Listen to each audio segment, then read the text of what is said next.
because you guys don't seem really interested in like taking over the society. You just want to be Yeah. entertained by your little games. I mean, maybe you aren't ever going to use it if you're just going to do that. Like I went in Miss Eggleston's class. She's supposed to be teaching, and this girl is doing crochet. I was like, you're out of your mind. Oh, I was like, should you not be teaching? Hello. What if it's a youth problem, though? You said what? He said he has a question about, Dylan, he's got a question about the flat earth. Yeah, hello, Dylan. Yeah, if anybody's got a question, I think we're still doing Ladies' Night. I don't actually know if we are or not, but we're here. Yeah, we're still doing it. Yeah. Yeah, we got Ladies' Night event going on. So if anybody new joined us that's got a question about the flat earth, feel free to speak up. So, yeah, Dylan, I know you've heard some of the arguments before. Have you thought any more about them? Yeah, it was pretty interesting yesterday when I heard you and the other guy talk on Monday night. I guess it was. It wasn't yesterday. It was Monday night for me. What were we talking about? It was the guy that came with some ideas and had some questions and debunked some of those flat Earth models. Oh gosh, he debunked flat Earth. Gosh, I missed that. And he's saying I was there. Yeah, you're gonna have to come up with some more details for that claim. Yeah, well, my brain isn't the best. I think I have Alzheimer's or some form of memory loss. You're too young for that. Yeah, I mean, just you using that he debunked flat Earth models is, of course, the reason why somebody's calling you out on that, because we here don't claim a model since it's unnecessary and logistically impossible to design one. So for that reason, if anyone was debunking anything, they were probably debunking straw man models. You heard of a straw man model, Dylan? Perhaps I have, yeah. Yeah, so a straw man, it's a fallacious argument. It usually happens when, instead of listening to the person in front of them, their actual argument, you produce a straw man, which, is flimsy, made of straw, and easily burned to the ground. So you pick that one instead of the thing that the person in front of you is saying, because you picked that off of, your internet meme or something, and it's easy, and you just disprove that, even though both of us would agree that is not a model. So if you thought someone was debunking that, it could be that we were just both agreeing, that's not a model of flat Earth. For example, the disk flying through space is not a model of flat Earth. That is a straw man that you could burn down if you wanted to, and we would help you light the match. We would also burn it. I heard something. I remember I was working in the background, so I was just hearing you to argue. But I do remember something about a Netflix documentary he was referring to. Oh, they love. So Dylan, what do you think about this? So you think you live on a globe. It's 2025. So your proof is to go back to a 2018 Netflix mockumentary that set out, ahead of time deciding they wanted to make flat earthers look bad. So they edited their film to misrepresent what was going on. And all the people involved in it also agree that they were misrepresented by that hit piece propaganda.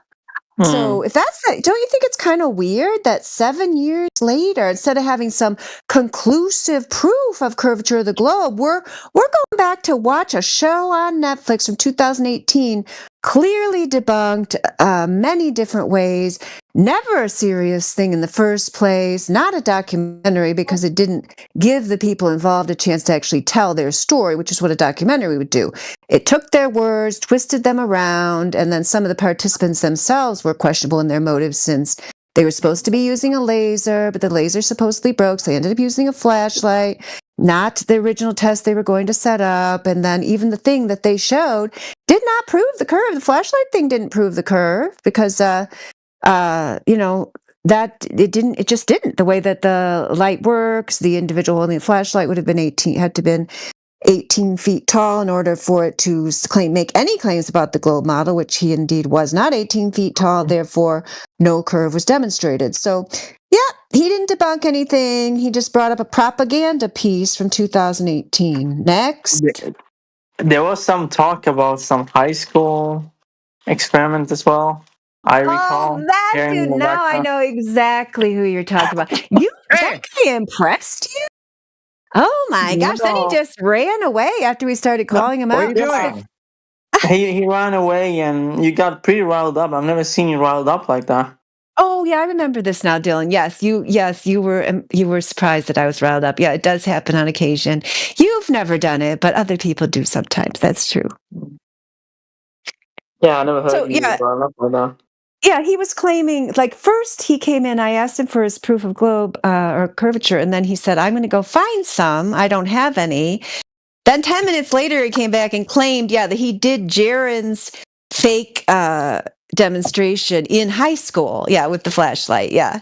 And then we were kind of questioning about why he came in with nothing, and then suddenly remembered that he'd done it himself in high school when we explained to him how it was a debunked joke hit piece. Yeah. Yeah, suddenly he did it in high school. Yeah, but he had no details about it, no measurements, no documentation, so on and so forth. So totally, thanks for remembering. Thanks for reminding me about who you were talking about. But Dylan, you came in telling me that he debunked the flat Earth. Like, No, was I that what mixed your him up. takeaway?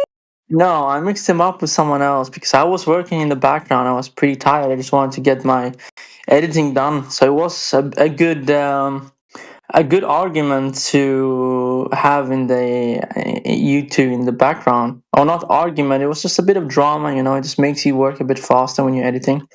Oh, so it's And stimulating for you. Stimulating for yeah, you. Yeah, yeah, to keep yeah. you alert. Good. Well, you It can did. always rewind it and listen to it again. I can't. I don't Yeah. have anything. Someone else needs to come in here and rile you up like that when I'm Yeah, working. well, yeah, stick around. They might do that. They might do that. Yeah, CB might show up here soon. So anyway, so would you concede that he did not debunk the flat Earth? Would you concede that he failed to produce evidence of his globe? Would you concede Well, that he point, did run Dylan? away, so And then he was saying he did the experiment, but he had no facts to back it up. I haven't seen the Netflix documentary or the flashlight thing you guys are talking about. So Yeah, don't watch it. It's not worth watching. Don't bother. It's a waste of time. just Yeah, if you want to watch something, you could watch, one of the. I'm sure, haven't I I recommended didn't hear the YouTube videos to you before? I didn't. You were talking about your background. Can you talk more about your background? How you came into this? Because you were saying you tried to debunk the flat Earth theory, and then you started to researching up on it, and then you found the truth by doing that. And ask if there's any other people in the room who have any questions. Otherwise, we'll let Dylan keep talking. Wait, that's Yeah, a we girl got again? just put a pin in that because she just wants to see if there's anyone else who came in that we've got Rian here, we've got Oates. Oates did speak earlier. Mitchell never wants to talk. Occasionally does just so he can give me a nice insult. He usually sticks to the text unless he's insulting somebody. So you can just stick to the text. That's fine, Mitchell. Oh, thank you for that. You're welcome anytime. Yep. Good. Thank you, Professor Triangle. Good news. We've got Rian. I don't know, Rian and Oates, did you have any questions?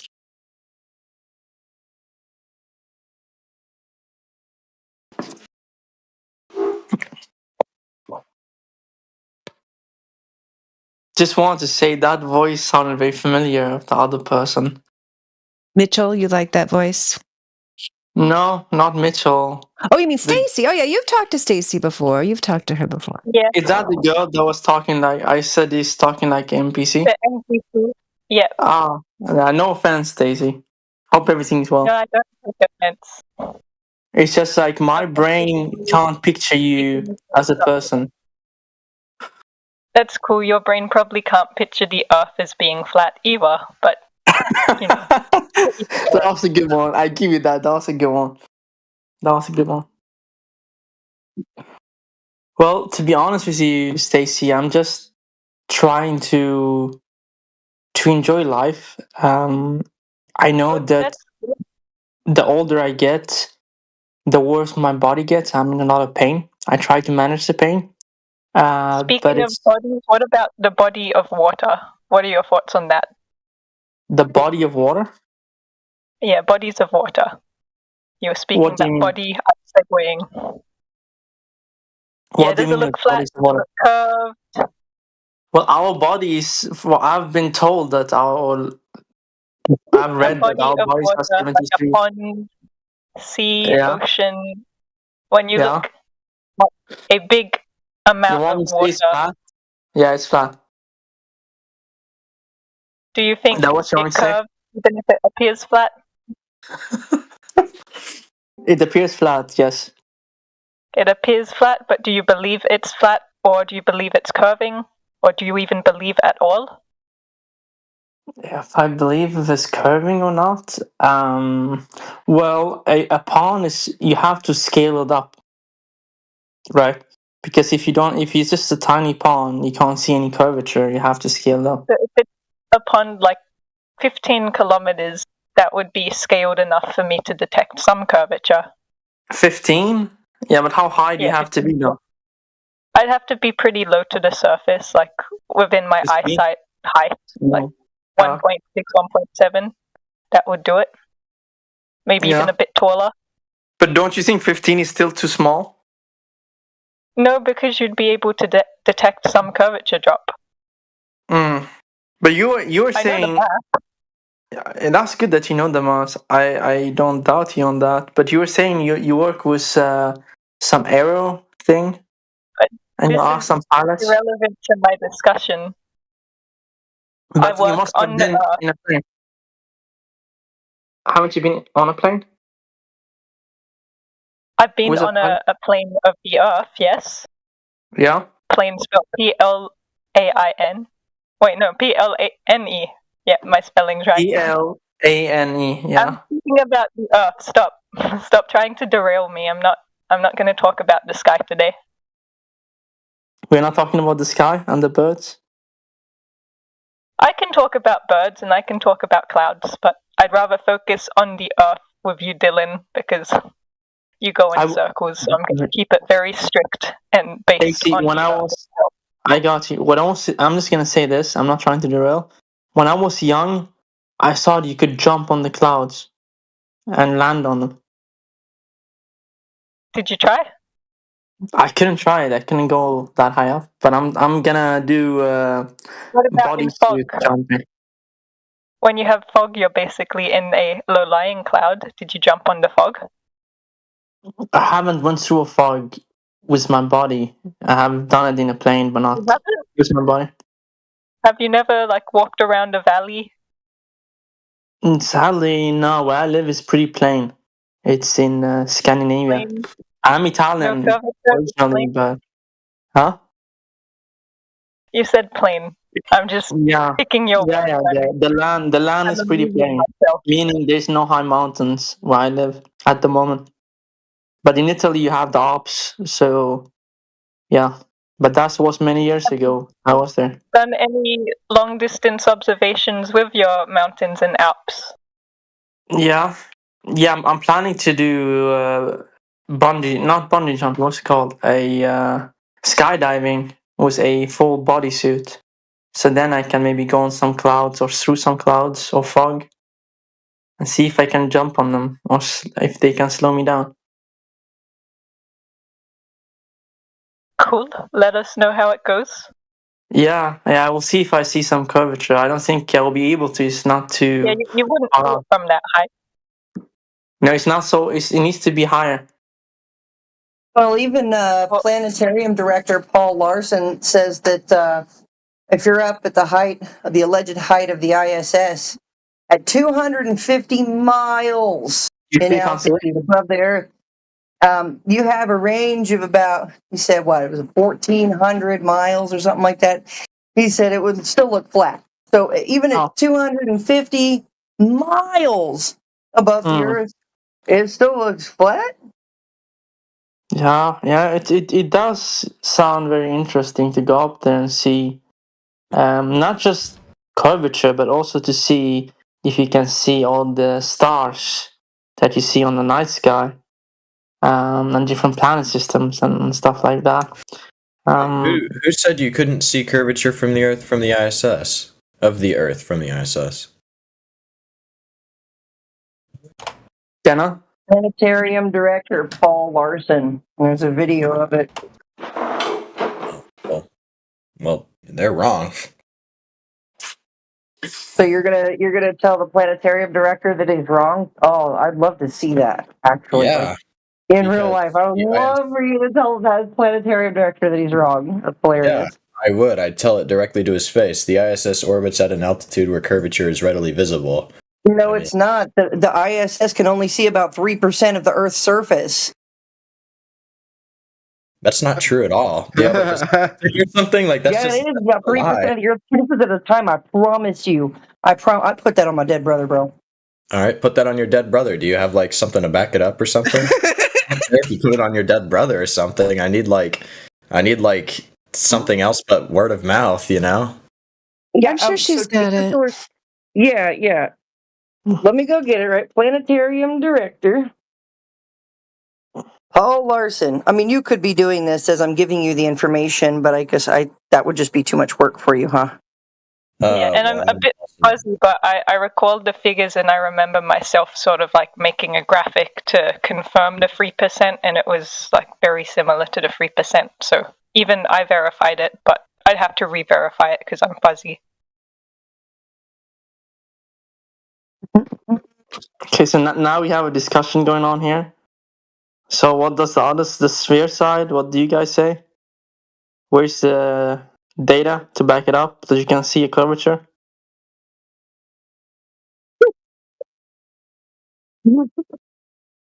Oh, okay. Looks like the figure. All right. Well, obviously.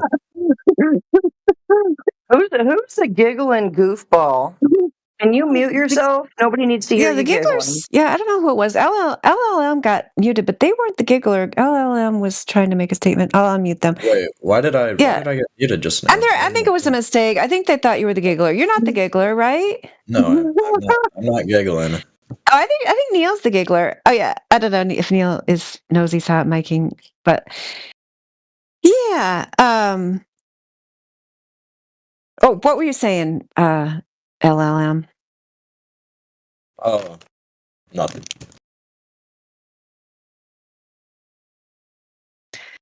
Okay, well, does anybody else have a question about flat Earth? We're probably on ladies' night at the top of the hour. I don't know.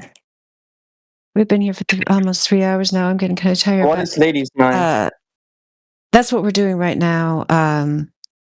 Where ladies answer the question, flat Earth ladies answer the question. So, yeah, if anybody else has a question, you got 12 minutes left to ask the ladies. I mean, might still be here, but then you might have to talk to a man also. Hey, girl, stop talking. Men are so gross. Earth is round. Oh, we've got an Earth. Oh, Brooklyn. Been so long since you've dropped in on us. She's back. Yeah, she got muted. She's doing her Earth is round chant. She doesn't usually get much further than that, LLM. Have you heard her chant before? I'm not. Yeah. So she doesn't have any evidence. Do you have any evidence, LLM, of the curvature? Oh, and Jenna found the quote for you. Did you see her quote, Paul Larson? Oh, in side chat? Yeah, I'm having the worst time tracking down the video, and I've seen the video multiple times, and now I can't. It's just becoming harder and harder to track these things down. Yeah, I'll see if I can find it. Yeah. Real quick, ladies, I'm gonna post the math. I'm gonna post the work and the math in relation to what she posted. So there you go. That's the math, and you can do it yourself, and you're gonna come to the same conclusion if you do the numbers. Hey, with all due respect, and you find it on India's channel, Jenna. It's ladies' hour right now, on. So I don't really want to hear what you have to say. It's ladies' hour. I'm already subscribed to Indio's channel. Well, let's go. I guess I'm just a little curious. Like, what leads you to think that the Earth is like flat?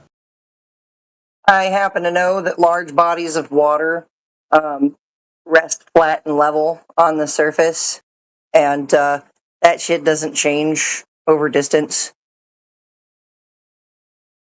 So just because like you see like bodies of water that are flat, you think the Earth is flat? For hundreds of thousands of miles. Also, being able to see well beyond the geometric limitation of what a globe Earth would have for you.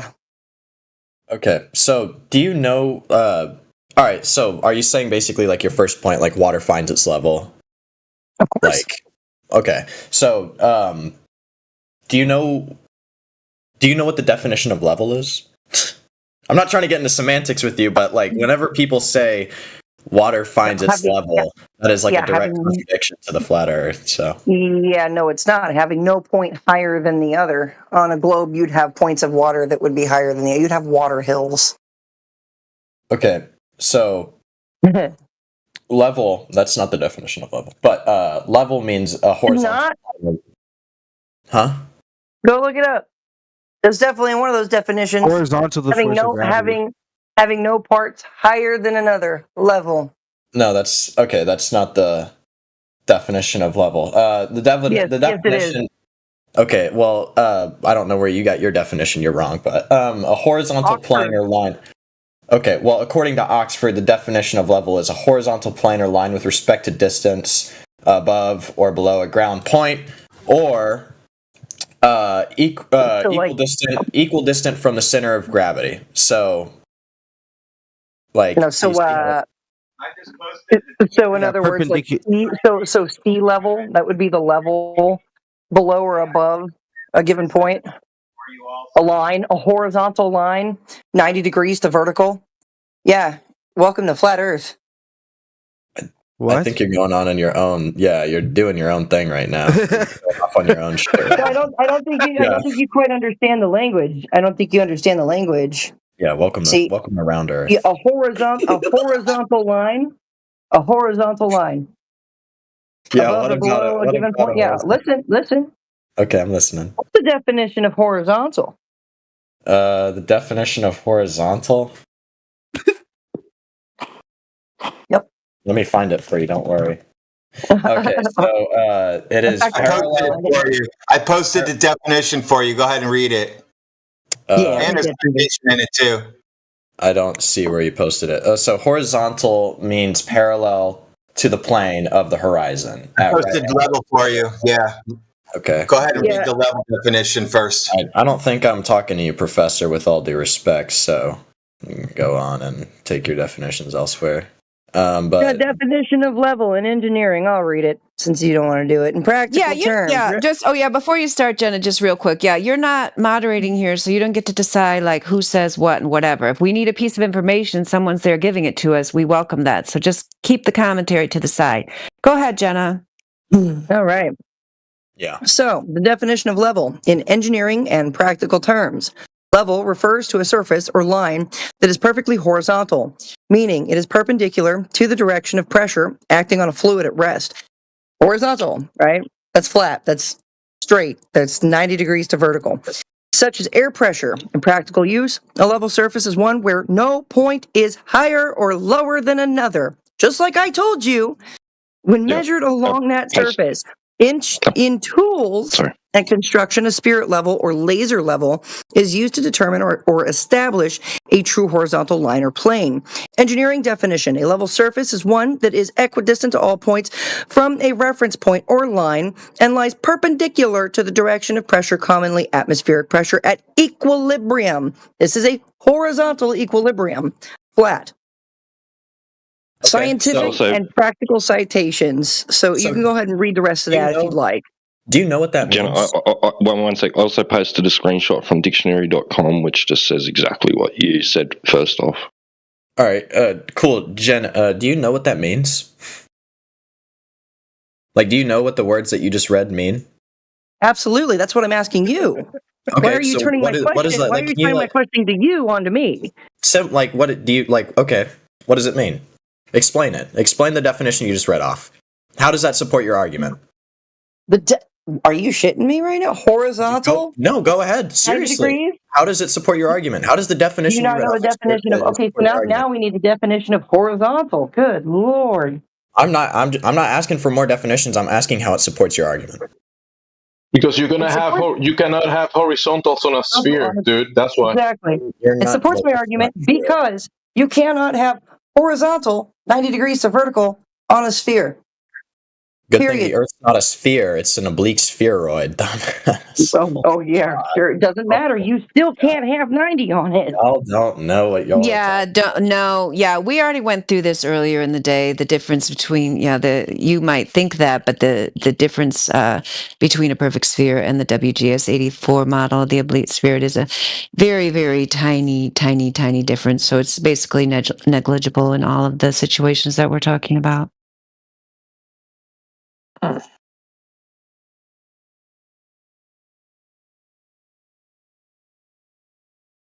So what is it you're not understanding, or maybe you can tell me how horizontal and level make a ball? An oblate spheroid, my bad. Just call it a ball. That's just one of their copes. I mean, yeah, I guess you can call it what you want. If you want to humor them, go for it. Yeah, whatever you want. This guy's just kind of grinding my gears. What can I say? Does anybody else have a question? We have some new people that came in. That guy's not even here anymore, is he? Is he gone, Jenna? Why did he just left? Yeah. Did he just you post the definition of level and they fucking freak out. That's some good cooking right there, baby. Yes, good job. But that's a cowardly thing to do, is just leave like that. Yeah, thanks, Dylan. Put that on your globe losses counter there. You got a little keeping track. You're here for all the big losses. There's another one.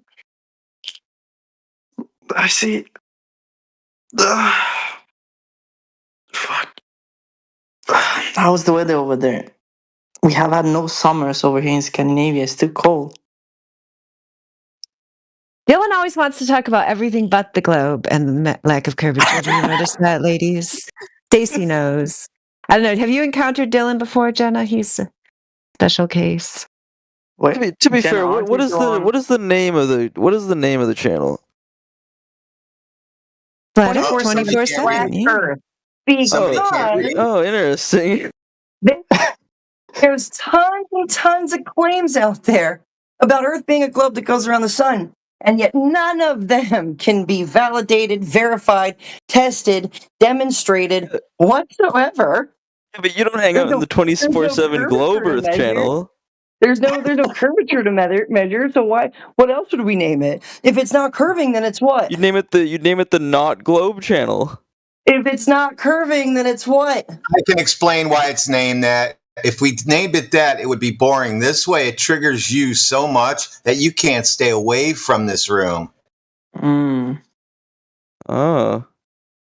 Got you. I have a question for Jenna. That's an interesting cope. Are you the one that have been on motorcycles? Or is it your husband that has a motorcycle or something? Are you that girl?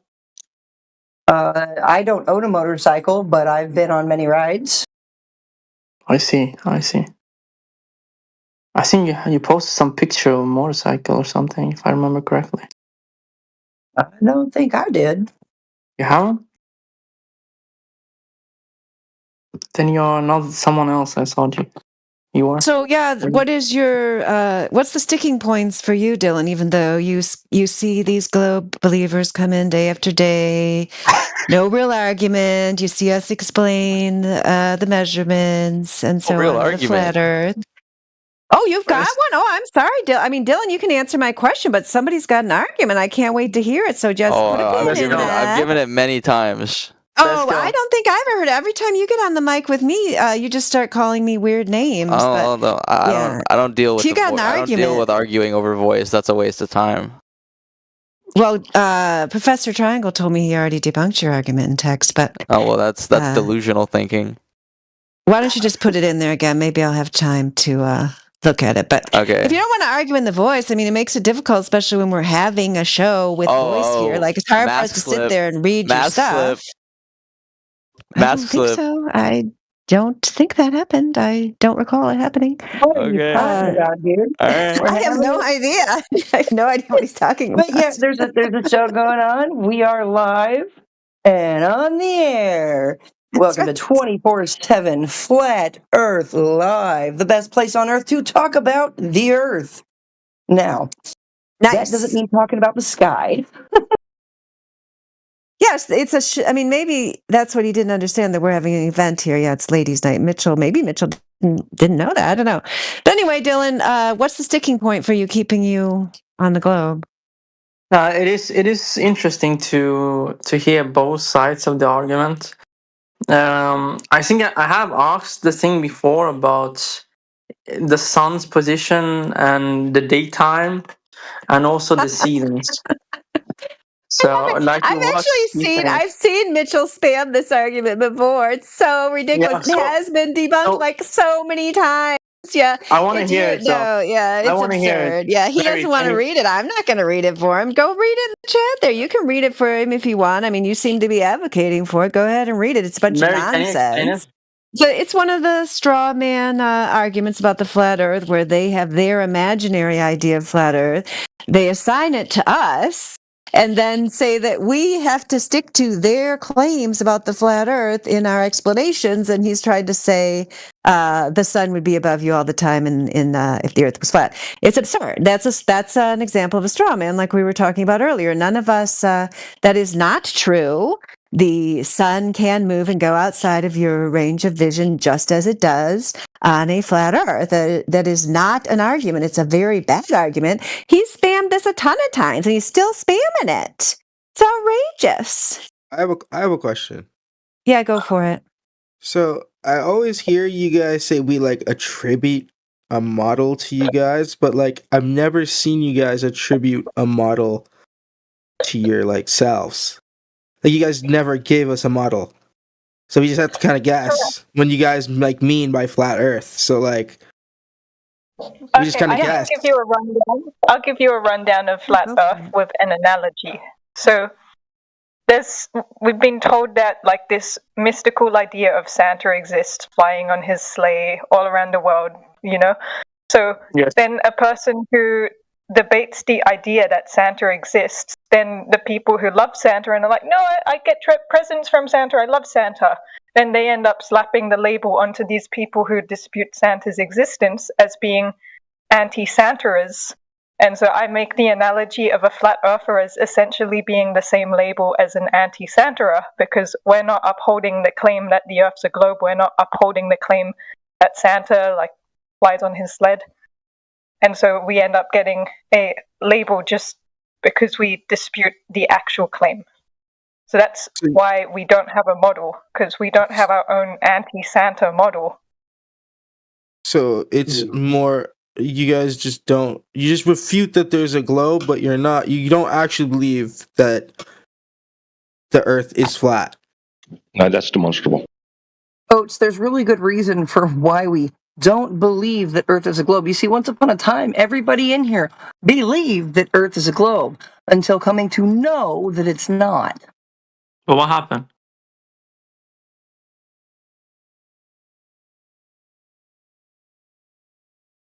People came back to their senses and acknowledged reality for what it is, and not making fantasy versions, misrepresentations of the cartoon. You know, what the cartoon globe is. It's a misrepresentation of reality. You don't observe it anywhere in reality. So the globe model is a misrepresentation of reality. Okay, but then I have the question, like, how does it look like the flat Earth? What's the model? How does it look like the other guy was saying? Well, okay, hold on. You missed it. That's what got you in trouble in the first place. Someone said, hey, this model isn't a model. It's a contradiction. A model and not a model at the same time. What it actually is a perfect representation of the Earth, but you never tested it. You never looked into it. You just assumed so. You said, oh, okay, sure. This model isn't a model. It's reality. And you just accepted it. Now, to get away from that, Someone would have to give you another model and tell you now this model's reality. You'd have to understand that a model, it represents itself only. It only represents itself. It doesn't represent something else. Right. Why would you need a model of reality when you can just go and see reality itself?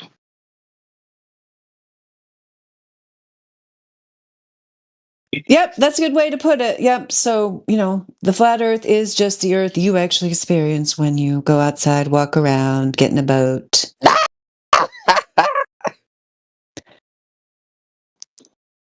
What was Who's that? the laugher this time? I don't know. Just another laugher. Having a hard time.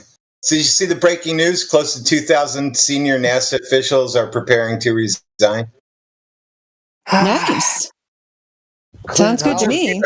We are just ruining these guys left and right. How does that support the what? Okay, because one of them will come forward. Flat Earth, huh? Idiot. Yeah, what is that? No, one of them will finally come forward. That's what I'm saying. There's been a problem with whistleblowers inside NASA. They haven't had protections. But now that they're getting muscled out of their gravy train, some of them might say, check this out. There's all kinds of fraud, waste, and abuse going on for decades. Right. Wait, so what else do you guys not believe? You guys, Earth's flat, gravity isn't real, space isn't real. What else isn't real? Down. Pump the brakes, dude. Yeah, your Sky Daddy. Your Sky Daddy isn't real either. What? Your Sky Daddy that they brought a Bible to the moon to give glory to their Sky Daddy. Yeah, he's not real either. Did I specify Sky Daddy? Did I say that? Well, you must have. You think the moon mission happened. So I said, you guys don't believe space and gravity is real. What does that have to do with a Sky Daddy? Yeah, because then you'd say, did they bring a Bible to the moon to honor their Sky Daddy? What? I don't believe in a Sky Daddy.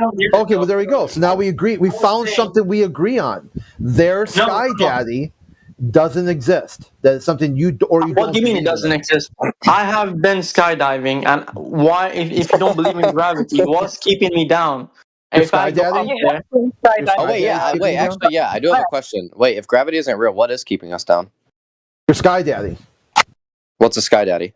That's what's keeping you down. What's keeping you down is your inability to think critically. That's keeping you down. Are you going to answer my question? What force is keeping me down? I forgot. What's keeping us down? Okay. All the astronauts, every single one of them, and part of the astronaut corps. Here in the American but I'm not talking about the astronauts. I'm talking about me standing. That wasn't my question. What's keeping us down? Yeah, right now, all the astronauts are telling you that they are right-wing Christian conservatives, without exception. What? Every single one of them. What does this have to do with the question? They can go up. They're allowed to go up. You're not. So what's keeping you down might be your atheism. What's keeping me down? Because gravity isn't real. What's keeping me floating? Yeah, hold on. I just want to officially end the ladies' night. Heretic ended. Oh, my bad. So, I'm just saying. I think it already ended. No, I just. But usually we just at least have a little announcement that it's ended, so people aren't confused. Oh, okay. I'm sorry, Daniel. I should have waited. I went AFK for a minute and I thought it was over. Oh yeah, that's okay. I wasn't saying that you were bad. I was just trying to officially end it so everybody would know that we had a good 3 hours ladies night. Thank you to Jenna and Salt Lake Stacy. Karma couldn't make it, but she said she's going to be able to make it next week. So we will see you back here, same time, same station for another glorious ladies night in 1 week. Thanks everybody for your support. All right, I saw carry ladies on. night to the ladies. Something completely different. But in the meantime, I'm going to keep on cooking. Oh, yeah, of course. I mean, we're still here, right? Yeah, we're still here. So I guess you could still say it's ladies' night. Maybe it's just... Okay, wait. So who can answer my question? What keeps us down if gravity... No, one second. Crit was answering you. Yeah, Crit's got this one. Oh, one at a time. Can we have Crit... Listen, guys, can we have Crit bringing this point home from the beginning, Crit, so they can get it? Page 1, page 2, page 3, because it looks like they're not paying attention, but now you got this. Go ahead, Crit. Let's go. Huh? Crit? Maybe he moved away from the mic. I don't know. Okay. Yeah, I don't know. Yep. Oh, now he's back. There he is. All right, we're ready. We're ready. Everybody's going to be quiet while Crit explains his point. You are going to stay on this earth, that you will never leave the earth. The only reason is that you have a lack of belief in their Sky Daddy. You would need that first. It's like to get to space, to be able to go up, to get away from the earth. It would be an extreme tightrope walk. When I was like going through school, they talked about people wanting to become engineers. And career counselors and stuff told people that's a very difficult career field to get into. It's like a tightrope walk. You basically got to hit all the electives, every single course. You got to do it right the first time, and it's very difficult to get it all the way done to an engineer. That would be like on crack to get to an astronaut. And even if you do it, even if you make it all the way across, and you become an astronaut, there's no guarantee you'll ever be selected for a mission. So right away, before you even took the first step to defy gravity, you have already fallen on your face by simply saying you do not believe in their Sky Daddy. Okay, that just simply wasn't my question. My question, Crit, do you believe in gravity? Do you think it's real? Yeah, it's holding you down, what you call God. That's a God. Wait. Hold on. Pause here. That's a God. So you think gravity is the force that holds us down? Yes or no? Which is God. That's God. Which is God. What does God have to do with any of it? Because that's what Newton said. That's what Newton said. Yeah, God did it. Yeah, Isaac Newton. Are you aware? Have you heard of him before? Yeah, I have. Okay, how about Ram? Just put his hypothesis in the text chat. Let's take a look at that monkey. The what? I don't get it. If I skydive, like, what's keeping me down? God.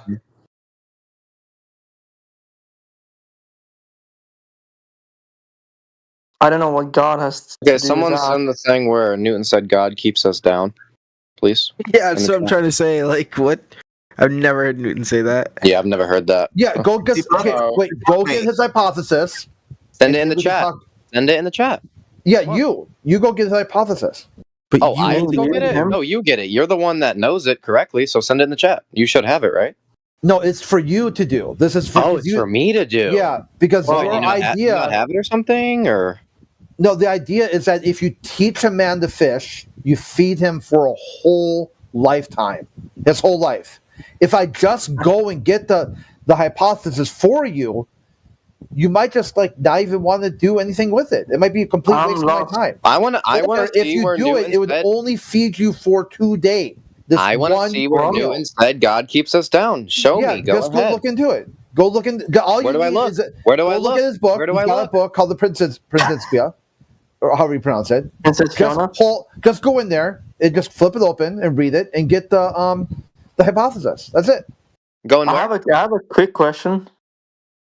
Has anyone bought anything from Amazon Prime? The Prime Days? Do you guys believe in Amazon and trucks and stuff? Wow. That only works in reality. Quantify runs on a belief system. He runs. Wait, I've heard this guy before. I love this guy. He has to believe in things for them to work. Like if he doesn't believe in a car, it won't be there.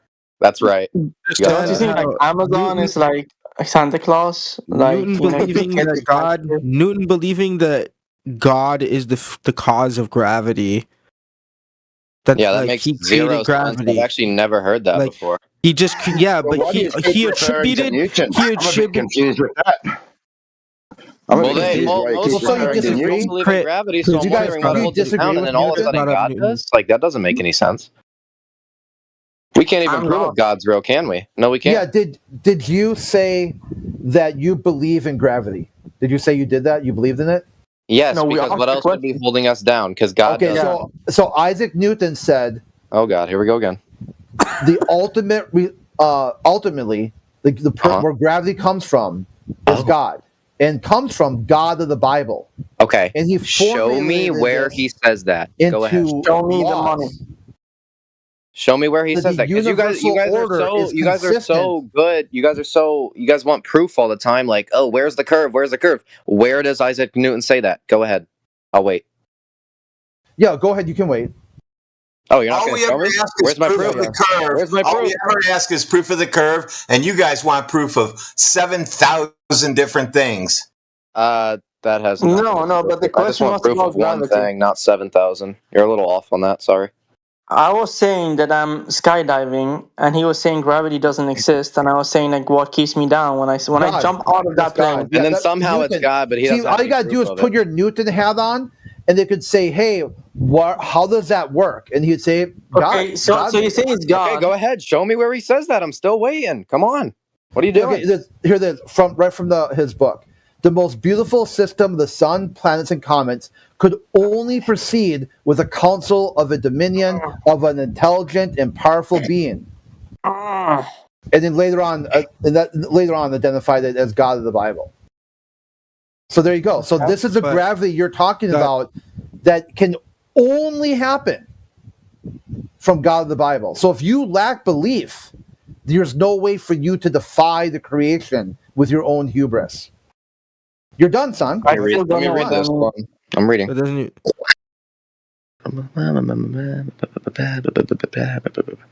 That's how you read, by singing? Yeah, but this is a philosophical take. Remember, you're a flat earther. No, Please don't this judge is me. Newton, the guy who supposedly invented gravity, the apple falling on his head. He came up with the conclusion. He didn't invent gravity. God. Yeah, nobody so if you have a different take, he discovered gravity. If you have a different take on that, then how come you think he's wrong about your Sky Daddy? Why is your Sky Daddy right and his Sky Daddy is wrong? I'm not atheist and don't think he's wrong, but some people can still believe in gravity. They're two separate things. Now that you believe in it, now you know how to defy it. Then you're gonna have. I don't understand though. Like you've got a better chance of going up now than like what you going up? Going up where though? To the how do I have a better chance of going up? Someday, because as long as you keep faith with their Sky Daddy, you might someday walk on the moon and read the Bible they put there. That'd be pretty cool. I want to do that. They put a Bible on the moon to give the glory to God. Apollo 8 the moon, though? Read from the Bible to give the glory to God. So I would join a Catholic church or something right away, and so that you get that under your belt, because they're going to investigate you. Look back. Yeah, it's not like you're going to say like just today, like the very first day, be like, oh, I'm born again. Yay. They're going to like, okay, well, good for you, but where's your life's work dedicated to the Creator? Wait, I have a question. Well, go ask your Creator. Go ask your Sky Daddy. I don't believe in one. Well, that sucks to be you. Okay. Anyways, I have a question. The answer to your question is use your atheist logic. Simply just wave this wand and just don't believe in whatever you think you're asking about. Just tap it. Just tap. Like you got a magic wand, like tap it on the hat, pull the rabbit out of the hat, show the crowd. But what does that mean? Just use, if you're an atheist and you don't understand anything related to flat earth, just invoke your atheist logic.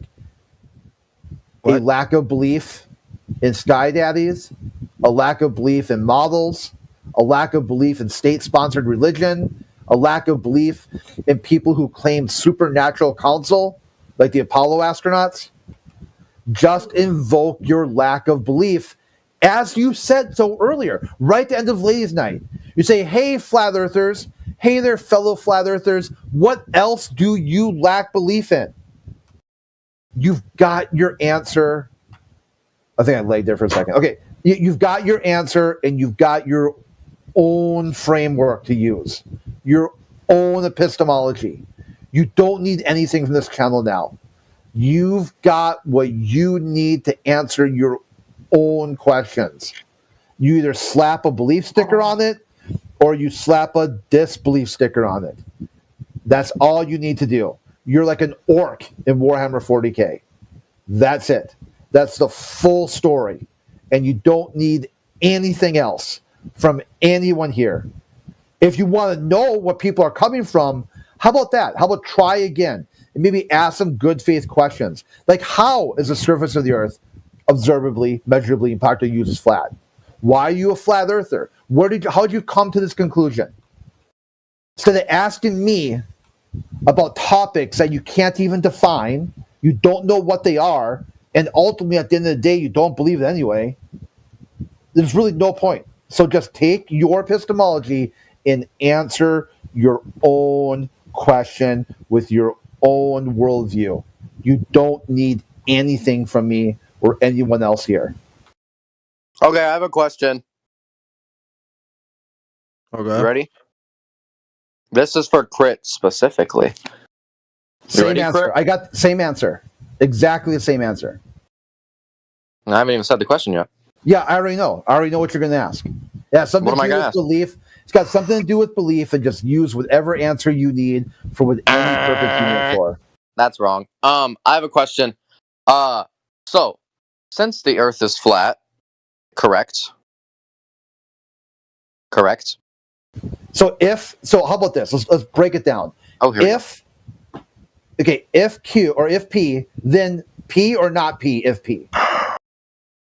So if X, if the Earth is X, is it X or not X if the Earth is X? Probably X. Okay, so why would you have to ask me if you've got a contradiction?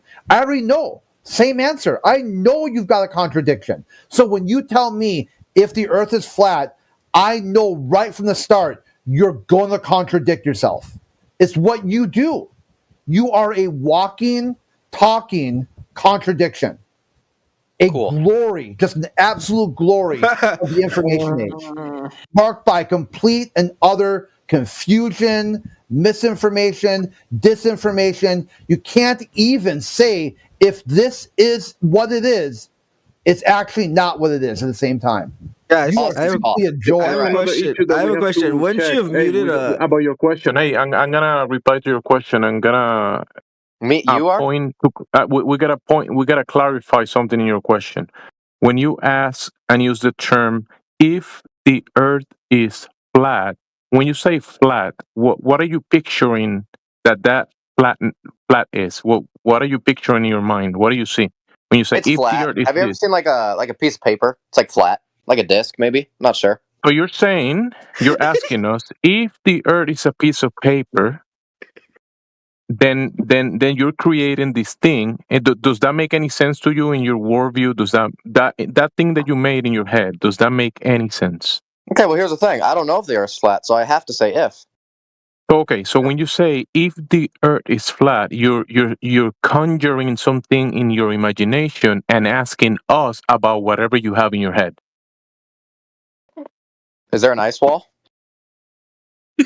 You're gonna have to ask the military about that.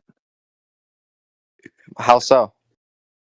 They're the ones the United States Geological Survey and the military are the ones that charted that topography around that area, and they labeled it the ice wall. Nobody in here did that. Oh, do you think any pioneers have been there? The ice wall is a globe claim, dude. Hold on, couldn't hear you. What you say? The ice wall is a globe claim, dude. It's a globe claim. Yeah, you don't believe in the ice wall yourself? You're a globe believer, so that's a globe claim. There's no ice wall on a globe. Bro, check the United States Geological Survey in Antarctica, and you can search in their PDF ice wall, and they're gonna tell you and show you photographs of it. Are you denying the United States Geological Survey? He doesn't believe in it. He doesn't believe in that stuff. Correct. It's not part of his belief system. Yeah. Oh, okay. Yo, I'm here for ladies' night. What the fuck going on? Wait, it just ended. I have another question.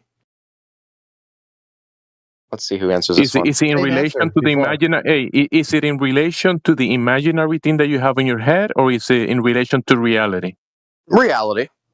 I've seen one before. Let's talk about that then. Finally, we can move on. About satellites, you can ask about satellites or planets. How'd you know? Do you guys think satellites are real? Oh wait, no, you guys don't think space is real. Dumb question. Sorry. You don't think it's real either. You lack belief in space. When you ask about that, you gotta make a separation between the ones that you believe in, the cartoon version of that, or you're talking about floating balloons very high up. Which one are you talking about? Which one are you talking about? Devices that can go really high up, technology, or you asking about the cartoons that go around a cartoon globe? Which one is it? The cartoons that go around a cartoon globe. Oh wait, you guys don't believe in any of that? Doesn't matter. There you go. So no, we don't believe the Earth is a cartoon, and we don't believe that technology is a cartoon that you can do things with. No, we don't believe in cartoons. So the Earth is not a cartoon, dude. Remember when I asked you if you're gonna bring more imaginary things, and you brought up cartoons now? So you kind of contradicting yourself. Do we have? Because you guys are the flat earthers. I'm asking the professionals here. Do we have a photo / image / video / whatever you want to call it of the flat Earth? No, there's not a video. There's not a video or picture of the Earth in its entirety anywhere. And why is that? All of the videos that I'll get into it. All of the videos and pictures that you see are through wide-angle and fisheye lenses, and or they are composite CGI images, right? So now, as to answer your question, why is that? Why are there no videos or pictures of the Earth in its entirety? Let me tell you why. It's probably due to the fact that this is an enclosed system. It has to be to facilitate gas pressure. Thermodynamics and entropy. It's the second law of thermodynamics. Entropy. Interesting. So, yes. Would you say we're in a? Because I've heard container, I've heard barrier. What do you think we're in? I don't know, but I know that we're in something, right? And it has to be a physical, solid container in order to facilitate gas pressure. Do I know what the container is made out of? No. Do I know that there must be one to facilitate the gas pressure? Yes. So what it's made out of or where it's at as far as altitude is irrelevant to the fact that gas pressure requires a container. Oh, you know that we're in a container because of gas pressure, but you don't know what it looks like. You don't know where it is in terms of altitude. You basically are believing that because of gas pressure, we're in a container, correct? No, that's not a belief. That's the only way you can demonstrate gas pressure with a within a contained environment. Right? Say I were blind, and say you're blind, okay, and I hand you a container. You've never had sight in your life, and I just hand you a container. You know all about the second law of thermodynamics and entropy, and I hand you this container, and I tell you, tell me what it's made out of.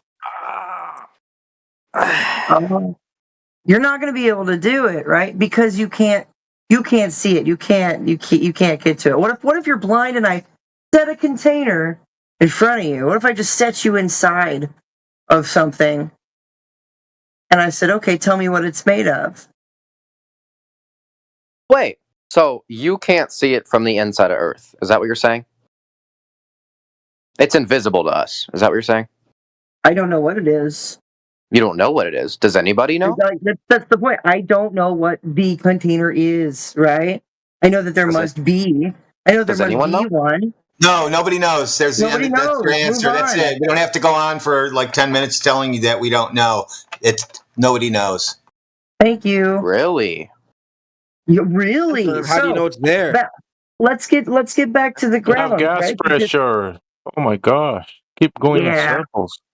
Yeah, the fact that we can that we have a pressurized atmosphere, a pressurized system, readable pressures. Anyway, requires a container. So back to the ground, right? Where's that curvature at? Oh, in the cartoons. Yeah, where's the Earth curvature at that would like make it a ball? Oh yeah. Have you ever seen? I don't remember where it was, but it was like this bridge, and the top of it was larger and wider than the bottom because of the Earth's curvature, and you could see that from a distance. Yeah, I think I know exactly what you're talking about. And the funny part about that is the water running underneath the bridge is perfectly horizontal, straight, flat, level. It isn't. It curves. Yeah, buddy. The bridge curving doesn't mean that the water is curving under it. Do you get that? Then why would the bridge curve if the water isn't? That wouldn't Because make that's the way that someone built it that way. Right. That wouldn't make any sense, though. It was a massive bridge, clearly a big mega project. This is engineering. This is engineering. Okay. A lot of the times, bridges, some of these bridges are made with a curvature for load bearing. Oh. For carrying a lot of weight. Depending on how the bridge is built, what materials are used, you might find a bridge that's curved. Now, does that mean that all bridges are curved? No, sir. No, it does not. There are lots of bridges that go on for miles that are straight, flat, and level. As a matter of fact, Pontchartrain Bridge, I've been all the way across that thing, some 26 miles. It's just straight. It's flat. It's level for like 26 miles. So, bridges are a very, very terrible argument. What else do you have? Oh gosh, that wasn't nice. I'm not here to be nice. I'm here to be real. I'm sorry. So that makes sense. What happened? Sorry, two people talked at once. She was trying to say that Earth's curvature, like with a small bridge, of course the water is going to be flat. Or you can't see Earth's curvature until like miles away. Like I don't think so. Now the water's comprehend how large the bridge Earth is not curved. So the bridge is not curved due to Earth curve. Bingo. No, it's not. Okay. There you go. You know what? Do you know why it's not like that? Or are you just thinking it's such a small scale? No, it's engineering. The bridge has to support itself. Dude, there's no reason for a bridge to be based around Earth's curvature when, like, it's such a small bridge. I don't think you can comprehend how large Earth actually is, bro, compared to our perception. Like, maybe somebody can post China's 100-mile long bridge.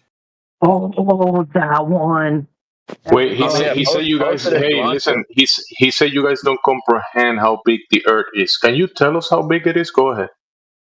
Yes, I can, because it's pretty fucking big. Oh, he can. So you don't know.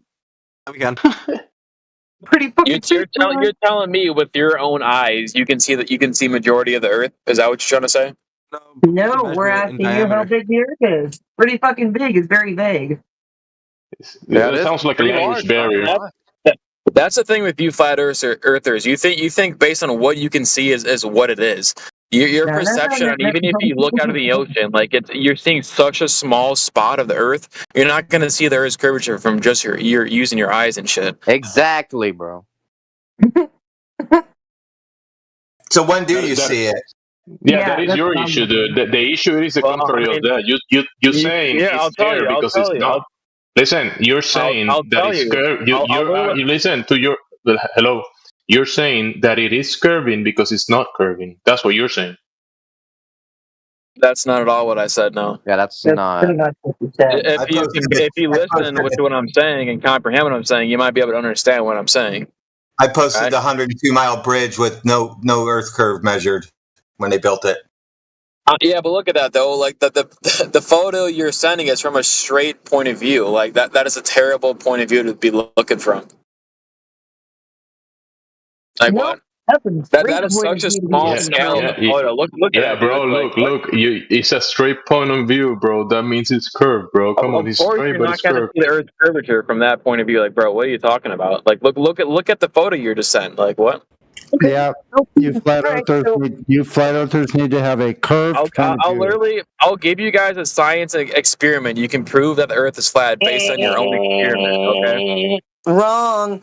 You don't need any science for geometric issues, for geometric things. I want to hear his flat Earth experiment that he thinks we need to go do. You want me to give you guys an experiment? You guys can go test on your own.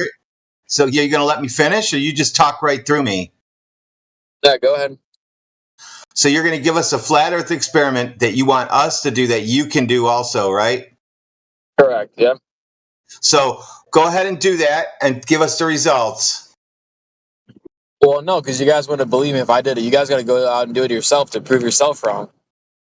You got. Even if I do it myself and tell you guys I did it, you guys are just going to be delusional and not believe me. Give So us there's the no point. experiment. Give us your experiment, and don't anybody stop you. Let him get Listen up. recorded the whole experiment so before we All right, turn listen it up. apart. I'll tell you what to do. Literally, dude, just take a big fucking balloon, fill it up, and attach a camera to it, and you'll literally see as it rises, you'll see the Earth's curvature with. Oh, with get ready, literally get your ready. phone They're gonna with, say the with lens. They're no gonna say the fisheye. lens. Literally with no fisheye attached, using your own phone, you can literally like do your own fucking video and your own research. Like how would you explain that? Exactly. And this is literally like there's multiple videos of YouTube of people doing this themselves, and you can literally see the Earth's curvature with themselves. Like, and the thing is, Earth's curvature you don't see it start happening until you're like a little bit above the atmosphere. That's how huge the Earth is. Like, you guys aren't going to be able to see the curvature with just your fucking eyes into small So pictures from you said that bridges. on Like, paper. So you said that on paper. We're gonna see the curvature on paper. Literally, you said literally, right? Like words. You said what? You On said paper? What are you talking literally. about? Paper? Yeah, what does paper have Literally, to do with it? words. You know, letters. When you put letters together, it's literature, and literally you make words that mean stuff. And you're saying that the curvature is literal. It's on Bro, what? paper. It's not to be found in reality, right? You said it's literal. What are you playing? Bro, Is this what are like you language talking about? barrier or Do something? you understand English? Do you understand English? Like, what is your primary source of of You language? said Like, literally, Jenna, does that make right? sense you don't to even you? know That's what you're saying. words. You don't even know what you're saying, dude. Go. Hey, go. Do a. Okay. How are you gonna jump in and try like arguing with me, bro? When you barely speak English, bro. Like, you don't even know what I'm saying. Dude, you're the one That saying had that nothing to literally do with what he on said, bro. paper. Paper had You're the nothing to one do with saying what he that we're said. gonna find this on paper. Bro, why are you bringing up paper, bro? Like, Because you said literally. To a balloon, and now You it said has to do with literally. paper all of a sudden. You said okay, literal. and look, Literal words Anyway, on that's paper. splitting a hair. That is splitting a hair. Okay. Yeah. Now he said something about I'm telling you, how far you got to go be do away. that experiment I How just far? told you, and come back and tell me what you Okay, guys saw. Experiment. Okay. Listen. Okay? All right. And post So your videos in here. you got- Let's do it. And let me know how it goes. Hello. So you got planetarium planetarium director Paul Larson, who says that from the altitude of the ISS at 250 miles above the Earth, looking out, it would still look flat. Who said this? 24/7 Paul Larson channel. It's kind of crazy that you're using a scientist or like an astronaut as a reference when you guys don't even believe anything they say. That's kind of ironic, isn't it? It's not an astronaut. You're using astronaut's words to back you up when it's kind of ironic. You guys usually don't believe what you're talking about. Hey, who can give me photo perms? I have a photo. I have multiple from the ISS looking out towards Earth. Can someone give me? Yeah, they're wide angle bullshit. Just go back to his claim about. You're using the most as the claim that he's gonna see the curvature when he put a camera on a balloon. Yes. Can you show that? Can you provide evidence for that? I'm telling you guys to go do it yourself. What?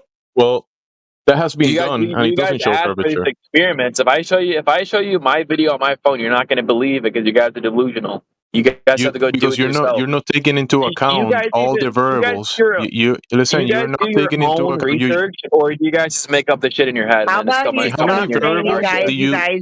variables did you check the box for, and came to the conclusion that the only reason you see curvature on the image is because the curvature of the Earth? How many variables did you took into account? At 38 minutes after the hour. At 38 minutes after the hour, 121,000 foot. That's from a balloon without a GoPro. Can I say something? You know what's funny is you guys are sending No, it's not funny. It's not a joke. Forget about funny. Just answer the question.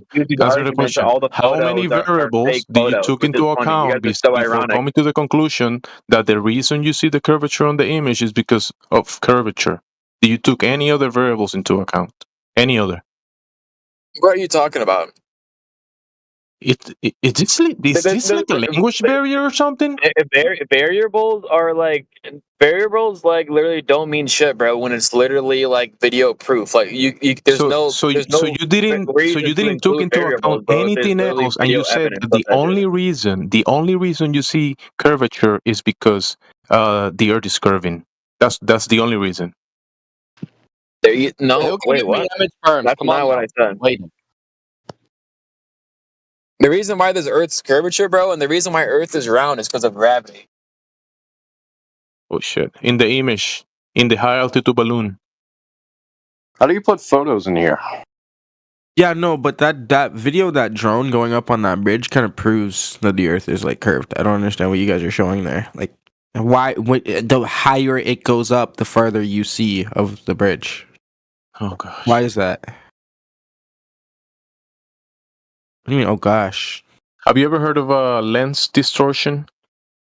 But that's not lenses. That he dropped that picture. Here comes the point of you guys saying like all these videos and pictures or all these pictures and shit are fraud. So you guys are ironic because you guys are trying to send me your own photos, trying to tell me that Earth is flat based on your own photos. Listen, buddy. Like, listen. ironic you guys are doing that. When you see the curvature on the image of the video going convex, then going horizontal, then going concave, changing shape, right? Yeah, no. That is not curvature of the Earth. I wasn't talking about that. What is it then? Lens distortion. So it's the camera itself that's being distorted. What's making it being distorted? Like what's going on? The lenses, the image, all the light that is going, funny? All the light that is going like in a cone towards the lens, through the lens, and going into the sensor. All of that stuff is being distorted. Okay, that's maybe on like current gen like technology, but when we went to the moon, the camera we used back then like had to be like Nobody very went to the moon. specifically That was designed Hollywood, because dude. of the sun's radiation. That was Hollywood. Nobody went to the moon. It was Hollywood. No way. It was Disney and Hollywood working together. I can kind of agree with you that maybe the footage was fake, but I still think we went to the moon even if the footage was fraud a little bit. But yeah. Space may be the final frontier, but it's made in a Hollywood basement, and that's a fucking fact. It's a fact. Listen, and now that there is another variable that you didn't took into account before, saying there is lens distortion. So the image that you saw on the footage that changed shape from convex to horizontal to concave, you're saying that cannot be the Earth changing shape, right? You agree with this? I agree with that. It's not the Earth changing shape. Exactly. I would disagree because there's multiple different like technology and different devices that are used. It's not just one single device that's used for every single photo, dude. There's been I agree with you. We agree on this. There's been like normal people like ourselves that do these own experiments. Not every single device works the same way. That just doesn't make any sense. There are many examples of cameras going over 100,000 feet in balloons, and you see a horizontal baseline, and you can also see some distortion. Anytime you send a camera up, you will see distortion. This is what I'm trying to tell you, for you to comprehend about this. This variable is important because when you skip this and you do the observation, you say, look, I see curvature on the image, but then you say, okay, let's go to the ground that you think is curving, right? Let's go to the ground, the thing in question. And when you measure that, you measure the waters across, that's not curving. Okay, how about this? If you take like a small ball, like a ball that's the size of your palm, if you were to put your eyes right up and close one eye and put your eye like right up to the ball, all you would see is flat. Like you would see like no curvature. But as you slowly move the ball away from your face, then you would start seeing the curvature. It's like that, but on a much, much larger scale. Like you don't understand how large the Earth actually is. Like you don't understand how big is it? We are our speck compared to the planet Earth, dude. Like how big is it? How big is it? Give us the numbers. I believe Jimsy asked you I'll do a quick Google search and I'll let you guys know. But I'm driving actually, so give me a second. How big? So you're defending something and you don't even know how big it is, but you're saying Earth is 4,000. The Earth's radius is 4,000 miles. So if it's 4,000 miles, that means that there should be a drop over distance that will conform. That's the radius. It's not the entire. So the radius, right? The radius is the middle point towards the edge of the circle or the sphere, right? As the radius. It's 197 million square miles. So if you're standing on the surface of this sphere, can you even comprehend that number in your brain? Like, if you're looking across the surface of this sphere that has a radius of 3,159 miles or 4,000, like you said, there should be a drop over the distance. Do you agree? Well, I mean, obviously not, because that's not how it works. There's other variables. He doesn't agree. There's no drop on a sphere. There's no drop, you're saying?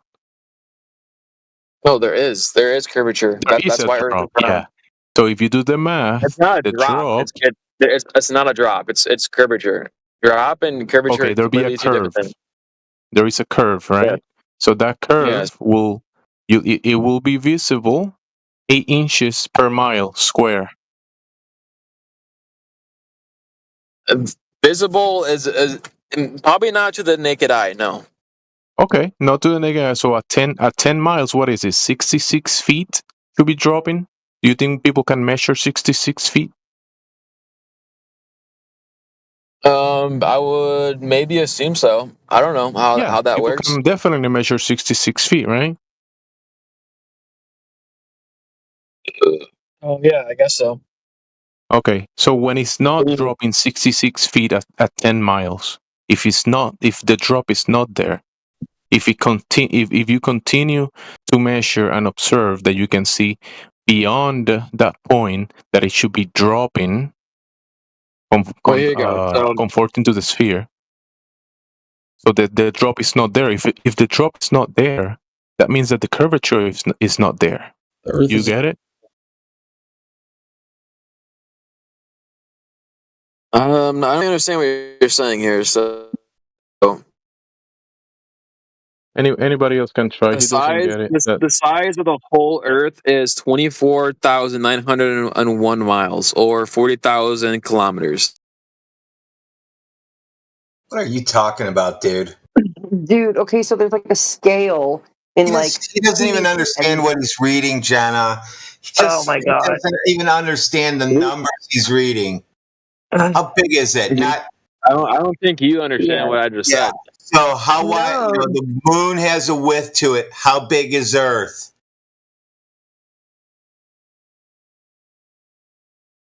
Let's see. The curvature of Earth is visible at around 35,000 feet.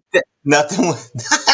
What is he? Am I delayed or something? Hearing you guys like from 10 minutes ago. What is this you're sending me? Where did you get this chart from exactly? Generated myself, sir. Worked the entire bit of math out.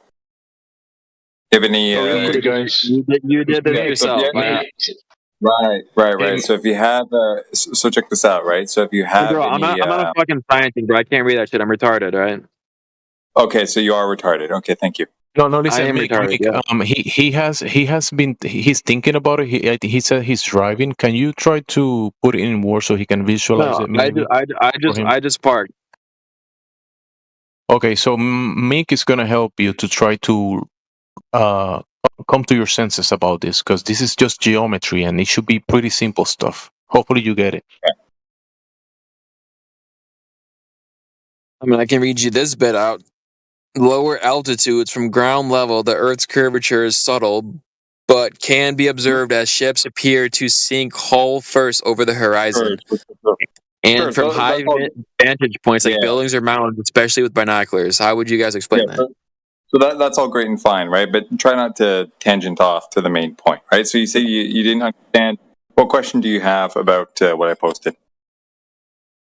Like the numbers and shit? Yeah. Somebody, bro, I didn't go to college, right? I graduated high school. How the fuck am I supposed to read this shit? How about this, right? So just look at the second image for now. Okay. You see a little red line. Yeah. EX, all that stuff. That's what we're talking about, right? So if you take a more good analogy is if you take a piece of paper, or take a ruler, right, and you put it on top of a basketball, you see on the side there's an ever increasing distance from the ruler to the basketball as you slide along the ruler, right? Yeah. Yeah, that's what we're talking about by quote unquote drop over distance. That can be calculated, it's measured, all this stuff, right? So what I posted here, I understand that, but I feel like it's very subtle though. Like it's very subtle. No, it's 66 feet in 10 miles. It's not subtle. So check this out, right? So at first, if you look at the second image, right, what you're talking about by subtle drop, that's described in the math and it's depicted in the image. You see, like where the arc gets close to the y-axis, right? You see the distance between that and the hashed line is very, very, very, very, very, very small, almost imperceptible because the pixels are larger than the actual distance. That's what we're talking about. Yeah, so we understand that in principle, right? But geometrically speaking, as we go out further, you would expect an ever-increasing distance, non-linearly, right? So it would grow faster and faster over time. And that's what this describes, right? Yeah, so if we wanted to articulate what was shown on this graph right here, we would have to be at a pretty high distance and to be able to see quite a bit of far to see that curvature. Not necessarily. So that's the beauty of all this, right? So if you're right on the beach, right, you got your eyeball or camera or whatever right next to the the water. You'd be on the same level as the x-axis. You'd be on the surface level. There wouldn't be any y-axis because you wouldn't be above surface level. So you'd be right on the beach. Listen to me, right? So let's say your eyeball is that hashed line, the black hashed line. Right, you're right on the beach, right? Okay. If you look out straight over the water and you can see an object or a land mass or something 10 miles out, 25 miles out, whatever. Okay? You can expect that to be obscured by so much given this, right? It is though, like ships and shit like that. Like, hey? Huh? Repeat that? I missed it. I said like ships. Like you can see ships like being obscured by Earth's curvature over the horizon. Right. So that's the interesting part, dude. Okay. Where we see ships quote unquote disappear bottom up, it from one position to another, okay, at the same distance,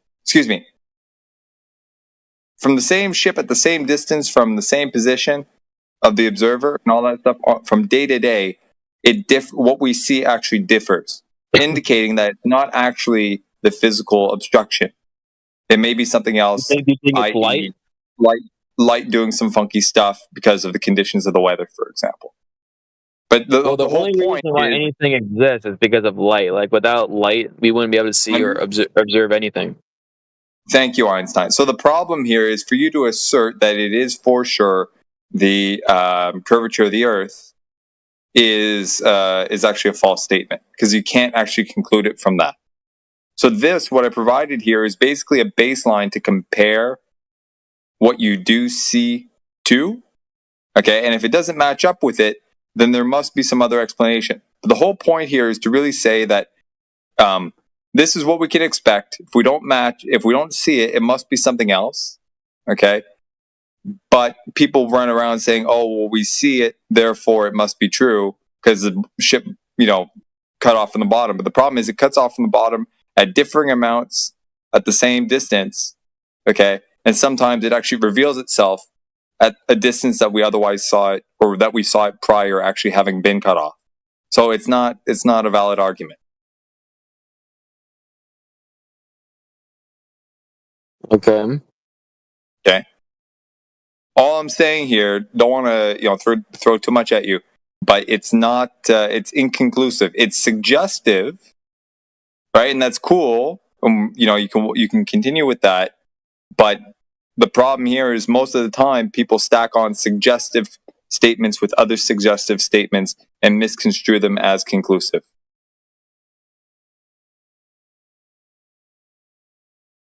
Okay. That's all. Anyway, listen. So what he's trying to tell.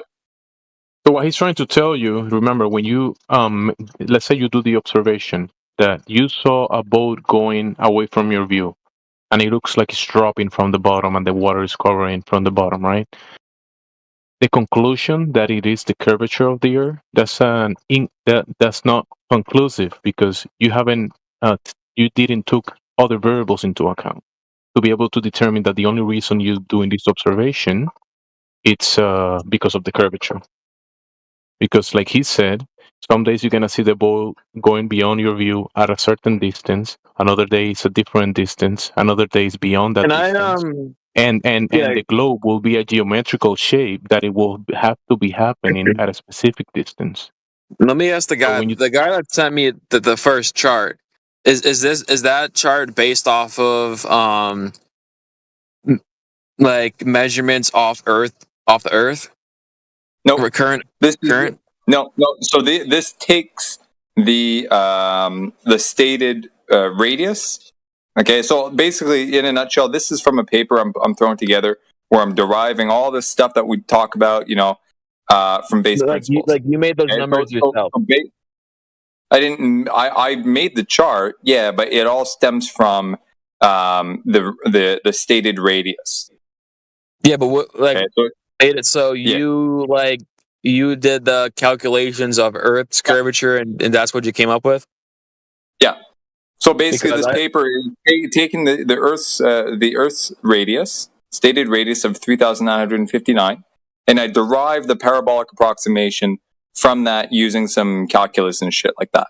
And as you can see in the second image, I use if Earth was flat, that chart would be irrelevant. Like none of that would be able to work if the Earth was flat.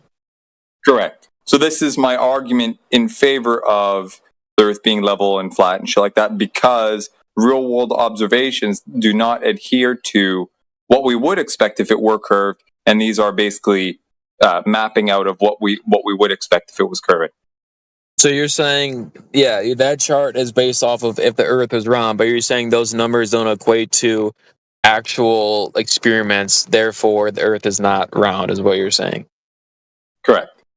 Now, of course, it gets a little bit more complicated because there's other stuff to do with the light potentially bending and shit like that. But this is just a geometric basis, if you will, upon which everything else can be built on. And it's written from first principles. So if there's any error in it, I'm more than happy to correct it.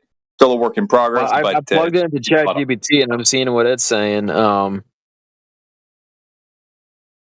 Yeah, we spoke to a guy yesterday with ChatGPT, and here's the problem, dude. If you don't have the capacity to actually check what ChatGPT is telling you, you may be in some trouble. Because yesterday, a guy came in, or 2 days ago, a guy came in and posted 2 things from ChatGPT that basically contradicted itself within like 2 different prompts. Well, I was gonna say the AI is definitely smarter than both of us. You'd probably agree with that, right? No. The AI. You don't think artificial intelligence is smarter than us? Yeah, you call it intelligence, but it's not smart, dude. It's a machine. It's fed data, and it spits out the quote-unquote most likely bit of data that matches the data that it was trained on. I've written AI models before. I know how they work. The data from multiple different sources. Yeah, I know. So they're highly sophisticated, giant black boxes with crap tons of conveyor belts and shit like that inside. Okay, the designers of these things are highly intelligent, but the machines themselves are dead entities. They're not intelligent. They're artificial. Okay, so you don't think in the next couple of 100 years, you don't think it'll take over? An AI gives the air of being highly intelligent, but it's not really. Okay, so you put AI would ever be able to be smarter than humans? Let me finish. If you're going to build an AI, you feed a crap ton of garbage in it, it's going to be highly confident in its response to you that its answer is correct. Garbage in, garbage out. So just because it says so, it doesn't necessarily mean it's true. Okay? I don't know if you've ever written an AI before. It sounds like you haven't. you wouldn't have that experience, or that if you don't have that experience, it would be hard for you to tell. So I understand that. But I'm telling you, these things are not gods. Well, there's definitely mistakes. I've had mistakes with them for sure. But all I'm trying to say is, I think it's smarter than us for sure.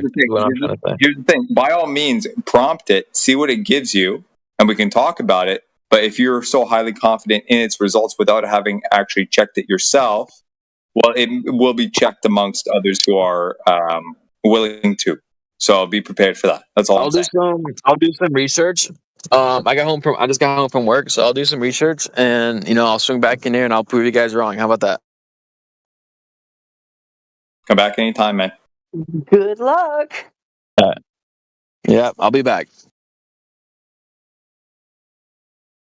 We know. They always come back.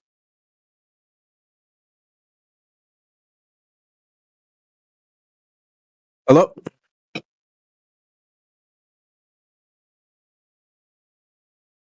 Hello? What's going on, guys? So you're saying, you're gonna tell me Aristophanes was wrong? Wrong about what? Oh yeah, that's right. Hold on. Yeah. I was addressing this in text. See, here's the thing about it is Aristophanes assumed that the light rays from the sun were hitting the Earth parallel, right? When the reality is that light rays, especially from a thermal source, spread out and they diverge.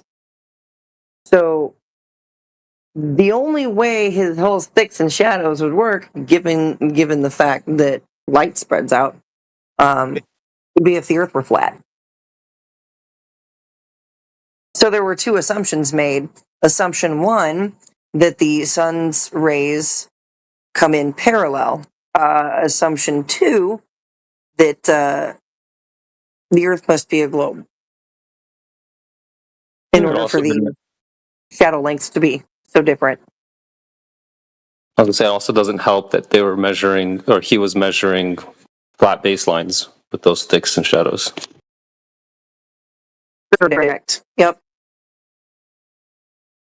Because in order to measure an angle off anything, you need a flat horizontal baseline, period. So, yep. And I just debunked Aristophanes. It's actually pretty easy when you understand that light spreads out. That's all you need. That's all you need to understand, and then it's over with.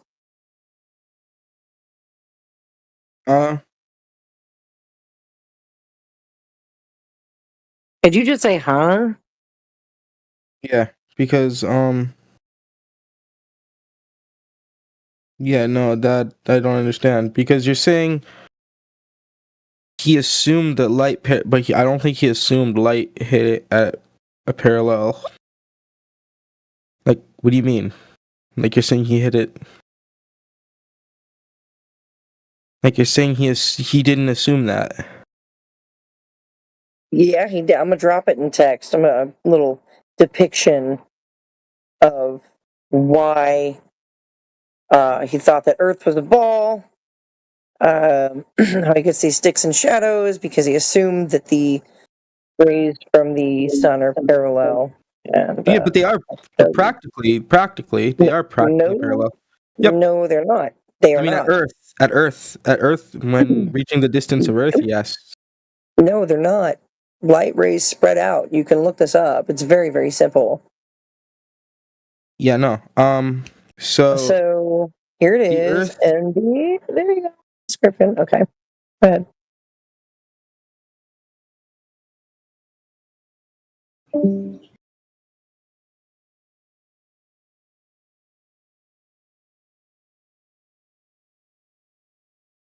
So let's see. If the sun is an orb of light, just assuming that the sun is an orb of light, that would mean that it would be putting off light in all different directions. Period. End of story. You don't have a spotlight sun. Yeah, but here's the difference is, okay, so we know it's parallel, and the reason we know No, it's you parallel. don't. No, yes, we do. Because if No, I cities, just if it looked it up. wasn't, if it was no, here's the thing. If No.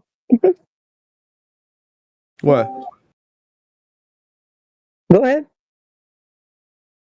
Yeah, no. Here's the thing: is we know it's parallel, right? And the reason we know it's parallel is because, actually, Aristophanes kind of proved it too, in the sense that like, so the cities with the sticks, right? Like, you know how you know the model. Anyways, the cities farther away from like the center line of the divergence, like they would see different angles, like they would see different solar angles, literally. But they don't. Yeah, that works for flat Earth. You realize that? But it doesn't. It works for flat Earth because the sun's rays spread out. It's very simple. You're just not eyeing and poo-pooing it away. No, what are you talking about? I'm There saying you go. There you go. if right, you're saying that it's diverging. You're saying that because it is. Right, and I'm saying that if it was, then the cities, right, farther away from the center of divergence, right, would see different solar angles. But they do not. Solar angles? Yeah. So you would see light in different spots. Do. You would What see are you no, talking they about? don't. If it's morning time for me and evening time for someone else, my angle direction is going to be different than their angle direction. Dude, I live in Ohio. Dude, if I live in Ohio and the sun is over my head, it's morning for California. They're looking at the horizon and I'm looking at noon. What's up with you? Yeah, like that's what I'm saying. Like, let's say the sun is right over Oklahoma, right? Just high noon right over Oklahoma. Okay. Somebody in California and somebody in New York are going to get opposing shadows on the ground. What are you smoking? I don't think you know it's like solar. Yeah, I don't think you understand what the sun is doing and how but I'm these talking about assumptions solar were angles. even formed. Matthew? Matt. That's the whole Hold thing. on. You don't even understand your argument. Matthew, You hardly is even he what understand he's mine. what he's saying? Is he what he's saying correct, Matthew? Yeah, so I would say let me give some specific numbers. It's not quite correct because on the globe model, the light from the center of the sun is almost parallel, but not quite. It's 0.00497 degrees. Right, but practically, I said. Right, yeah, so practically. Of course, it's not a point source, so that's how you can have the umbra and penumbra in eclipses and stuff like that. But from the center of the sun, by the time the sun rays reach Earth, they're for all practical purposes, parallel. And that's what Eratosthenes assumed. Again, though, what he's saying is this: what he's saying correct? That the same shadow on the city of Texas that's not what I said. will be the same shadow on the city of New York and California. The angles are the same in all three cities. Yes, I'm parallel. The light rays are parallel. The shadows are the same. The angle of the light is parallel, and the reason why they're are the shadows the same? They're not the same because the ground is tilted different directions. Yeah, I said the solar angles. I never said the shadows are the same. I said solar angles, and I said can't have an angle. solar angle is. You can't have an angle from a surface of a ball. Yeah, you can. You use a tangent. No, you can't. No, Matthew. Yeah, you're wrong, Matthew. What are you talking about? You can just shine a light on basketball. There you go. There's an example. No, that's what shining light. So you're shining a light on the basketball, and you think that's any kind of that's an replication? What? You can find the angle from any point on the basketball to the light. Yeah. How do you do it without a flat surface? You don't. An angle is always a measure between two straight lines. So one straight line would be to the sun. The other straight line would be 90 degrees from down, or horizontal. You call it that. No, you need the center of a ball to do your math, so you don't have that. Mm-hmm. We do though. To find an angle, you don't need to know how far the center is. So you're working off of the surface of Earth. Oh, hello. Eratosthenes' conclusion, it wasn't proving the Earth was a sphere. He was trying to get the size of the sphere he was already assuming that it was a sphere, and he was just trying to give it a size, a circumference. Yeah, Gemsy's exactly right. That's what I had said. He just assumed. He made assumptions, and yeah. Yeah, Eratosthenes wasn't trying to prove that the Earth was a sphere. He was assuming it's a sphere and trying to find how big the circumference was.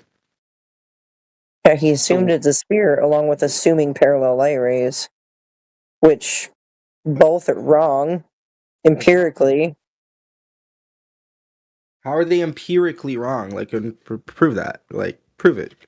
I already just gave an example up in the there's so many examples in the chat right now. Like, you're missing it. I just said something. Listen, bro. Remember, Aristotles made an assumption to come to a conclusion, right? If you change your assumptions, you're gonna come to a different conclusion doing the same observation. You get that? It's inconclusive. Yep. So here's why it's inconclusive. I'm going to post it here, right? So it could work if Earth were a globe and if the light rays hit parallel. And it also works too on a flat Earth with diverging rays. So yeah, like what he was saying, it comes down to being inconclusive, and it doesn't make a good argument necessarily for either side. Yeah, let me look at this. What are you showing me? Side chat, figure two. This is, what is this? Where'd you get this? Okay, so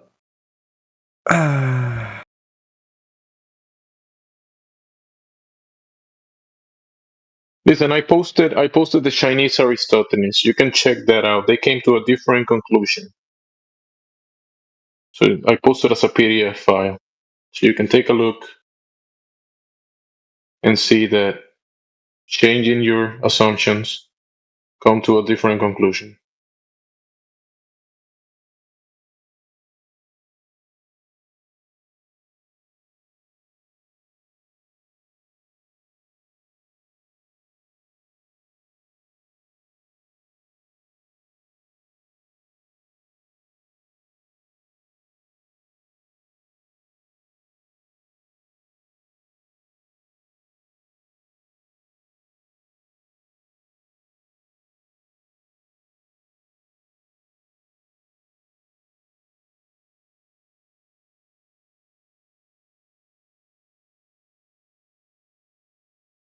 Do you get it?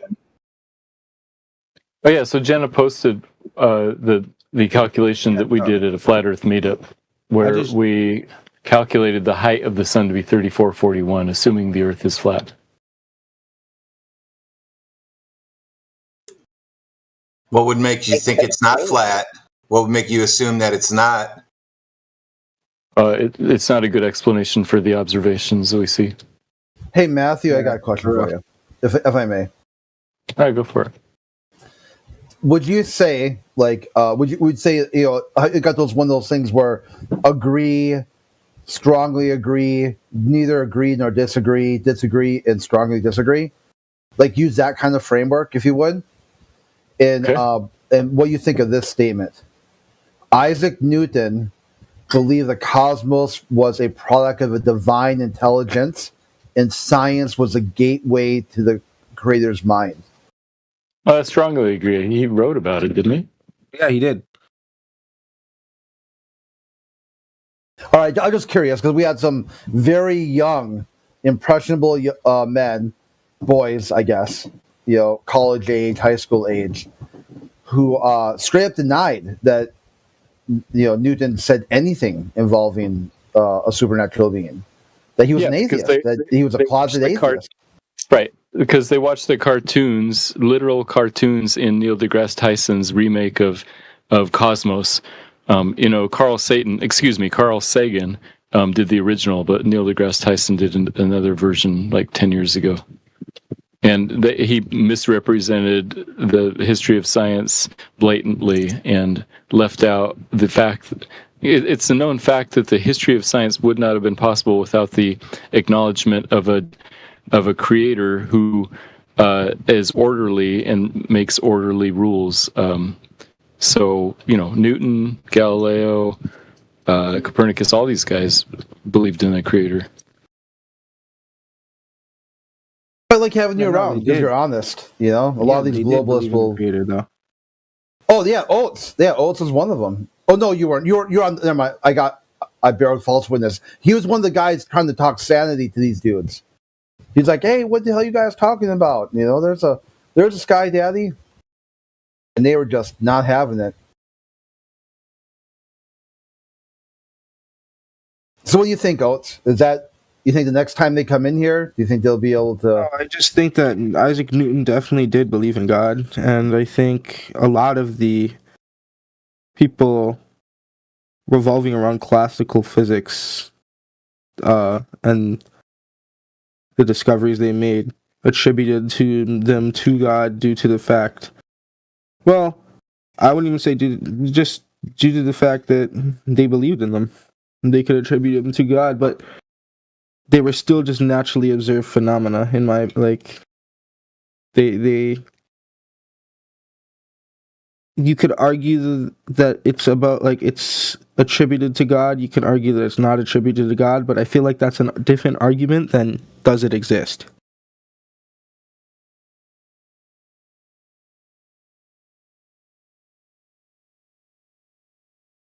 You want to go into that? Why? Why is it? If we may, I don't want to derail the conversation that something else is going on. Well, because it's just a naturally observed phenomena, right? Like me, I believe in God, personally. I believe in God, but I feel like that's different than observing a phenomena and recording it, right? So there's differences in that and philosophical belief, things you can come to conclusions through philosophical reasoning, right? So those are completely different. But that's how they came to the conclusion that there must be a creator or a designer based on the observable phenomena. Because yeah. Oh, sorry. Well, go ahead, bro. No, I'm just using saying science based on their phenomena they observe. They say this has to be designed. Go ahead. Using science as a portal into God's mind. Yeah, but the thing is, we can only make that claim, right? We can't say that's the truth. I could just say, oh, that's a claim that could be made. But you could also say, I do believe a lot of science backs up the claim that God does exist, but I'm saying that it's not in the way that most people tend to think. I think. Sorry, go ahead and finish. Go ahead. Yeah, I think if you guys want to call it a model, I disagree with that term, but if you guys say the globe Earth model, right? I think that heavily supports the idea of there being a God due to the probability of it existing within that model. Us having an inhabitable planet, they did the calculations and it's really low. It's extremely low. Any variable factor, which is tons and tons, millions and millions of variable factors, could have just prevented us from our planet from being habitable at all, right? So I think that in essence doesn't innately support the existence of God, but it doesn't. It's not innate evidence. I mean, it's not innate evidence, but it supports the existence. If that's what I'm trying to say. The globe will be a misrepresentation of the reality we find ourselves in, and it goes contrary to your God-given senses. So the globe will be going against God's design and God's creation, and it will be an impossibility based on the way he designed this reality to be. So I don't understand. the globe doesn't have. We don't observe the curvature in reality. No. We don't detect any motion of the ground, and we have the gas pressure that requires a container, and the container requires a designer to put it in place. So this whole design, there's so many ways that you can come to the conclusion that this is a design environment. Yeah, but the laws of the universe explain those things, right? All those things you just mentioned, the laws of the universe, like we can explain those things. The laws of the universe, what? Like the observable laws of the universe, aka physics laws, can explain those things. Things we observe. Like water, just water itself, the way water behaves, that debunks the globe. Gas pressure, the loss of entropy, that debunks the globe. No, it supports the. Your senses, your God-given senses, all of them debunk the globe. No, I don't think so. How does that make any sense? Yeah. How? Okay. Okay. No, just the last one. Let's go to the senses. But the sphere. Remember, the water. You cannot have water on the outside of a spinning sphere. You cannot show that in reality, right? You cannot have the water in a vacuum. You cannot have the gas pressure that we have in reality in a vacuum. So the globe is all of those things that are contrary to what we actually experience in reality. You're saying you can't have all these things, but the one variable that allows you to have these things is gravity, right? We explain it away with gravity, and then you guys just say it doesn't exist. And then, that is the nonsense God of the nonsense fantasy idea. The globe requires this thing called gravity. Form the earth as a globe to hold the water, to hold the gases, and to cause all of these things that nobody can demonstrate, show in reality. But remember, you gotta look at the globe as a fictional story, like you when you read it on the book. Like, let's say you're in the fiction section of the library, and you pick the book, and the label is Earth is a globe thanks to gravity, and that's in the fiction section. And you read it, and now you believe it. But why is it fiction? Like, you're just saying it's fiction, so it is. But I don't understand. You haven't demonstrated that it is. It goes contrary to everything you can observe, experience, test, demonstrate. Yeah, no, it doesn't. Sorry. Wait, hold on. Okay, sorry. another thing about your God-given. Remember, you said you believe in God, right? So your God-given senses, right? Yes. You have we observe the horizontal frame of reference. We see that there is no curvature. That's just your vision. One observation. You can observe the luminaries moving like clockwork. The sun, the moon, the stars moving in cycles, right? You can do this observation, and that your senses, you can observe this, one of your senses. And the globe claims the opposite of that, right?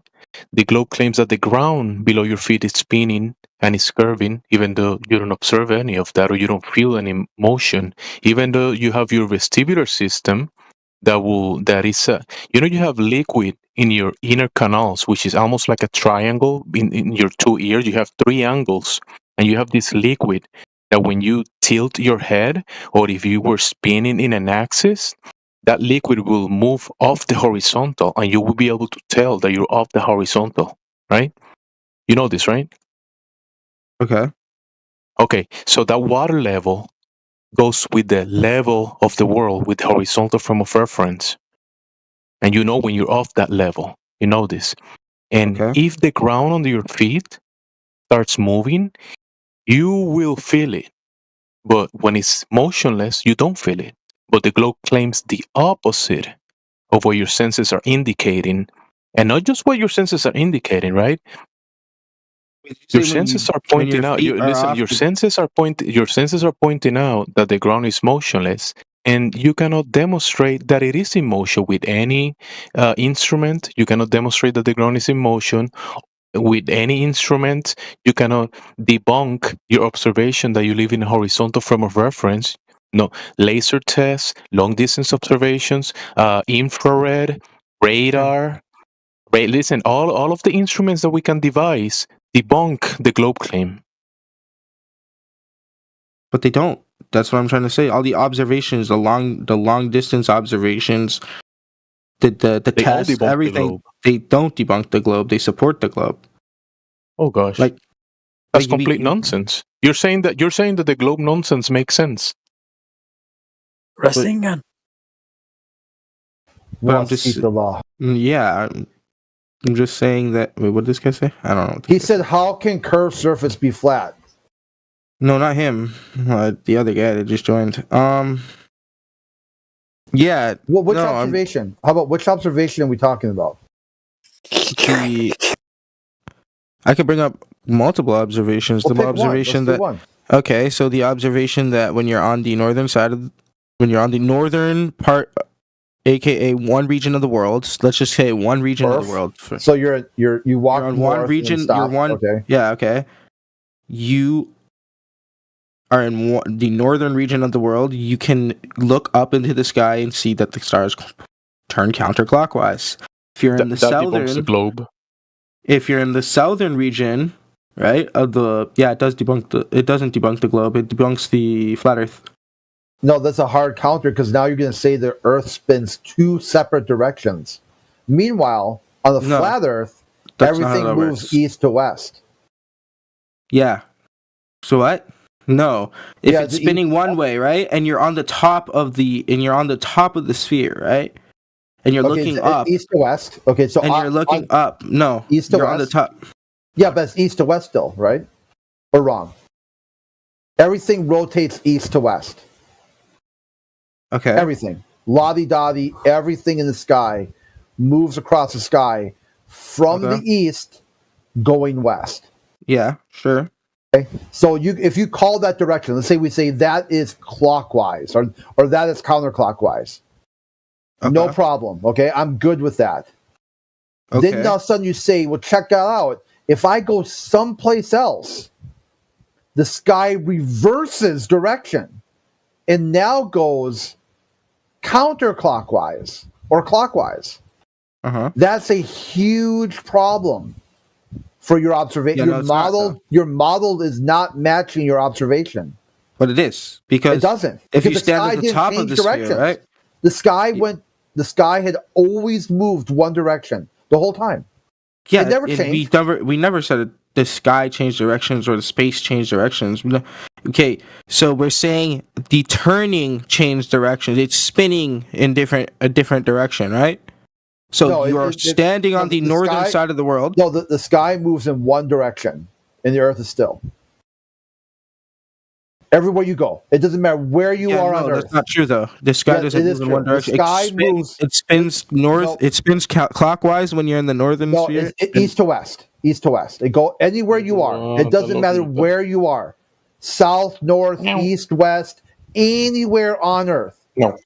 The sky moves east to west. That's a fact. That's a straight that's not true. Fact. Yes, that's true. It's not. No, it's not an observable fact. Ask what's his name. What's the science guy's name in here that you guys always say? Ask for. Yeah, to get some Matthew. Reference. Matthew. Learns. Yeah. Are you here, Matthew? Well, Matthew's not a scientist. Yeah, but he helps cut through globe misconceptions. So, in general, the stars rise in the east and set in the west. But if you're looking near the Polaris, then they move different directions. So it's not as it's more useful to talk about clockwise versus counterclockwise than east or west. Yeah, that's what I said. If you look at 27 past the hour, there's an example.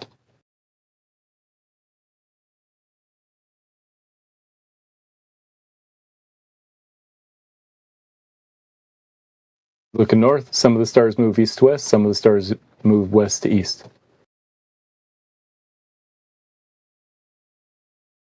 Yeah, there's an example that Professor Triangle posted also. You can see that some are moving right to left and some are moving left to right, east to west, west to east. But they're all moving counterclockwise. That's the more important thing.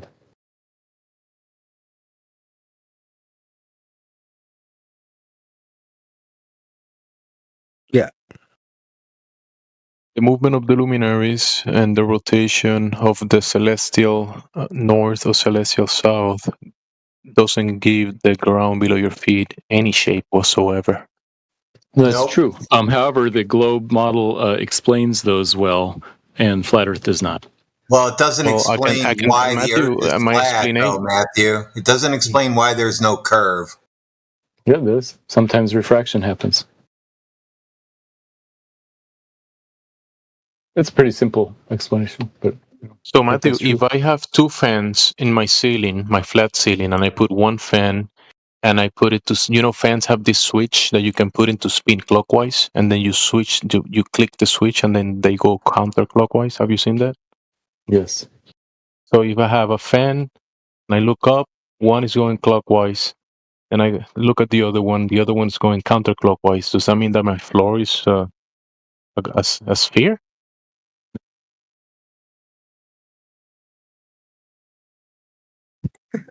Wait, what? That's the globe argument. You look at the sky. No, it's not. You see, what we're arguing is no. What we're arguing you see the luminaries. You see the luminaries in rotation. You see celestial north. You see the celestial south. 2 points of rotation, depending on the position of the world that you're at, and therefore you're standing on a spinning sphere in a vacuum of space because you see this phenomena. Okay. That's how do you come to that logically, that you actually can demonstrate that even though the ground that you're standing on, you don't measure any curvature. Yeah, but like Matthew said, you're saying that what is the cause of the curvature is by you observing the stuff spinning above. Matthew said, the globe Earth model supports that very well logically, and the flat Earth model doesn't. My flat floor, and I look up, I have one ceiling going clockwise, and then the other ceiling is going counterclockwise. You saying that my ground is a sphere? Yeah, but that's not how that works, right? Like you're just saying that. Like you're looking up in one direction. We're looking in we're suggesting that no. I'm looking left, and I see one fan, and I'm between the two fans. I look left, up, and I see one fan going clockwise. And then I look to my right, up, and I see the other fan going counterclockwise. Is that means that my floor is a sphere? That's your conclusion? Yeah, no, that's not our conclusion. Okay, let me give you a different one. I'm driving a car, and this car is transparent, right? I'm holding the wheel. You're next to me, good one. Right? You're my passenger, right? Mm-hmm. Do you visualize this? Mm-hmm. So we're holding this. I'm driving. The vehicle is transparent, and I look to the left wheel, right? And the left wheel looks like it's going clockwise. And then we turn to the right wheel, and the right wheel looks like it's spinning counterclockwise. Does that mean that the car is a sphere and the floor is a sphere? What is it? Which one is it? That's a good example because that's exactly what we're claiming. We're claiming that the reason at the North Pole it does one direction and the South Pole it does the other direction is because you're looking different directions. So what? You're observing the wheels spinning of the sky. That doesn't mean that the floor is a sphere, dude. No, what it means is that if you're looking at the right wheel, you're looking one direction. If you're looking at the left wheel, you're looking another direction. So same thing if you're looking straight up on the North Pole versus straight up on the South Pole, they're different directions. That's the whole point. But those are not directions. Those are not directions. That will be. Those are not directions, bro. Clockwise and counter. You think that the fans are going to a direction? No, going so somewhere? You're looking on the North Pole. You're looking straight up. On the South Pole, you're looking straight up. You see different rotations. It's because you're looking different directions. Because you're on different opposite regions of the sphere, right? Looking what sphere? In different you didn't directions. measure the sphere. Remember, you never measure the waters across the surface of the Earth or the Earth itself to be curving as a sphere. Yeah, but we're just telling you why it's spheres. We're just telling you why it supports our model. We're not telling you. You're looking at the sky. You're saying the sky looks like a sphere. Therefore, the ground is a sphere. Jemsy, you're right. The fact that these different rotations happen doesn't mean anything specific about the Earth. It could be a cube, for example. The main point with the different rotations is that if you're looking up at the North Pole, you're looking a different direction than if you're looking up at the South Pole. So therefore, ground at the North Pole is aiming a different direction than ground at the South Pole. That's the main point. So it can't be flat. Yep. I could run. Oh, so you got it.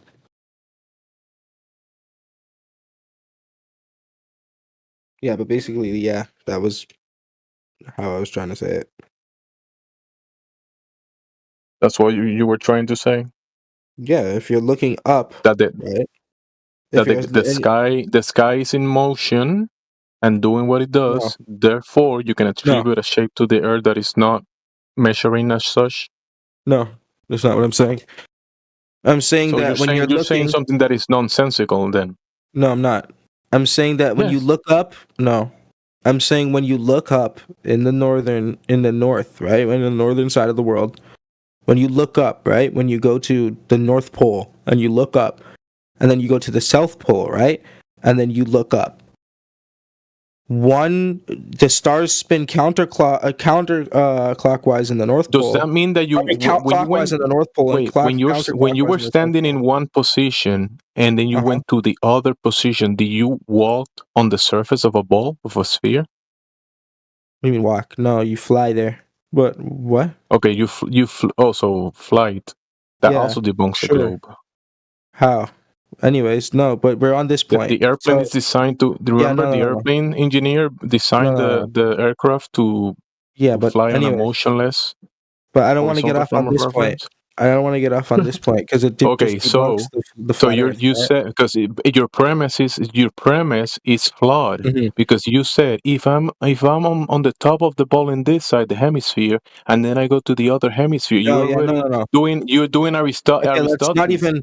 Oh no. Okay, you whatever. Said hemisphere, dude. You said you can have hemisphere. a hemisphere. I said north. I said North Pole and South Pole. You said hemisphere. Stop lying. Okay, let's just say North Pole and South Pole. Whatever. Maybe I misspoke. I was talking about the North and South Pole. So remember the poles. What you call in the poles.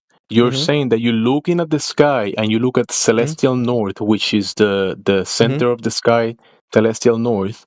And then you look, and then you go to the other place, and you observe celestial south, right? Sure. And you're saying that that's something on the ground. They spin opposite directions. But this is the thing. This is your flawed conclusion. You're saying that stuff is on the ground. That's not on the ground. That's in the sky. Yeah, no, but I'm asking how maybe. How does that work on a flat Earth? It debunks the flat Earth, right? So I have a fan. You know what a ceiling fan? You ever seen one of those? So you have a ceiling fan and you have it on the ceiling, right? And this ceiling fan is going in a circle, right? It's going in a circle. You're looking up and you see the ceiling fan going in a circle. Then you have another fan next to that one or in the other room, and that other fan is also going in a circle. And then what? And then the ground, the floor is a sphere? No. Yeah, no, that's not our claim. We're not. I'm not claiming. The thing in question is the ground, and you're attributing something of your imagination that you cannot demonstrate in reality. Imagination, though. We're just looking up and using a simple observation to make this claim. Up. Remember, you're looking up exactly, and you cannot have an up and down on a sphere. Remember, the sphere is in and out. So when you look relative to our position. Listen. When you look down, that debunks the sphere. When you look up, that debunks the sphere. When you look across, that debunks the sphere. On a local scale, of course, you can look up on a sphere. It's just, of course. You know. In reality, you cannot be standing under a sphere, you know this, right? Or on the side of it, you'll fall from it and go to the floor, right? In reality, you couldn't stand on the surface of a sphere. You know what happens? And when you pour water on a spinning sphere, you know what happens, right? The water goes splash, splash on the floor, right? You know this. Yeah, no, but then when you attribute gravity, Are you going to listen to me? I said, listen. But you're contradicting yourself. This is the issue that you're having. You contradict yourself in every sentence. But I just said, no. Yeah, no. Listen. No, I'm saying, no, that's not how it works. So yes or no? Put a comma between them. Yeah, no, that's not how it works. Sure. Do you want me to say that? Yeah, no, that's not how it works. So you're saying that you can demonstrate water on a spinning sphere with the gas pressure on the outside of the sphere in a vacuum. You can demonstrate this, right? Yes, no, or no, yes? You can demonstrate that if you attribute gravity, yeah. Oh, so you're gonna grab. Okay, so you're gonna grab some gravity. You're gonna grab a sphere, water, liquid water, and remember, I don't want you to grab crayons and make a drawing of this and say, look right here. No, you're gonna grab a sphere, liquid water, in a vacuum, then some gravity, and you're gonna put all of those things together, and you're gonna show it working. Yeah, no. So how do you? Yeah, no. Yeah, no. No, yeah. Exactly. Yeah, no, yeah. Okay, semantics. Anyways, which one is it? Yes or no? Can you do it, or you cannot do it? No, you can't do that. No, you can't do that. Okay, so the globe again impossible. No, it's not. You cannot do it. You just admitted that it doesn't make sense. I just said that's my point. Because are you slow? You're gonna pour. This is a the little bit of beginning water of our conversation. Remember, the globe is complete nonsense, and you just admitted it. Gravity, right? You made it. Is that the mass needs to be big enough to pull other masses towards it? All right. You're talking about like in a fictional. Are you in the book? Are you in the fiction? You're just saying it's fictional. In the library? It's fictional. That doesn't make sense. It's fallacy. Anyways, that doesn't. Yeah, fiction, it really doesn't make more sense. fiction. Remember, you just said that if you add mass to the sphere, that I said you can have. Now you can have the water on the outside and the gravity working. Yeah, gravity is relative to mass. Yeah. Relative to mass. Yeah. So you just submitted the sphere with the water, the gas pressure, and the gravity is nonsense. But if you add mass to it, that makes sense. What? When did I say that? Remember, you said that will be nonsense. The ball, the water, the gas pressure in a vacuum. You said that's nonsense. Remember? Yeah, if you're talking about it on the context of the surface of the Earth. This is the beginning of a conversation. You can't do that on the surface of the Earth. But now you said that if you add mass, that will make sense. That will make everything make sense. That the nonsense will make sense once you add mass. That's what you just said. Yeah, because that enables gravity, right? Yeah. That enables gravity. Yeah, no. No, I said yeah. Okay. So now we're gonna add mass to the equation. Now demonstrate it. Yeah, and that enables everything gravity. You said that it's nonsense. That enables gravity. And then add the mass and make it make sense. Yeah, because it enables gravity, right? You guys just don't understand the concept of gravity. I don't understand how you can't wrap your head around the concept of gravity. You say that you're gonna use a concept to prove your nonsense? Well, how else would you prove something? Without a concept? So the concept you're gonna prove something without a concept? What are you talking about? You're just saying things. I can prove that fire boils water without making any concepts about it. I can show it to you in reality. Okay, and something I can show that you. is Listen, observable, without a concept, right? Listen, without a concept, I can show you that gas pressure is the force that the gases exert on the walls of its container. I can show you that without making a concept. Mm-hmm. All right, so I can show you all this stuff in reality. I can show you liquid water. All right, so why does stuff go down in the ocean? I can show you without a concept. I can grab a sphere. I can show you liquid water, and when I pour the water on the sphere, you're gonna see the water go splash, splash on the floor without a concept. Can you explain? Okay, without a concept, can you explain why stuff goes down? So you see the difference here. But can you answer my question? That I gave you. Can you answer my question? To reality, you're saying that your concept of fantasy will debunk reality. Okay, but can you answer my question? Can you demonstrate that your concepts debunk reality? Can you demonstrate that? No. Can you answer my question though? No. Oh, thank you for the concession. You cannot demonstrate. Yeah, I'm not going to demonstrate something after you just totally ignore my question. But okay. Why are you running away from your claim? Remember?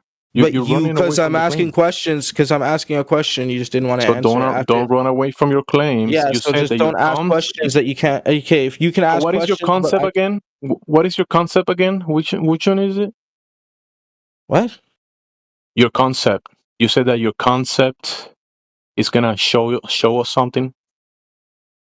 My concept, gravity. You're the one that said that. Remember? Yeah, gravity. Gravity's. I guess you can say gravity is a concept. Okay, can you show that concept to make all the things that you make claims of? Can you show this concept? Yes. In reality. Yes, you can calculate it. Actually. Oh, so you're gonna write it on paper? That's what you're saying? Yeah. You're gonna actually, you can. So you're gonna grab a crayons and you're gonna grab a paper and you're gonna put that on a flat, horizontal, motionless table and make a drawing and say that this concept that you're drawing on the piece of paper is debunking water, gas pressure, motionless earth. How else are you gonna write something down and debunk something? What are you saying? Yes, I'll show you. I'll show you. You're saying. You're saying. Water. I show you gas pressure. I show you a horizontal line, and that debunks everything you put on the paper. You showed me gas pressure. Gas pressure doesn't debunk anything. Like I said, in the context of no, it doesn't, because in the context of gravity, you're just saying gas pressure without adding gravity into the mix.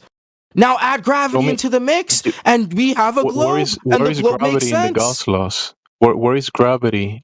How does gravity affect gas pressure? How does gravity affect gas pressure? You think the atmosphere. It contains the atmosphere. Gases? Gravity is the container of the atmosphere. What are you talking about? So you're claiming that when you go to the propane guy and say, "Hey, can I get some propane? But I don't need a container because I got gravity here." That's what you're saying? Yeah, no, that's not what I'm saying. I'm saying in the context of the globe. So when you go to the tire guy, you go to the tire. You need new tires, whatever. In the context of the globe, you need some you need some pressure in your tires or whatever around your rims. And you tell your guy that, hey, can you put some pressure around my rim? But I don't need the tires because I got gravity. Your analogy is illogical.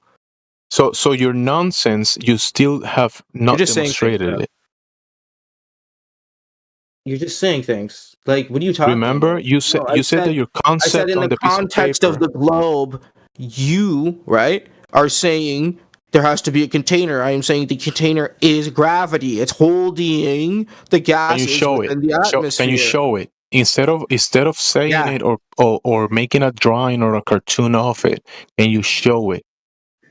We can make observations that will prove this claim to be accurate. Yes. You can do those observations yourself. That's not begging the question. I'm answering his question correctly. How? I said you could do the observations. How? I'm saying no, because when you make observations, you're just going to beg the question that it's called by gravity. That's what you're going to do. What do you mean I'm going to beg the question that it's called gravity? You're going to look at the air, you're going to look at clouds, and you say, look, gravity clouds. That's gravity right there, gravity clouds. That's what you're doing. That's what gravity you're clouds. Something like that. All right, yeah, see, you guys are saying things. What are you talking about? What are you talking about gravity clouds? I'll tell you what. Like he's... Go ahead. Why don't you try it? Go ahead. Point your observation. Let's see what happens. What's your observation? What's my observation? Like I said, I already talked about the observation. What is it? The counterclockwise and clockwise rotation. Sorry, we're supposed to be causing gas pressure, I thought. No, that wasn't anything we were talking about. That was my observation before, and then he brought up gas pressure and stuff. Okay, so you want to go back round to stars rotating, do you? Well, I mean, that was my observation that I pointed out earlier. Okay, what's the cause of stars rotating then? Well, what do you mean? What's the star? No, I'm just saying that it points in that affirms that we're pointing in different directions when we're looking. Sorry, when we're looking straight up, we're looking in different directions. Well, when you're in the question that you're on a sphere, and when you look straight up, you're antipodal. I'm antipodal. Yeah, so if you're at the north and you're at the south, you're pointing up in different directions, aren't you? Yeah. That's antipodal if you're on a sphere. You said when we look up. But okay, well, sure. That's semantics. That's perpendicular to horizontal. That's semantics. No, sorry, excuse me. Words have very specific meaning. Me and you are trying to communicate, aren't we? All right. Yeah, but if I don't understand the words that you're using, then we're going to have a failure to communicate, aren't we? Yeah, but you knew exactly what I meant. Like you were yeah, I realised you were begging the question. So pointing it out to you, you make the observation of stars rotating. Try again. Yeah. No, but you knew what I meant exactly right away. It clicked, and then you had to prove that you're smart. All right. One sec, guys. I'll be back. Run away. Okay, never mind. I'm back. So prove it. So prove that works on a flat Earth model. Sorry, prove what? That things in the sky move? No, prove that. How can you look up in the sky in two different parts of the world and see what rotating clockwise and counterclockwise so at the same time? I go to two different places and I see two different things when I look up. Yeah, no, two people can be at the opposite side of the world. Yeah, okay, we can have two people observing two different things. One can be underneath celestial north, one can be underneath celestial south, and when they point up, they can describe two different rotations. And yeah, so how does that work on a flat Earth model there? Well, okay, so do you know what up is? Okay. When they look up relative to themselves. Yeah, relative to themselves. Up is relative to horizontal. Perpendicular, vertical, when you look up vertically. So when you walk across a horizontal plane and you look up, you see things in the sky that are moving. Yeah, but we're talking about up on a local scale. I said relative to you, right? Up on a local scale, but you've got two observers. Mm-hmm. Are you not following your own example? Yeah, you're not following your own example. I Sorry, just you said say you're in celestial so to the north. two observers, when they look up in the two different locations that we've clarified, north and south, underneath the celestial rotation points, then they look up and they see rotations in the sky. And? Yeah. What are you talking about? Yeah. And that's just evidence that supports that globe Earth model. Sorry, up. It doesn't support perpendicular to horizontal.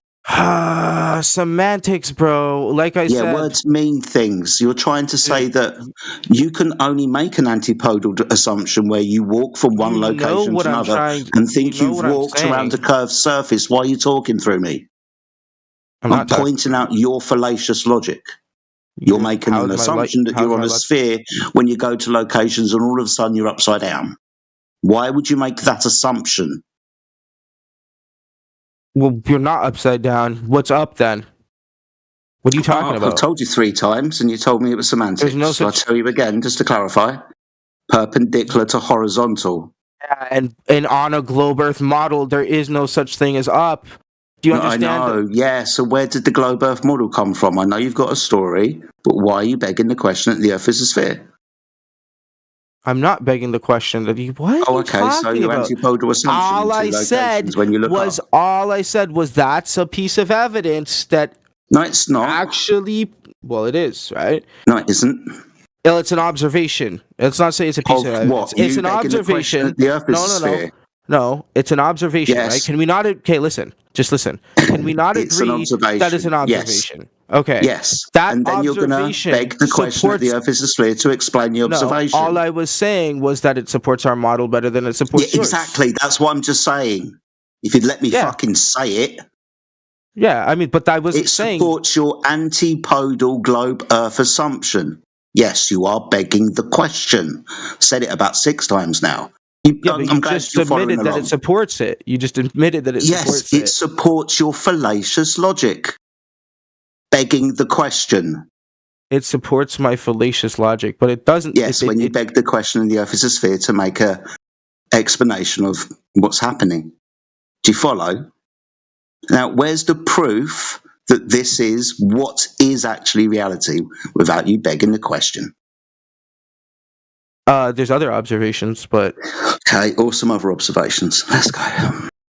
Well, there's the things getting disappearing from top to bottom over the horizon line. Okay, what's the horizon? It's anything perpendicular. The horizon? Mm-hmm. Isn't anything perpendicular to your view?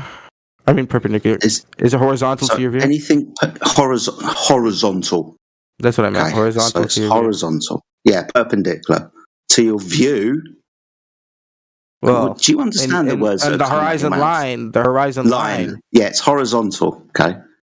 Anything else? Horizontal. Yeah, it's horizontal. Good. Okay, you understand that horizontal is not curved. We understand that, don't we? Yeah, but you're just saying, Good. hey, look You're around supposed to be you. proving It a looks curve, flat. but you've said horizontal.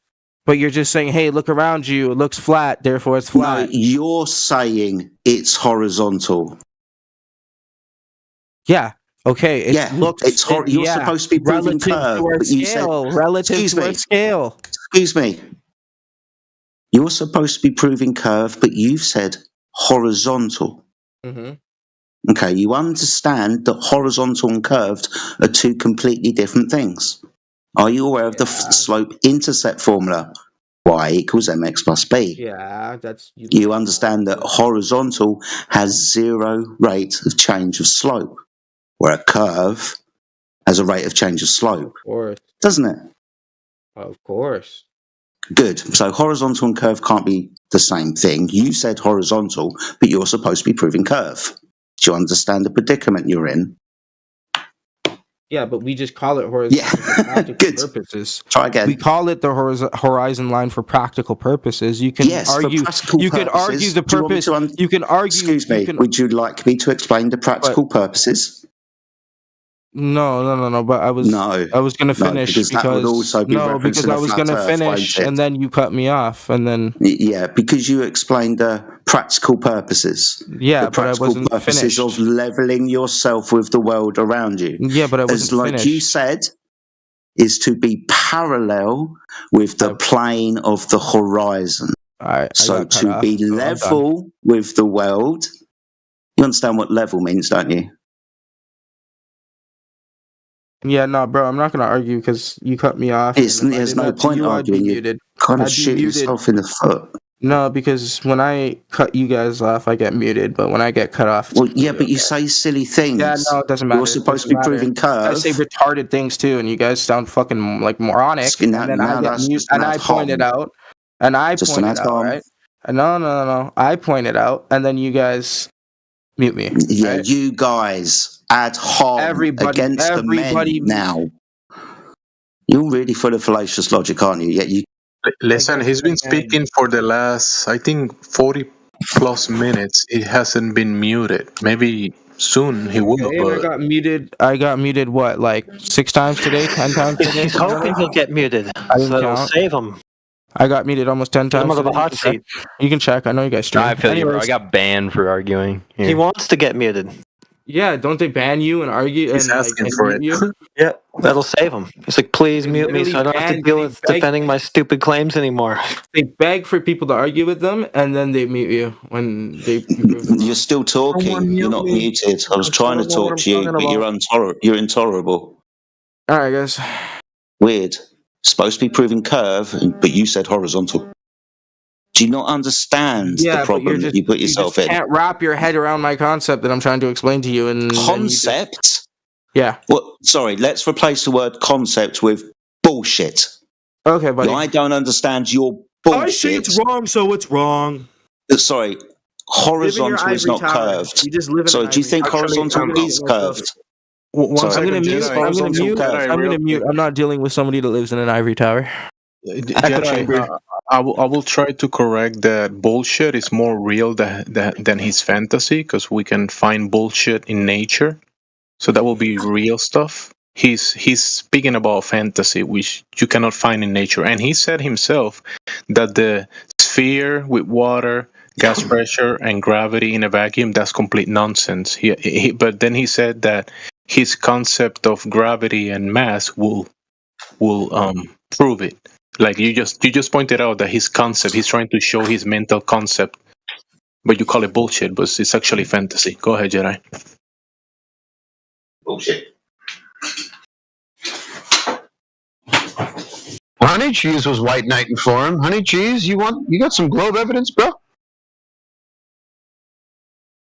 No, I'm good. I'm about to dip out of here. I just realized I got unbanned from this Discord recently, so I saw it pop up again. So I thought I'd I was curious. Oh well, it works. You're live, man.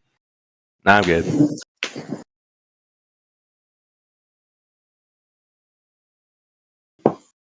That was a good one. He was trying to prove a globe with a horizontal. Good one, Jedi. Good way to put it. Just wow. And then he wanted to tell me about practically. Oh, awesome. So we can use the horizontal plane of the horizon practically, are we? Yeah, to level ourselves with the world. Lots of fun, though. Lots of fun. Good evening, everybody. Hope you're doing well. Good one. It's kind of similar to the other one.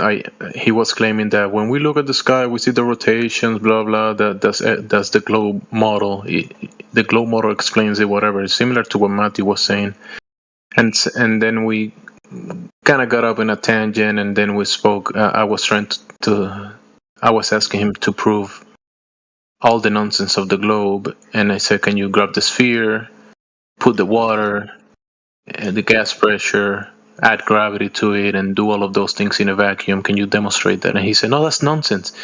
That's what I'm telling you. Exactly. That's complete nonsense. And that's what you're trying to claim. Thank you. You making that's we agree. It's nonsense. Yeah, that's funny, man.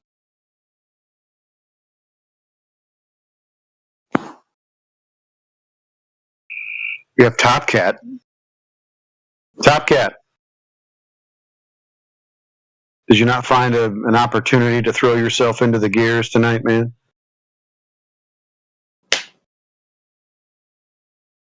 Got some globe proofsies?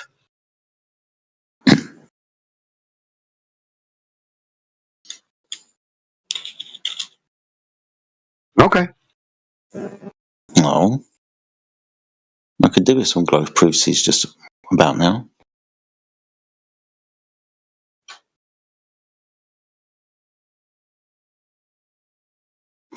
Thought Top Cat was the coolest cat.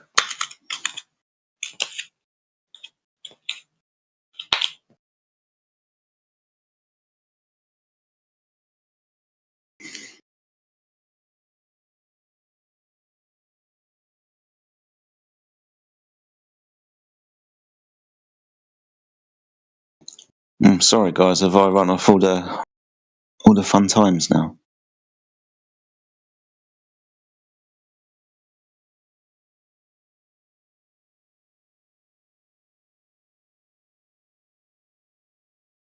Nah, he was here for over an hour, so this is the low time, I guess. Well, you ruined my fun time, yeah, because I've been packing my house again all morning, and it was just good to listen to in the background. Now I've got silence. You've ruined it, Jedi. Yeah, sorry, man. It's awkward when it goes silent round there, isn't it? Oh, shit. Now we've got no one else to talk to. Come back. We didn't mean it. Go on, beg the question. We'll let you. It's fine. We'll overstep your proving that the Earth was horizontal. We'll forget all about that. Just come back. It's okay.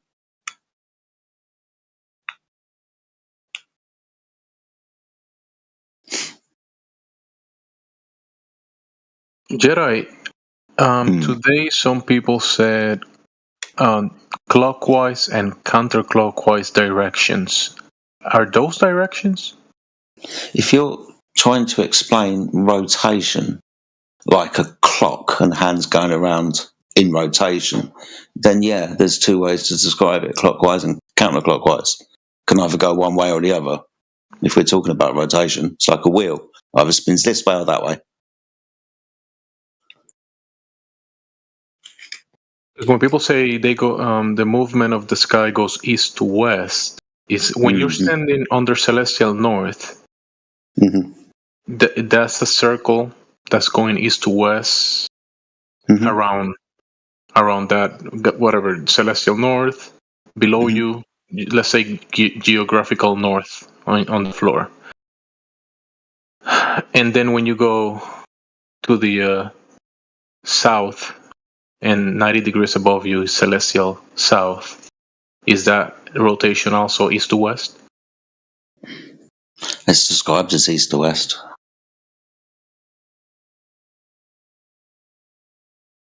It's counterclockwise, though. It's a different rotation.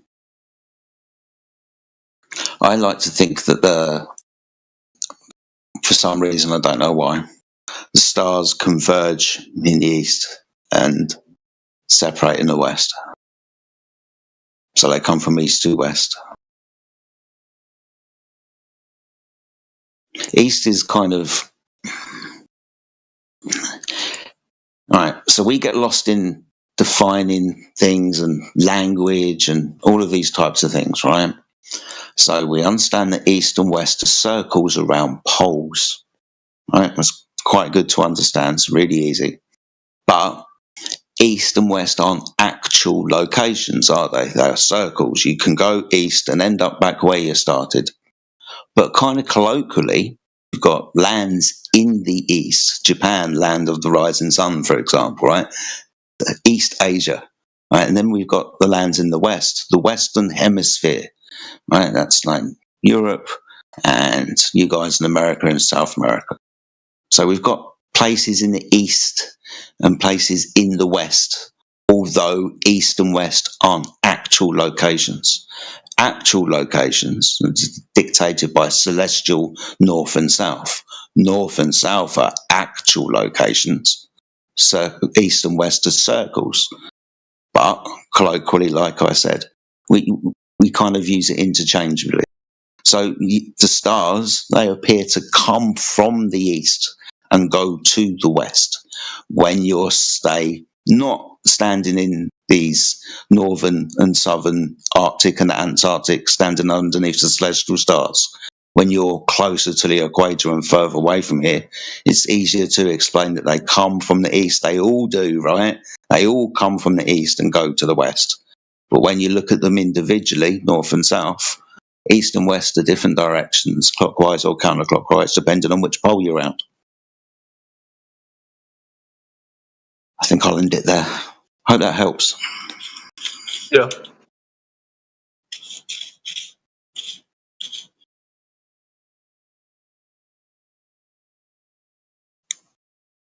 Thanks for that. Yeah.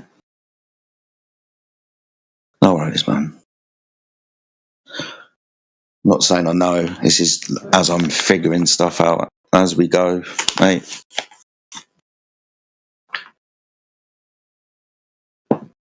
Crazy how north and south are circles, though, are they? No, they're actual places. Yeah.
So.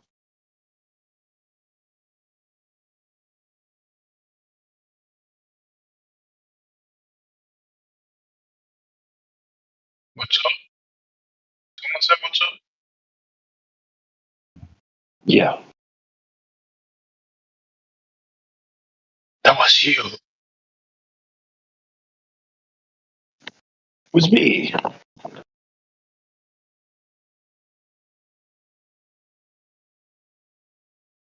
What's up? Now we're gonna talk. Light.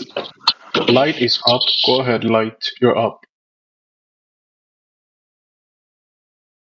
Light up. Light up, Light.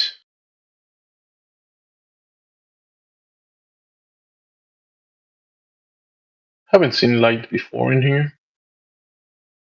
Actually. I think that's Disinform. Oh yeah, that's Disinform, yeah. I've seen him before. Yep.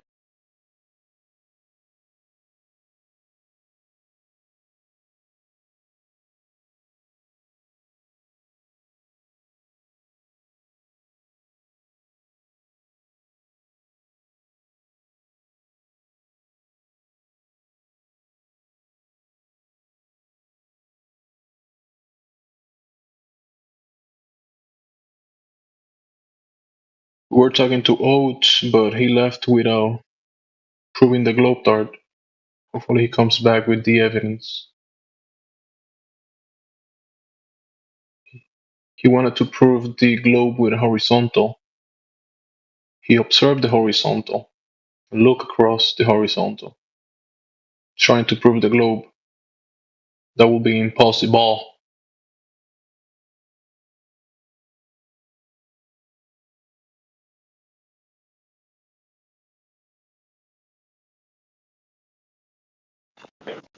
Well, you'd have to demonstrate the surface of the Earth perpetually deviating away from horizontal, wouldn't you?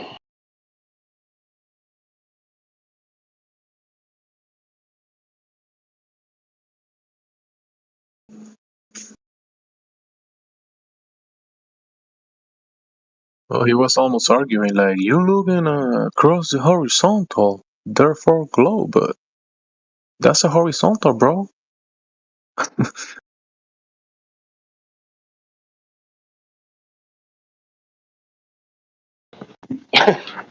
Looking across the globe, oh, okay. Because horizontal would be like a seesaw, like be able to tip it back and forward on a ball.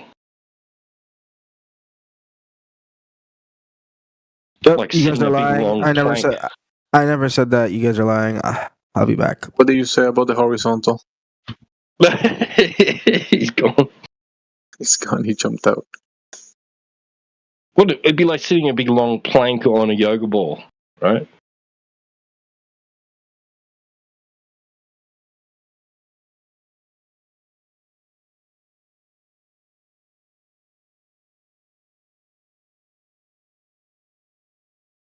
He also said there's no up and down on a globe or a sphere or something.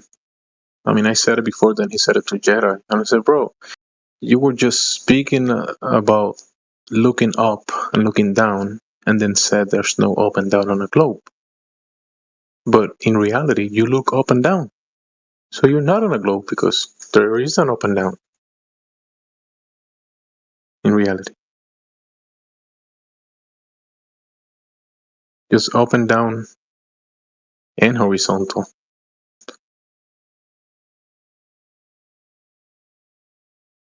That's enough to debunk the globe.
Welcome. Anybody new? Let's see. No. Rolling my boulder? What?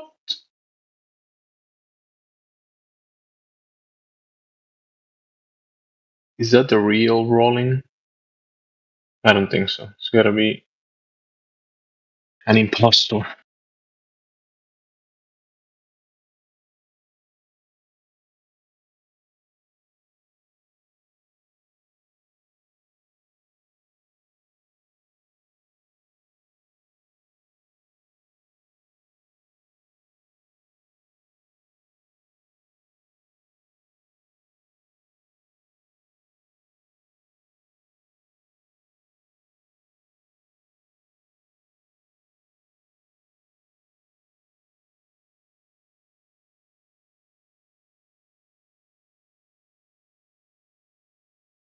Welcome to the new people. Anybody in there? Oh, that's Jin CBR. Welcome back, Jin.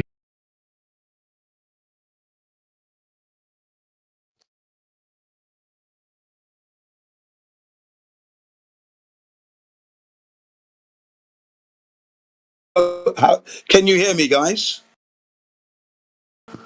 Yes, Can you yes. hear? The answer is yes. Right, I'm here with my Japanese student.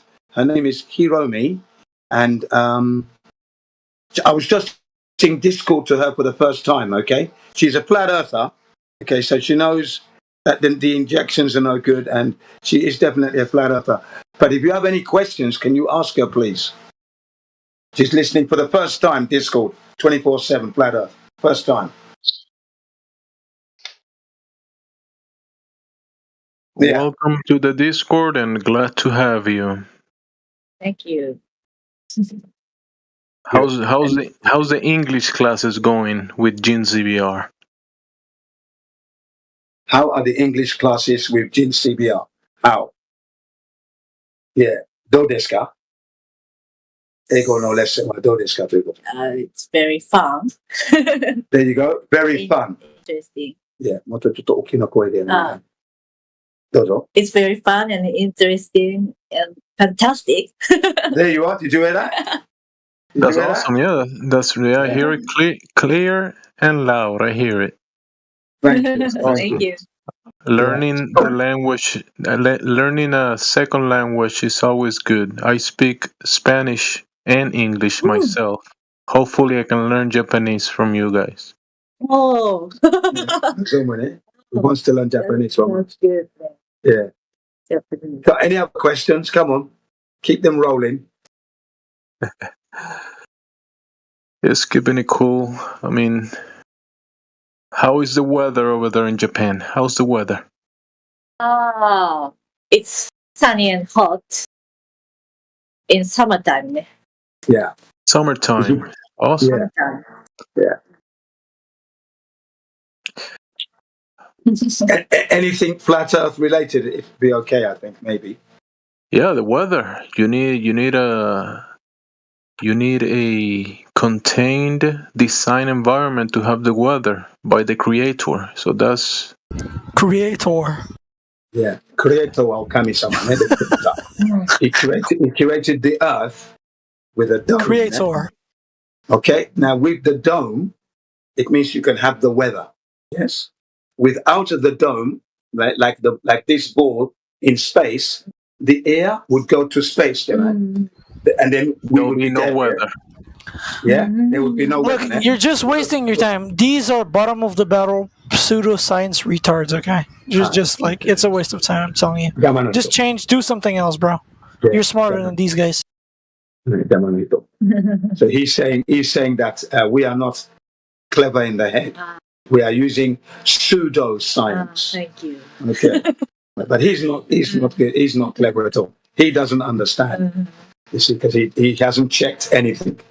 You see, when you don't check anything, and you don't know, you don't 100% know. Yeah? You can hear about it, you can see it, but then if you go and check it, then you know, yeah? Right? You know, and then when you look back in your life, your past, you can see something is missing. And the kyokubitsu is missing, Janai. If you're living on a ball you would know that you're on the ball because the curvature is there, but no experience. Yeah?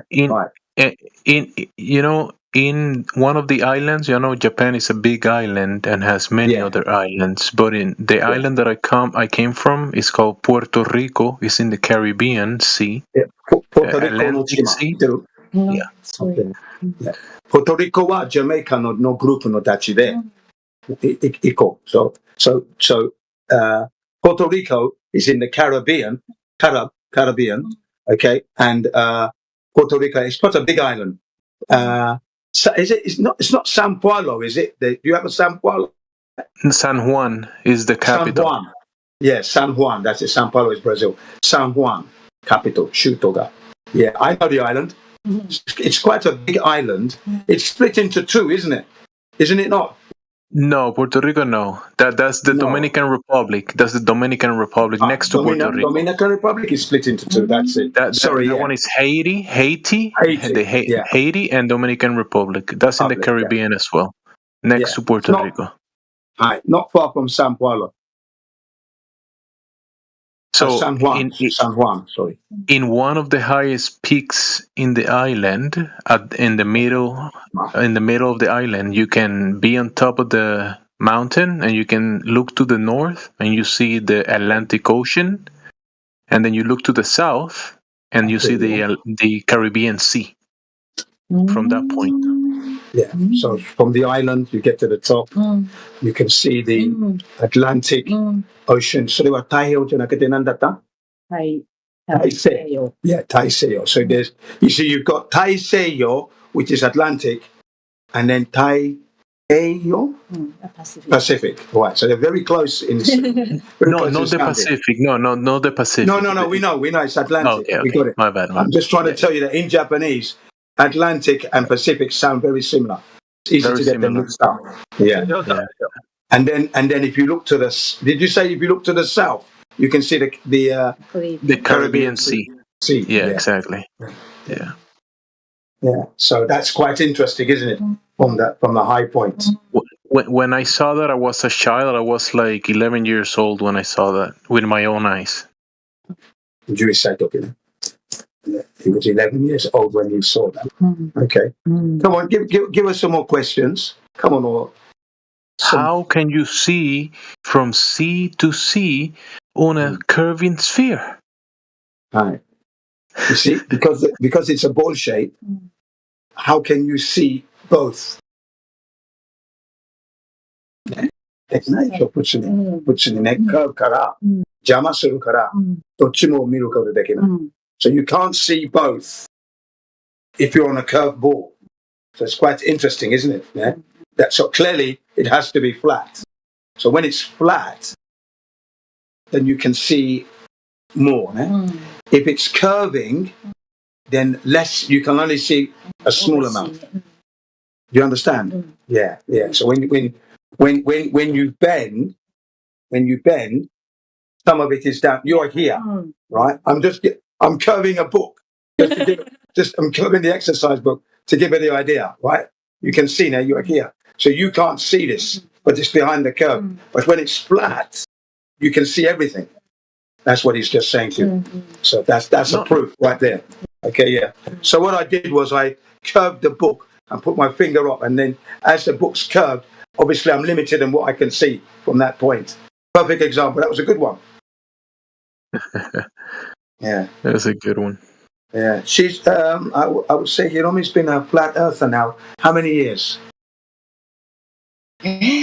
Julian? No, wait a minute. No, maybe not that. Not that much. Maybe. But before COVID. Yeah, you just said just before COVID. Yeah. Hang on. So maybe 6 years or 7. Wow. Yeah.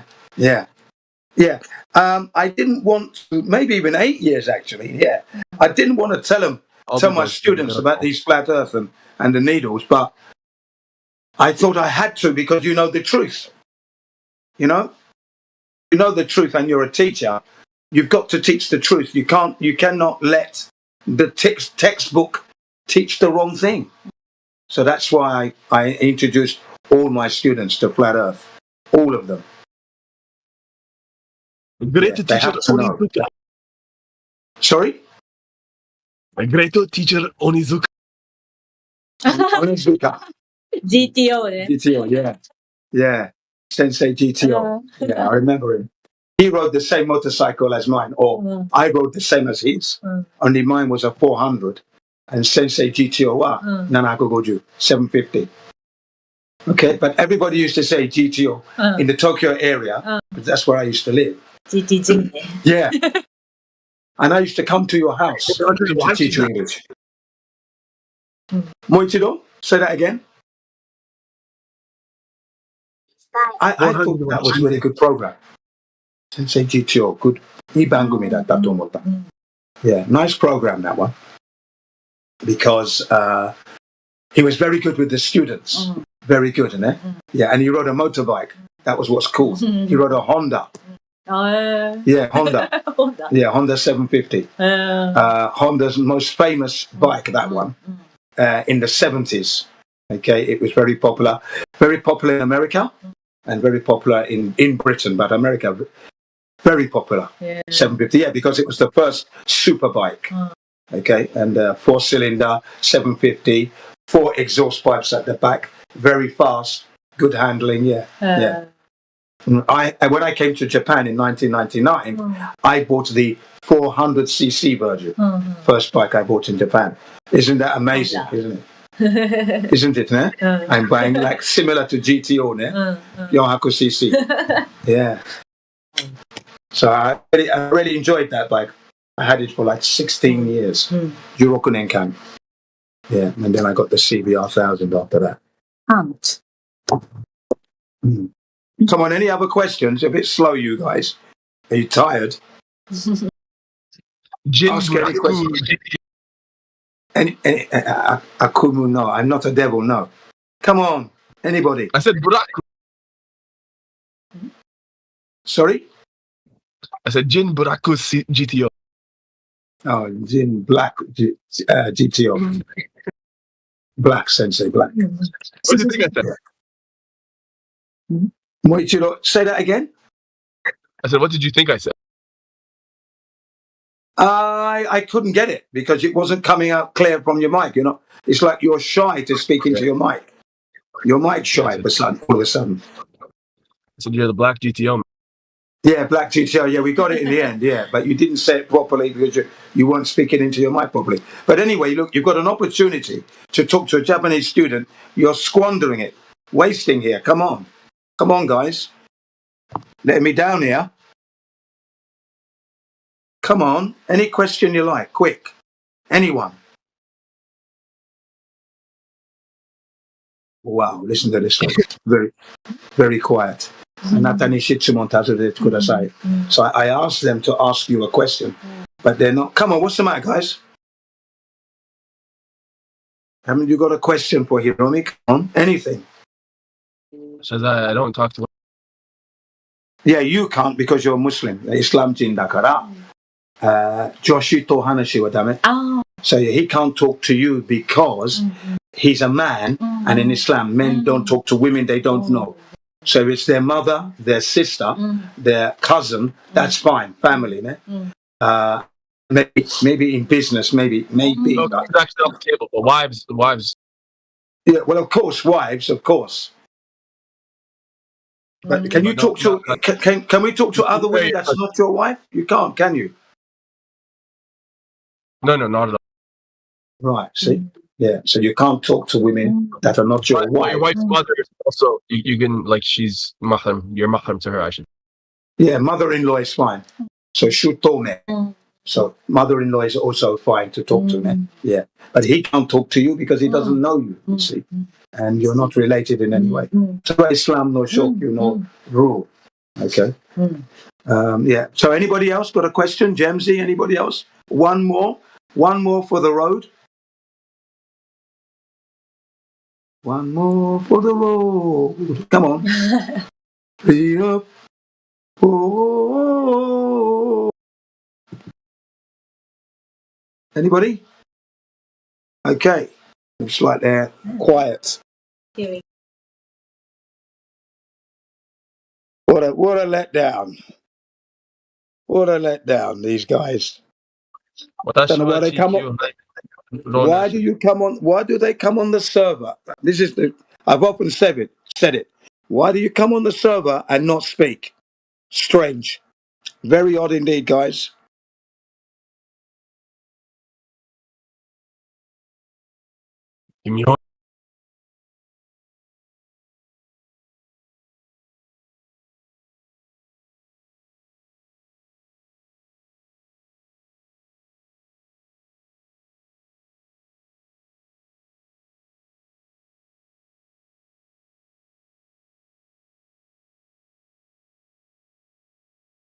That was fun while it lasted.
they tell us. Would you say that this is the best evidence that the Earth is not round? In terms of like the flat Earth? This particular observation, or you mean long distance observations in general? I guess both, because I mean, when we're talking about this long distance observation, I usually see this picture come up, but I meant long distance observation in general. But now that you brought that up, yeah, I'm curious if there's other long distance observations that. Yeah, there's so many. You know, I'm not a huge fan of this one that just got presented. I'm not sure why it's the go-to, but there's much clearer ones like this one in the side chat here. You know, it's the same location. It's just like 50 times clearer, right? This one, you can see the horizon very clearly behind the platforms.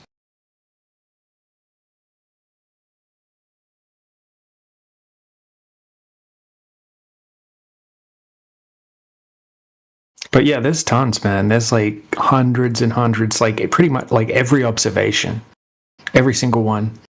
Like anyone can go out and do these observations, and if you go out and do these observations, you're going to see magnitudes further than you should be able to see if the Earth's a globe. There aren't any that align with the globe. That's why we're here. You know, there's just such a big accumulation. Like they've been done all over the world, and much longer distances than this as well. You know, 20-mile lakes, 30-mile lakes. Then we've had very, very expensive equipment used, shooting high-powered lasers across these distances. We've had people like Dr. John Dee, PhD in optics, go out to debunk us by shooting these lasers across the water, and he became a flat earther in the process. And he's a professional in this field of optics. So, yeah, tons and tons of evidence. And then there's no evidence that there's any curvature throughout all of history. All of history.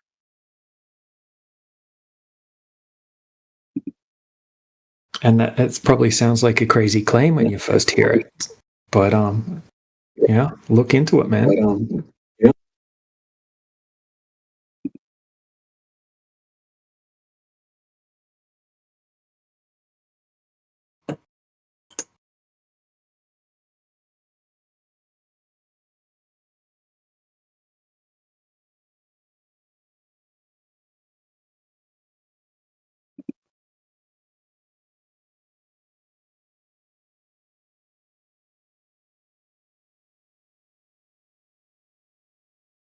Okay. What other compelling evidence would you say is shows that the Earth is flat and not round? Well, I mean, everything really. I mean, there is no evidence that it's anything other than that. So, I mean, it would probably be the reverse question would probably be the better one. Like, what evidence is there that it's not exactly what we all experience it as every single day of our lives? You know, we all experience a flat stationary plane already.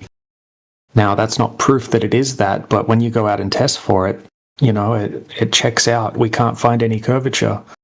I mean, then we have no evidence that it's moving, right? That's another one. Then we have, we have gas pressure that we're breathing. You know, that's very strong evidence of being within some type of contained system, right?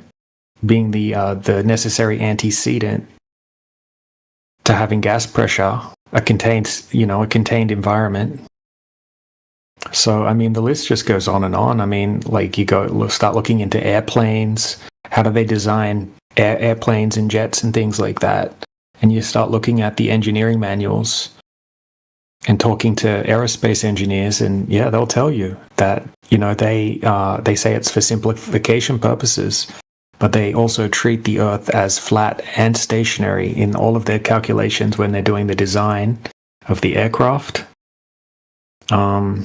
Countless hours of interviews with commercial pilots, military pilots, all talking about flat Earth. There's so much evidence, right? And once you start looking at all the evidence, you think, oh, wow, there must be tons of counter evidence from the globe side for all of this. But you'll get disappointed when you go looking for it.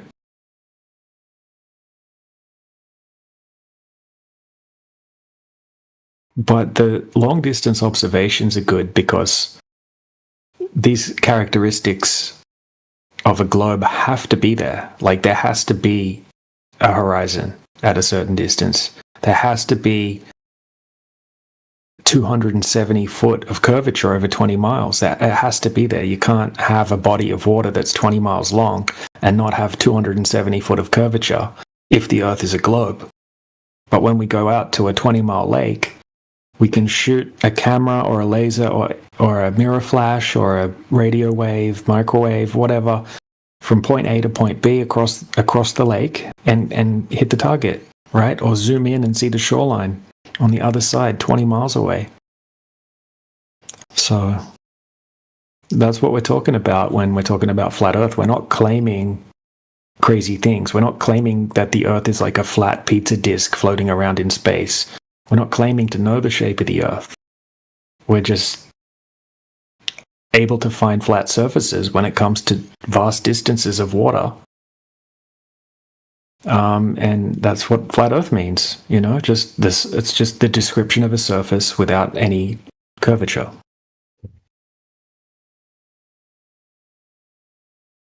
What would you say? What evidence would you say you would accept for the Earth being round? Something that doesn't require blind faith, right? Something empirical and repeatable. But at this point, there's so much evidence that it can't possibly be a globe. I mean, it's going to be a tough job. So what we're going to need is validation of Earth curvature. Not a big ask if it's there. If there's 66 foot of curve over 10 miles, and the globe side says they've got helicopters and rovers on Mars and shit like that, it shouldn't be that difficult to find a little bit of curvature over 10 miles, but it seems to be impossible because it's not there. Like, let's just say, like, if you were like flown out to like the, what is it, ISS space station or something like that, and you're able to see it, then would you accept that as like truth? Or yeah, sure, if you could see a curve from that height, but you would only be able to see 3% of the surface of the Earth from that height. It's only 400 kilometers up. Yeah, that's true. That's pretty close. I guess if you flow out a little further, but you would be no able one's to see done it, that. right? See, Like the you would only see people like that have done that, the only people that have actually left like low Earth orbit is the Apollo astronauts over 50 years ago. And NASA says they can't get past the Van Allen radiation belts now, and that they destroyed the technology that they used to go to the moon, and that it would be a painful process to build it back. So, even though they went there with crappy technology and we have amazing technology now, apparently they destroyed it. So, yeah, so we can't go to this place, right? Even if I believed the Earth was a globe, I'd call bullshit on the Apollo missions, by the way. They're ridiculous. The footage is just a joke. But, yeah, sure. If I could go up and see the Earth as a globe, yeah, of course I would believe it's a globe. But, it can't be a globe because there's no curvature. It would have to have that curvature here on the actual surface over distance, right? Ships would start to disappear over the horizon at a certain distance. You shouldn't be able to zoom back in on the ship and bring it back to view again. If it's, like 10 miles out or 20 miles out. But we can.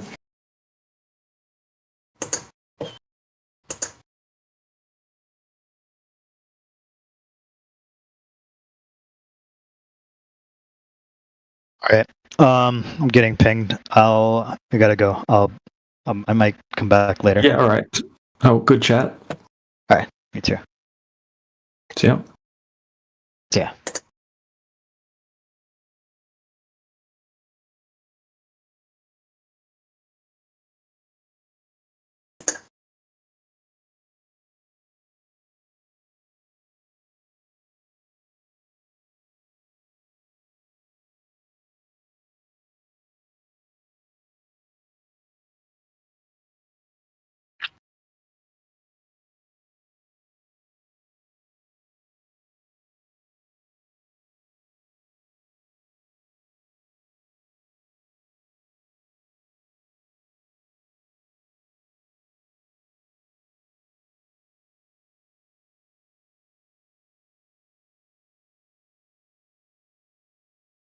Moment of silence for the globe.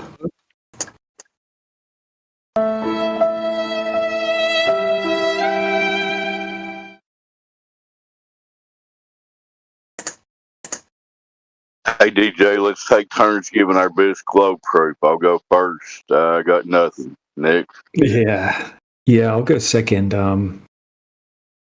Yeah, I got nothing. Damn it. Hold on, that was on Jeopardy last night. That's right, none.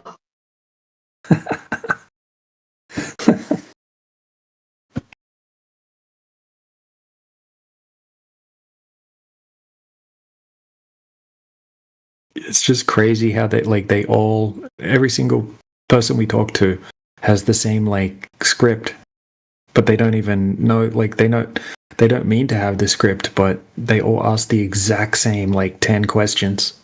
It's crazy. Feel free to flip it back on them too. When they say, oh, what would prove the globe to you? Yeah, measured drop over distance, that would be ideal. Throw it back on them.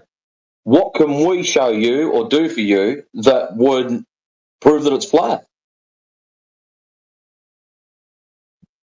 Ooh, I have an answer from Rob Utah himself. He says he wants us to either go out into outer space and take a photo of the entirety of the Earth, or measure edge from edge on the flat Earth. And that would prove that it's flat? Yeah. From Rob Utah himself, quote unquote. That moron would be stupid enough to use a fisheye lens and then come back and go, oh, there, see, brother, it is not flat. It is the curve. Dude, I swear that guy's he's in some asylum somewhere and he's got access to the computer room or something. The local correctional facilities let an inmate on the on the computer. Yeah. Dude, he's been sitting for days in PNR. He's still there? Dude, he's in there. He's in there, and just every now and then I just go in and I just kick him just to see if he's there. And he just instantly rejoins within split seconds every single time. He's sitting there he's just sitting there waiting and waiting and waiting for days. I was in there maybe an hour ago talking to Rob with him changing his username just to try to have any hopes of communicating with me. Dude, it's so funny. Bro, everything I show him, he keeps saying that the observations are just CGI or we're just completely just faking all of these long distance observations. And I keep asking him, let's just say that we didn't fake them, right?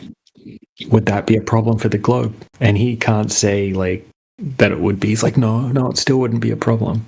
But you're faking it. That's the first time I crossed him. Had the same thing. Showed him the black swan. Oh, that is fake, brother. Yeah. Why is it fake? Oh, because of that is not correct. That is fake. That is not good. And it's it's one frame out of video footage. Oh, I do not believe you. You'll have to show me this. Get the footage out, show him. Oh no, that is fake. That is made up. That is not real. Yeah, he reckons we CGI'd the horizon in behind the oil platforms. Well, talk about being a conspiracy theorist. He thinks that thousands of people all across the world individually are in this conspiracy faking video footage. Wow. What is interesting is the Globers only see one side of it. Millions of people, billions of people must be lying. Hang on a minute. There's only been something 26 or 28 people allegedly have been in space. So which one is easier to put two and two together? 28 people forced to lie or 7.2 billion people lying? Which would be easier to control? Good point. I know which is easy to control.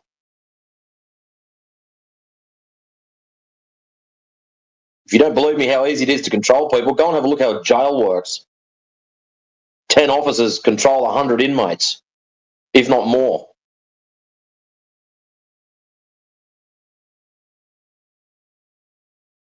Have a look at Buzz and all the photographs and video footage of them when they came back. Do they look like people that have been to the moon?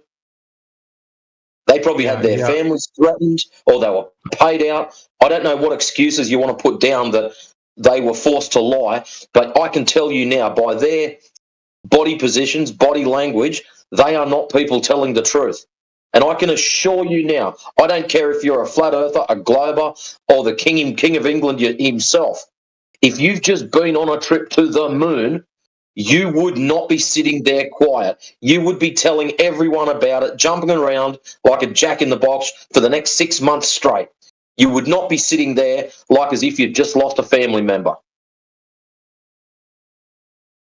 And it was interesting how confused all of them look when they get asked about if they saw stars when they were in space. They have to like look at each other first before they answer and try to gauge what the other person thinks they should say. Yep, that is not the actions of someone who has just done that. Yeah, exactly. If you went up there and you looked out there and went, holy Toledo, check that out, stars and this, you'd be too excited. You'd be tripping over yourself trying to explain it to people. But no, they weren't. They're probably upset that they had to leave the cameraman, Dave, behind. But anyways, he got some good footage. I'd like to know who went back and retrieved the reels. Oh, he just threw up that VHS really hard. So he caught up with the spaceship. So he's got a good arm. Nice. Nice one, Dave. That's what I named him, Dave the cameraman. he just taped it to a football and just threw it as hard as he could.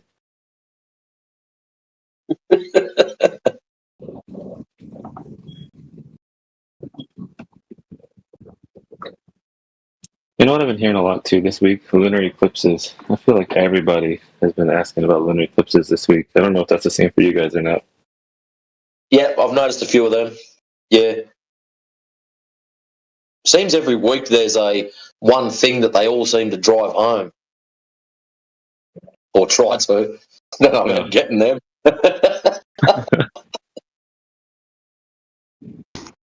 Yeah, well, the Earth's spinning a bit faster today, so the day is a bit shorter. I think it's, 130 millisecond. Slows back down tomorrow. How do you know that? Whoa. Let me go see if I can post up that news article for you guys.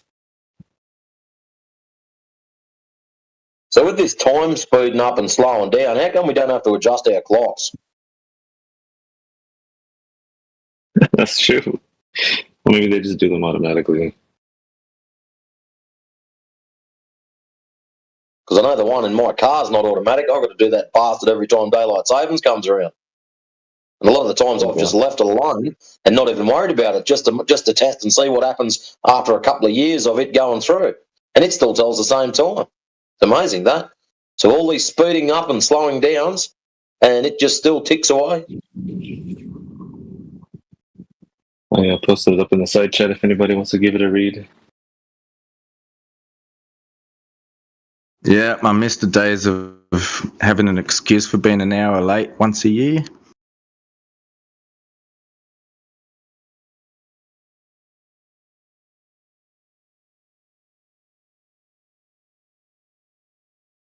The only thing daylight stupidity does for me, gives me jet lag twice a year. That's it.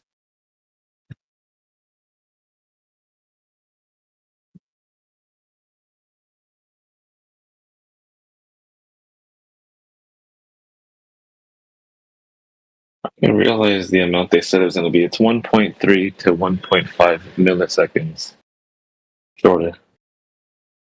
Wow.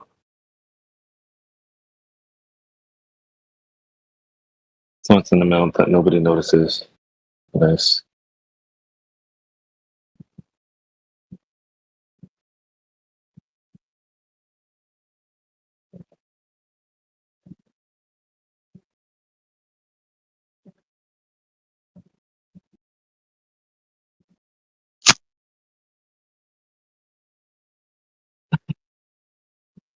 Right. This is my new favorite meme. I think T-Dub made it. It's freaking brilliant.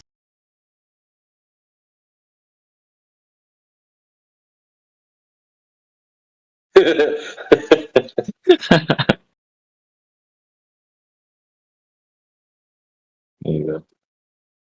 That's a photo taken directly from the article.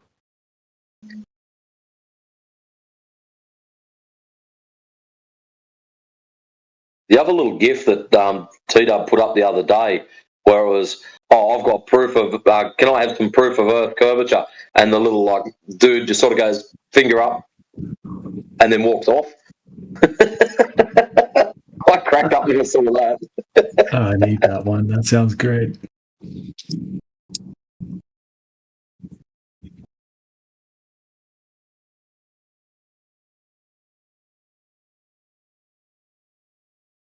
Oh, Platter asking the real question. She said, what started the Earth spinning in the first place?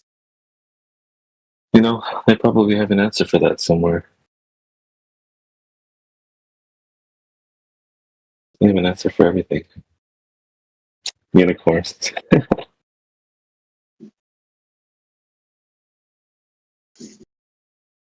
Well, in the beginning, there was nothing. Yeah. Sorry, I was going to say when nothing exploded, that started the Earth spinning. Yeah, I was going to say, in the beginning, there was nothing. And then there was an explosion from nothing. And you wouldn't believe it, that we got an outward vector, which eventually stopped. And it also had a sideways vector, which kept us spinning and traveling along in this orbit. And, all the things that had, it's just mathematically impossible. Yeah, I don't get that either, because if everything started from a singularity and everything is expanding outwards at the same rate, then no particles would ever collide with each other to create any mass, ever. It would still be expanding from that original bang. Yeah, exactly. There would all be little particles still floating away, expanding equally apart from each other at all times. Into what? What would they be even, like, well, expanding in an explosion, common sense would say you've just had an explosion, yeah? There is no gravity anywhere, so everything is going to be exploding out equally in all directions. So nothing is ever going to collide with anything else. It's just going to be kabang, and there's going to be a sphere of nothingness expand out into nothingness. What the hell's nothingness? Well, that's what space is supposed to be. Well, nah, because they say space is like, there's no such thing as a perfect vacuum, right? Because, like... Oh, that's true. There's already particles there, yeah. You're right. Yeah, so what's it expanding into? What's nothing? A perfect vacuum? But there's no such thing as that. Based as the center point of the explosion is the center point, everything from that would be not running into anything else. Because that's where it all came from, was this explosion. But where did the stuff come from? I don't know. They didn't fill us in with that much information. That's the edge of the firmament is what you're talking about. So the nothingness, there is no nothingness, but that's just outside the firmament. So the firmament would be expanding. What? Yeah. Did one of your pendulums swing the wrong way and fall off the table? We're in a contained system, right? So if we're in a contained system, that means if the system's expanding, the container's expanding. Okay, Fortnite, you're playing catch up now. Come on, get back with it.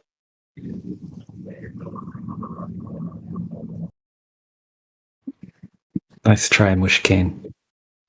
Yeah. Yeah, we're talking about the globe paradigm. Okay.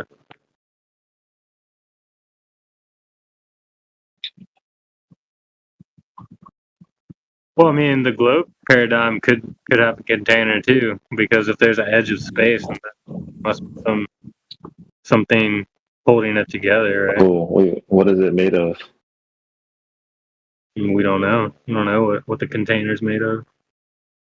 So when you launch your little rockets and they're allegedly going up into space, do they stop and knock on it and someone opens the door and lets them through? Or do they have like a remote control and it's like your garage door, you can just wait for it to open and just keep going?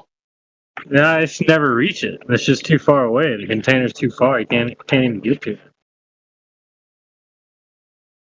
You think there's a space container? There has to be. Why? How to have a vacuum? Yeah. No, I don't think they claim that you wouldn't. They say you wouldn't need to have a container because there's nothing. I don't know. None of it makes sense. It's crazy.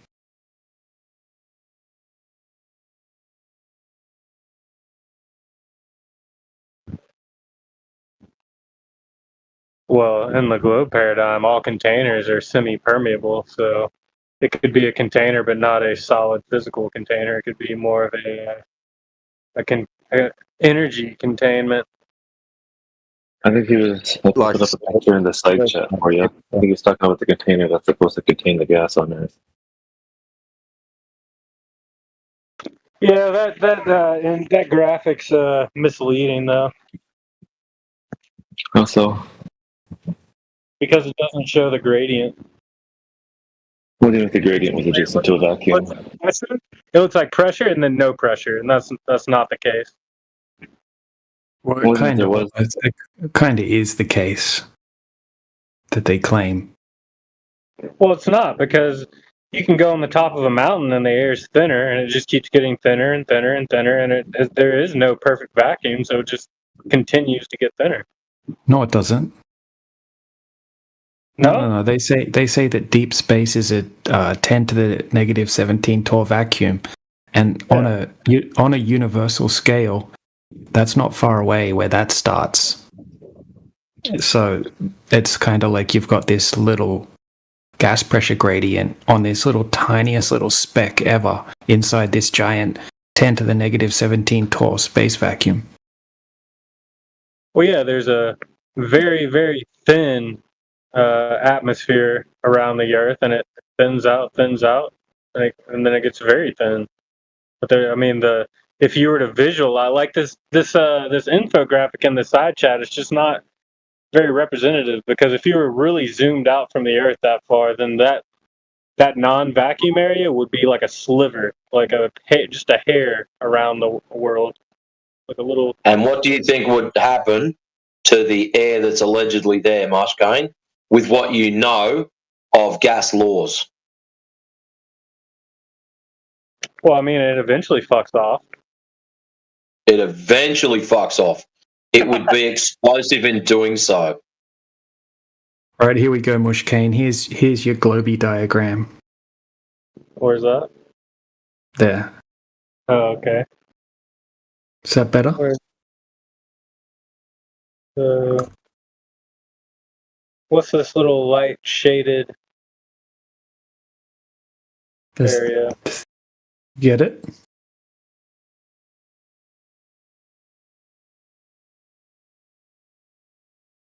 I'm not sure what's that light shaded area? Like, there's the dark blue, but then there's that light kind of, what's that represent? The atmosphere. Why is it way bigger in one axis? I don't know, bro.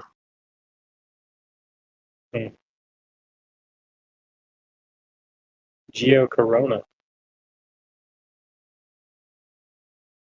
That's what they say. This is space.com. I've never seen this. Yeah. This is the how they say that the atmosphere extends way past the moon, right? So this graphic is from the ESA Science and Technology website. So this is the true representation of the claimed gradient, is what you're saying. This kind of expands out. Yep. Yeah.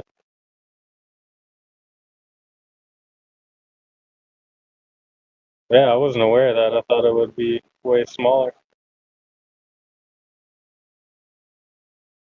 Dude, you know how you could Google all sorts of different things and you're going to get all different answers. They have no idea what's going on in space, right? Like, they claim that it's flat, right?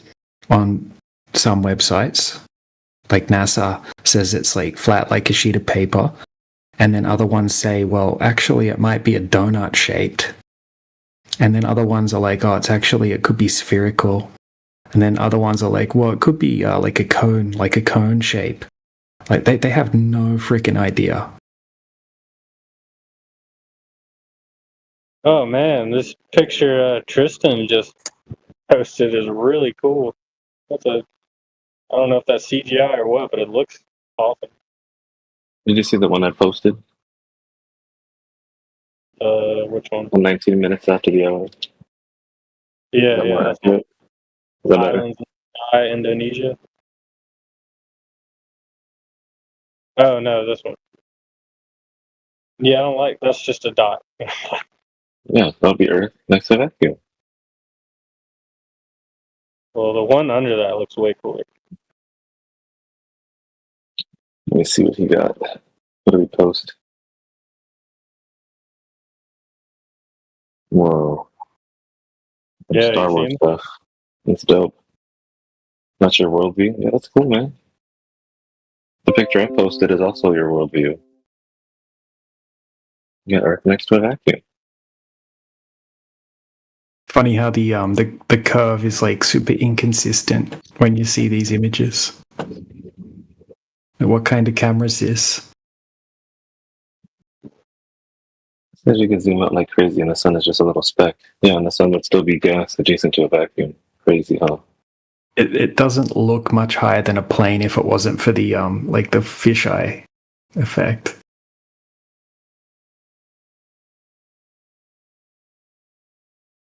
You know, they have satellites called strataloons, and they sit in the stratosphere or something like that. And it's just like a big balloon satellite. They're called strataloons.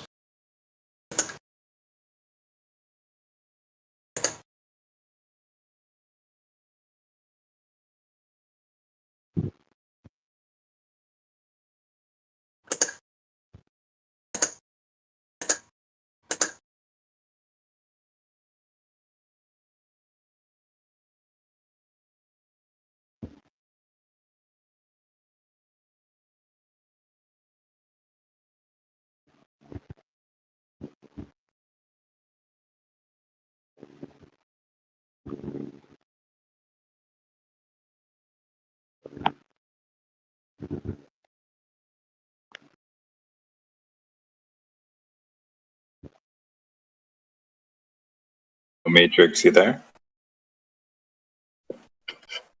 Yeah, man. Did you get my my DM? Yes, I had a quick look at it, but it's on the phone, so I'll have a better look when I get home. Ah, okay, cool. Yeah, on the phone it's just nasty. So yeah, I'll have a look when I get home. Cool beans, man. Thank you. No, happy days. Thank you.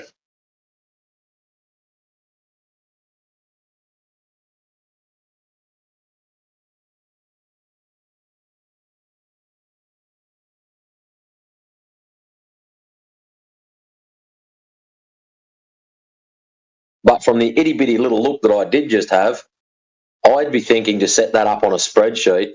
So basically, you just punch in your distance, and it gives you the 8 inch per mile squared. So basically, you lock yourself a box off, and you just punch in how far do you want to see. Bang! This is what the expected curvature should be based on this formula, or this formula. And so you can just go right. Anyone who just comes in and rattles off a distance, you can just go distance, and then that's how far the drop should be, just based on at a zero ground level. And if they want to add height to that, well, that's their problem. They can jump. But yeah, that's what I was added. From what I did serve it, it was all the numbers there are pretty cool. But yeah, that's how I'd do it. Just so each one of them lines up, so it doesn't matter what distance they put in, it just automatically calculates the 3 from that. But yeah, sure shows. It's very easy to do. That would be very easy to do. I mean, I put it in an Excel spreadsheet just to make sure everything lined up, and yeah, it was spot on. It was just, it's a PDF, so there's not really much you can do in a PDF, right?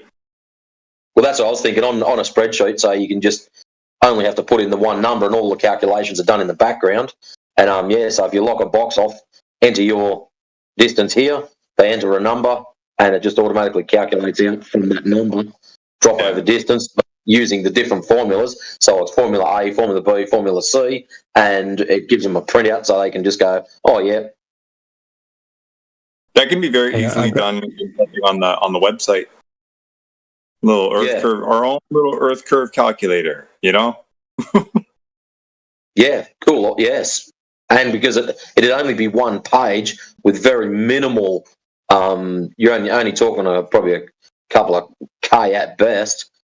Yeah, it'd be a nice, easy one to have on the website so they can just click, brings up the page, punch in the number, and if they want to do the 8 inches per mile square, they can do that. Or if they want to use the 1.22 times, up to them. But it'll be good to see the comparative of both. So when they start dancing around going, oh, this one's more accurate, it's like, dude, there's only 3 inches between the two of them. Don't get too excited. Yeah. I'm considering that, especially when the paper's ready. We can have the tool, and then if everyone's like, "Oh, well, where did this math come from?" It's like, here, derived right from base principles. If you want to bitch about it, feel free. Or you could put that as a disclaimer on the bottom of the page. The data sets for this or the formulas for this are based off of, and you can have the link back to that site. So you can have that as a hot link there. If they get upset about it, they can just click that. It'll take them to that site, and they can cry about it from then on. Yeah. It's fun. I'm waiting for. I got feedback from Dandelion. She checked out the math while it worked out. Amish is on it, and I even asked Matthew Learns to look at it. I mean, I don't know if he's gonna. I doubt he would sabotage it. You know, he would he wouldn't say, "Oh, like there's no mistakes when there is." You know, I don't think he would do that. But we'll see. He's honest. He's an honest guy, even though he's it's raw math. So. Yeah. Hey, check out this new observation I discovered. Someone on the home server that was on there today. This guy, Cloud Bandit. He's got a YouTube channel, and he's got a P1100.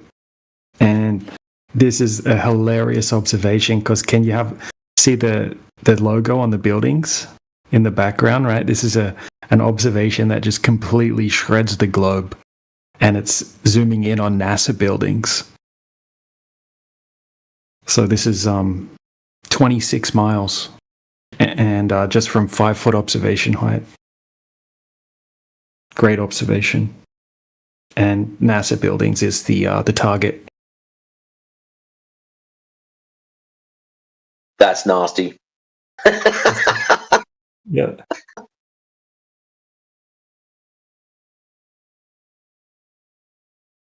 Oh, but refraction.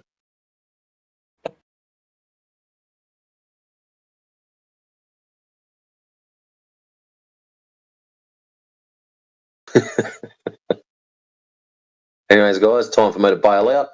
I shall catch you all later on. Have a good morning or afternoon or evening or wherever you happen to be. And I'll catch you all later. Peace, guys. Catch you later, Matrix.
Are we having a minute of silence for the globe Earth, are we?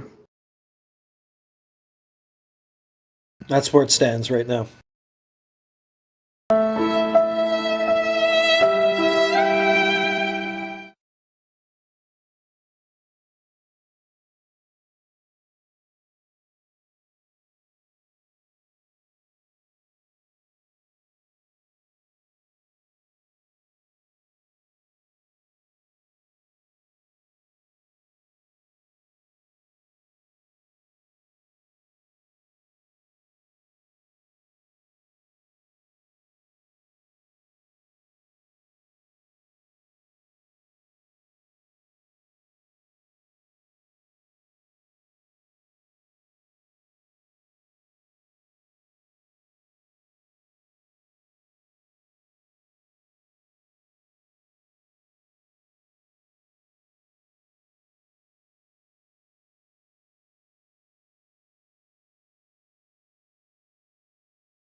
Yeah, the moon looks like a street light tonight. It's straight beaming here in Georgia. Beautiful.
Alrighty, I'm back.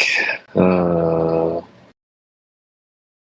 this is usual people in here. No new globies. Yeah, I just sent out a invite to the different chat rooms: the chill chat, the general chat, and the serious chat. So it's a wide net. We'll see if anybody bites. What up, Peruvian? Oh, he was here earlier.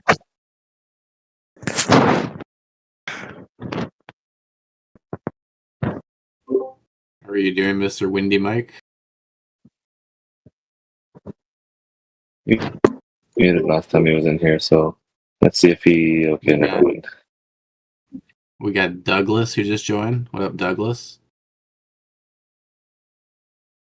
So if you want a bunch of people to join, actually, could start an event.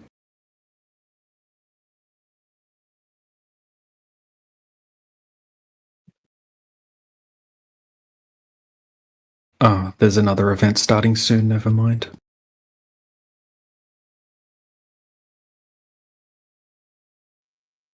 Yeah, welcome to the room, Douglas. Thanks for dropping in. Thank you. Yeah, so we're asking everybody if they believe that they live on a ball or if they know that it's flat.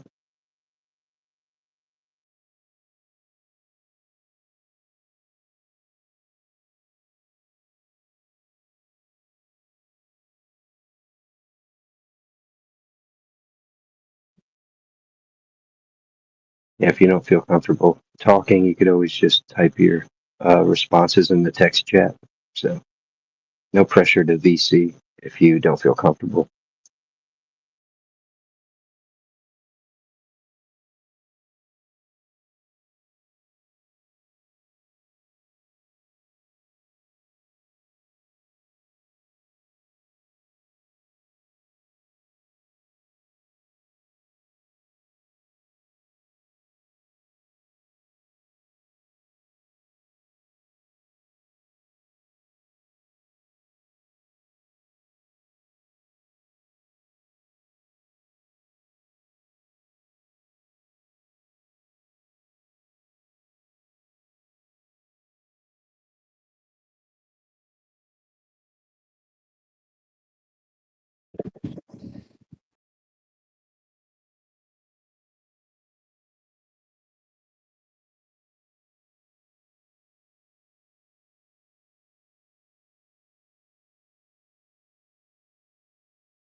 Welcome, Caldero.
Hi DJ, hi Heretic.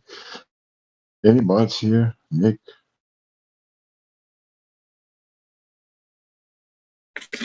Yeah, what's up, dude? Yeah, what's up? I just jumped into the politics channel, and there are a couple of people, Mudbone, Mama Bone, Mr. Squeak, I think. They're all Globers. Yeah, they're all Globers, but Crit is also there as a moderator and T-Dub, but no one is taking action because they are also using slurs and non-appropriate language. I think I just wanted you to know because I'm not a mod, I cannot mute them. So maybe you could take a look. Someone, DJ, Mick, or Heretic. It's in the. It's getting nasty. Okay, let me go see. Thank you, man. Yeah, they are dropping the N bomb and yeah, time and.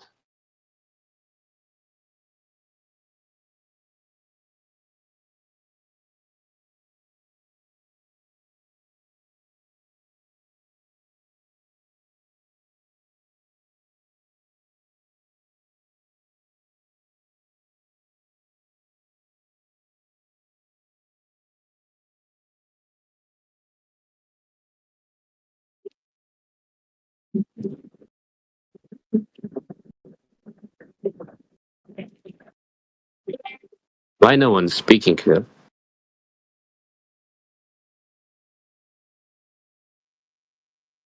We're waiting for you.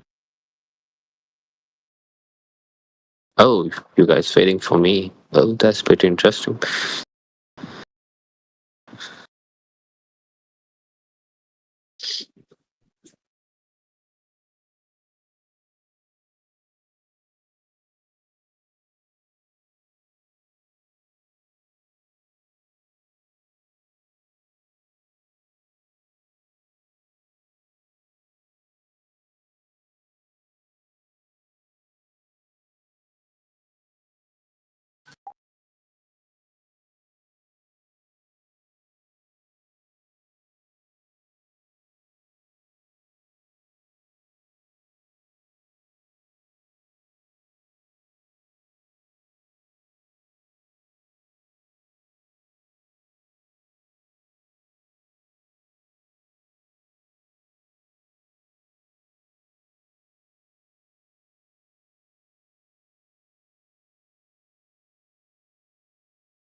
to TAFE, as most tradies do, they came out and said a lot of the companies were having a whinge about their tradies not able to read drawings. So what they did was, in all their wisdom, decided to put us through a tech drawing module, or 3. Now, once a tradie has the ability to do their own drawings and interpret drawings, they then change from whatever trade they are into an engineer. So my technical classification is fabrication engineer. So that's how it came about. Ah. Yeah, no, I've read plenty of architectural drawings. I used to design roof systems for commercial buildings, and depending upon what type of building it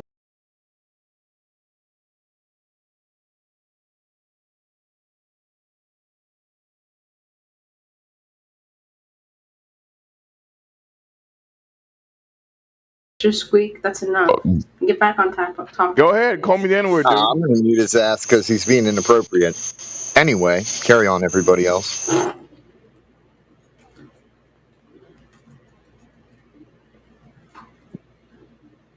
Nobody wants to talk about the Earth anymore.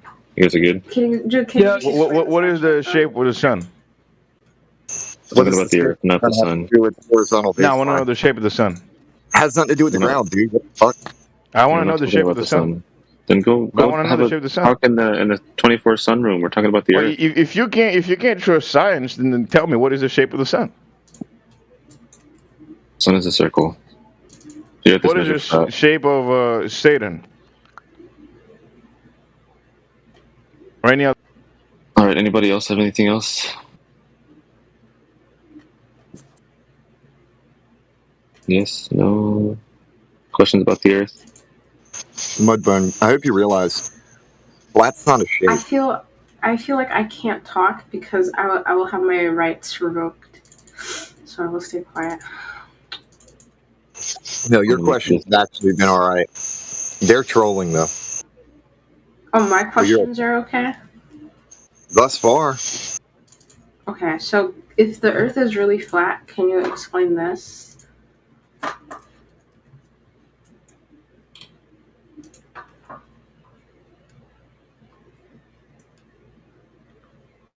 Yeah, you're just here. This is not a generated photo. Yeah, it is. And you're also done. Wait, is the Earth the only thing that's flat? See ya. Is it? Oh my goodness gracious. You're on the ground. The things that you see moving in the sky above you are indeed moving above your head. Welcome to Flat Earth. The horizon remains horizontal regardless of altitude, and pilots treat the Earth as flat and stationary for all practical purposes. I don't know who said that the quality of Globers come in was like decreasing, but it's true. Whoever said that. Yep, getting to the end. Yeah. Yeah, thoughts on satellites? I have no issues with high altitude aircraft. Echo 1 and Echo 2 went like 1,000 miles high. Traveled about as fast as the ISS. Those were balloons. So the satellites operate like right below the firmament? I don't believe in a firmament. That's a word that was added later on as doctrine that people translated. Okay. So how does it work to you then? Like, what's as it presents itself to? So where are the planets? Do they sit like? They're lights in the sky, as far as I'm concerned. Okay. Nobody's ever been to one or otherwise. How far away do you think they are? Doesn't really matter. Yeah. When it comes to the ground itself, it doesn't matter because they're lights in the sky. I came to a debate. Well, I'm currently talking to somebody else, but welcome. Hey, what's going on?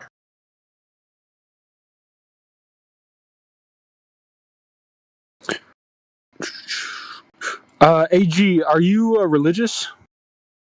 Religion means bondage. Look up the etymology of the word religion. It means to bind. Looks like the Earth's curving in your little bio thingy. Sorry. I don't really think that's part of the definition of religion. Look up the etymology of the word religion. I'm saying that the roots of it mean bondage. It actually has more deeper meaning to that because it's connected to monastic vows and anchorage type lifestyle. You know, you're anchored down, don't move around, stay there at the monastery. Dude, I just googled the definition, and you're a bit incorrect here. Etymology, do you know what that is? No, I don't know what that word is, sorry. That's why I specifically said the etymology, not just the definition. We're talking about the roots here. You spell the oh, there you go. Yeah, there you go, man. That's all. So from my perspective, religion's bondage. This is Latin. Latin I don't think religion has anything to do with flat Earth or globe Earth. Not gonna lie. Precisely. It's bondage in general. What's bondage? It's a category. Yeah.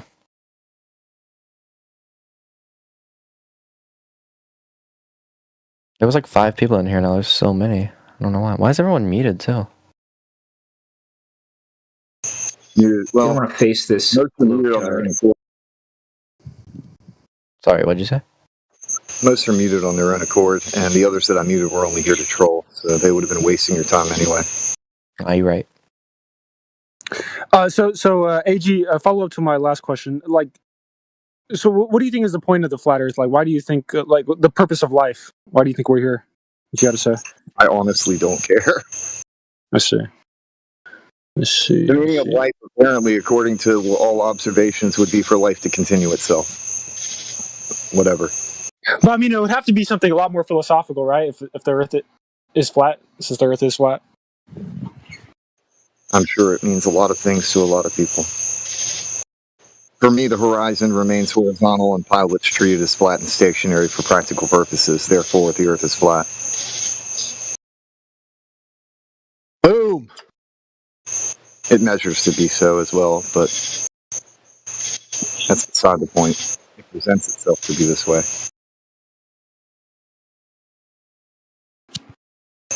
Good night, lad. Stay blessed and watch out for zombies. What do you think is holding up these lights in the sky? They're just like floating lights? Many different systems of energy. I don't know what the hell they are, but there's plenty of things that do fly around and do weird shit. Ball lightning, for example. I don't know what the fuck that is, but it's pretty cool. Okay. Do you think like these planets have like deeper meaning? And I'm not saying that's what that is either. I'm just saying that it's a cool thing. Do you think these planets have deeper meanings or no? People attribute meaning to things that they find meaningful. Shit, folks worshipped these wandering stars for eons.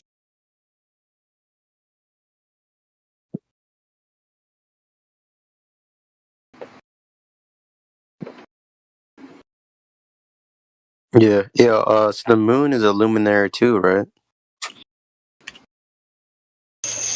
It does seem to have light. Mm-hmm. Looking at it, it's pretty bright. How old is the Earth? Do you know? I don't really care. I know that it's way less than the evolutionary people tell because their tests are all bullshit. Oh. I'm not going to make a claim on it either because I don't fucking know. Huh?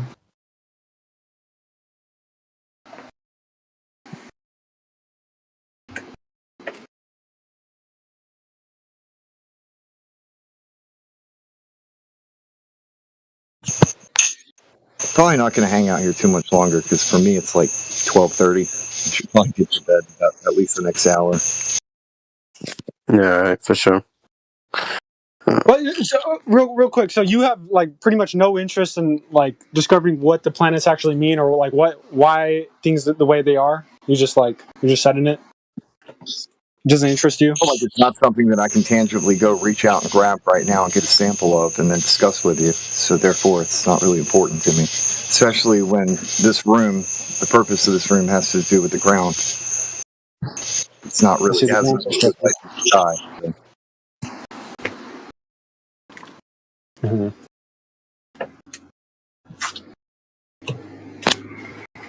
But yes, the stuff up there looks cool. you're going to hear a lot of people say that outer space is fake and gay. And what they mean is the storyline, the lore that we've been granted with this is fake and gay. Like if you get a pixel, or you got like 9 pixels, and somebody draws an entire high-resolution image based off of what they imagine that to be, that is fake. Yeah. Not that there's no stars. Like clearly, we can look up and see lights in the sky. Obviously, that shit's there. We're just saying the story is fake. Because they don't fucking know. And they'll admit that they don't know. Yeah, they can't even like prove the stars or like because they try to say the stars are like it's not really like fire, it's like nuclear fusion or whatever.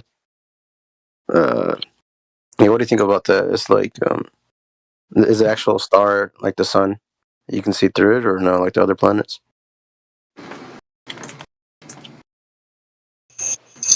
There's some interesting stuff that I've looked at over the years, but I don't really feel like speculating about it right now. Not with me getting ready to go to bed, because I would rather be able to elaborate. Yeah. Alright. I want to just like halfway get into a subject and then leave. That would suck. Yeah, I get it. For sure. I'm surprised this place isn't more busy today. Yeah, we joined in and like we're hoping to get some actual dialogue going. I just came in hot before because those people were clowning and basically like a bunch of dogs wiping their ass on the floor. Like, get the hell out of the living room. Yeah, bro. Yeah, actually, like one of them was actually came with me.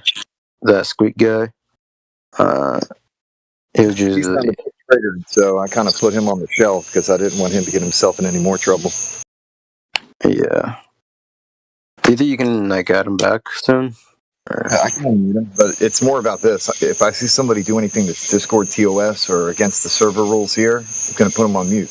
I don't want them to break the rules. I don't want you to get banned. We don't want this channel shut down. It's a win-win for everybody if I put somebody on mute. Yeah. Okay. Yeah, actually, that's really fair, actually. Yeah, I like you, AG. Thank you for answering all my questions, man. Yeah, man, no problem. Pretty straightforward. I'll be around. We can chat in the future. I'm sure I'll be over here tomorrow. Yeah. I'm away recently. Yeah. For sure, man. Yeah, do you have any good YouTube channels to like kind of research the flat Earth more?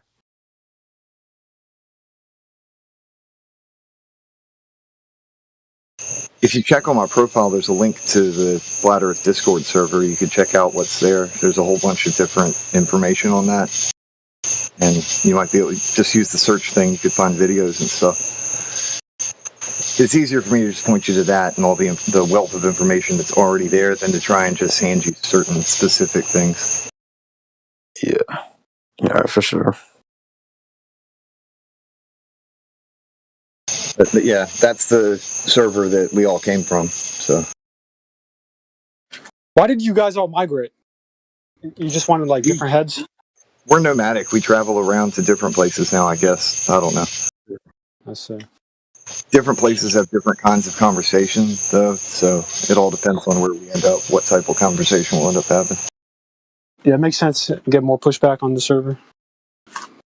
Like, this place is a bit more heavy-handed, the politics server, than PNR, and we're also on another server that is more about, like, English speaking or something, but that one's more of a chill type chat. Like, it's more relaxed, or has the tendency to be. It's just dependent on... Usually this place is like a mosh pit, more like a whitewater rapids mixed with a mosh pit. Yeah, facts. Yeah, there's always got to be like an actual like flat earther mod, or else it's gonna be like Globers trolling all day. Pretty much just shit talking and making straw man farming. Yeah. It's the problem is there's so much out there on these fake algorithms, given that flat Earth Society bullshit and the cartoons where you got a space frisbee and all this nonsense. It makes it so easy for people to mock it. Yeah, man. Like, yeah, if you look up flat Earth on YouTube, it's all like the disproven ones or the disc finder space. Yeah, or some kind of upwards, like moving upwards type plain shit flat Earth Society nonsense, and nobody here believes any of that crap. Yeah, isn't a flat Earth Society is actually owned by owned by like a globe troll, isn't it? Yeah, controlled ops. Yeah.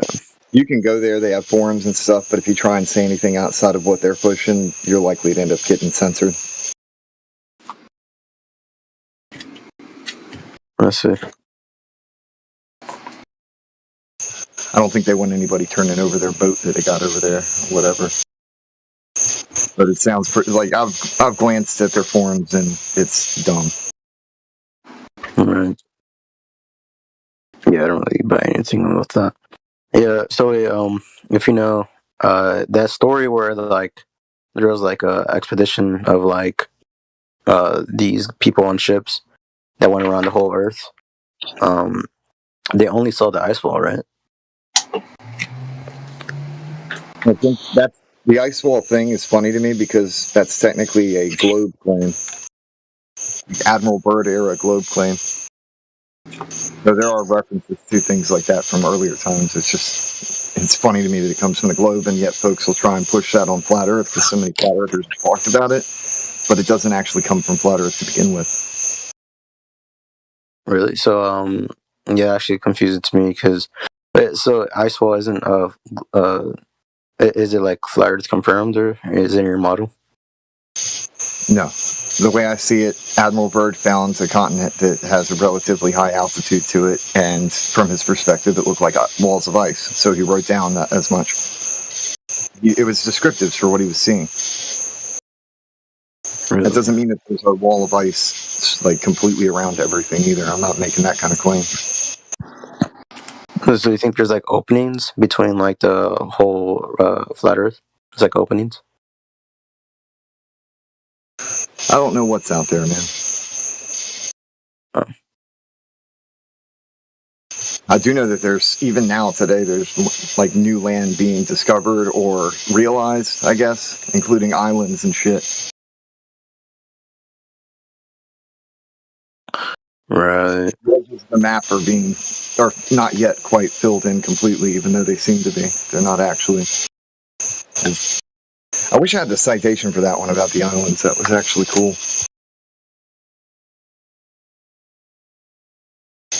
Yeah.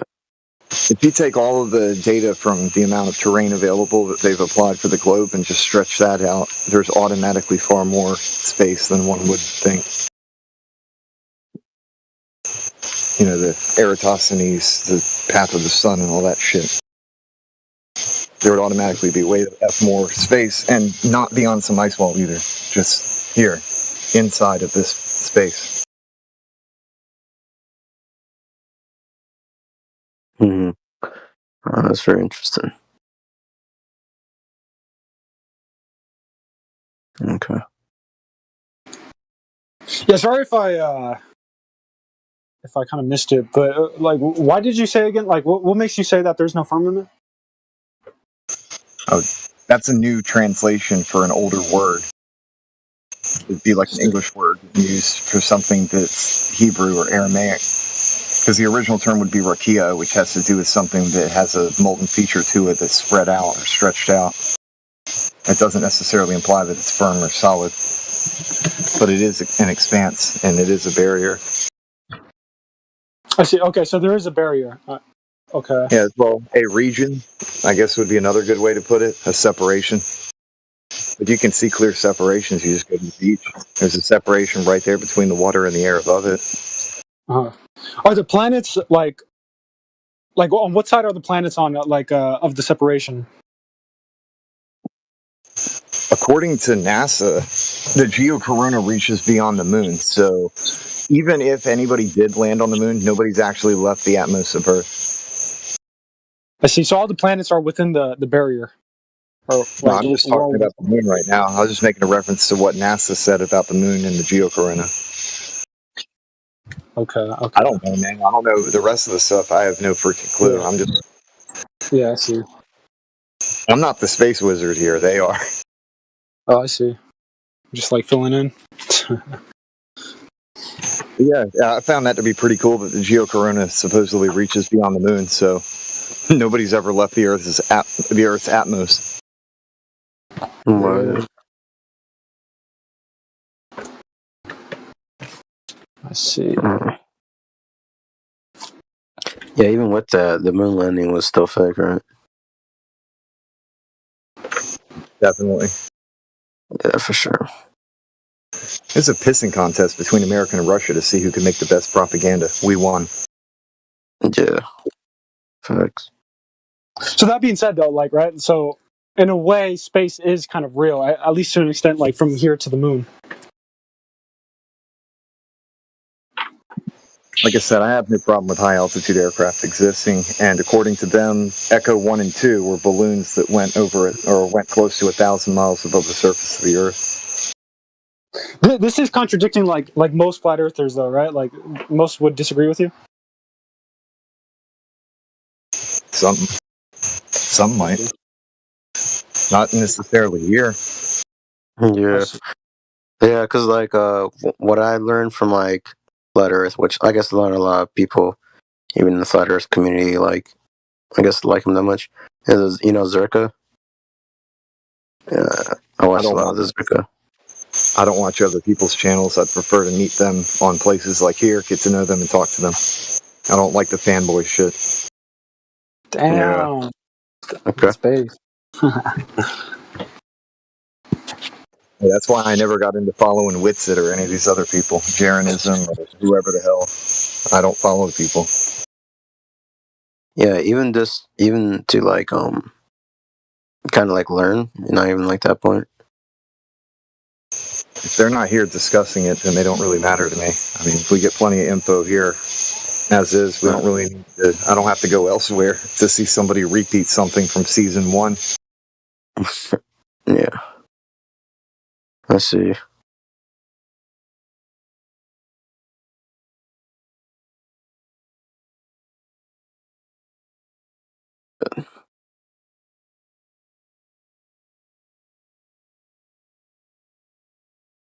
Yeah, so every single planet is within the firmament, right? All the stars and stuff. I never made that claim either. Like I said, I don't make a claim to the firmament. Okay. It's more like I know that the things that I see above me are above me.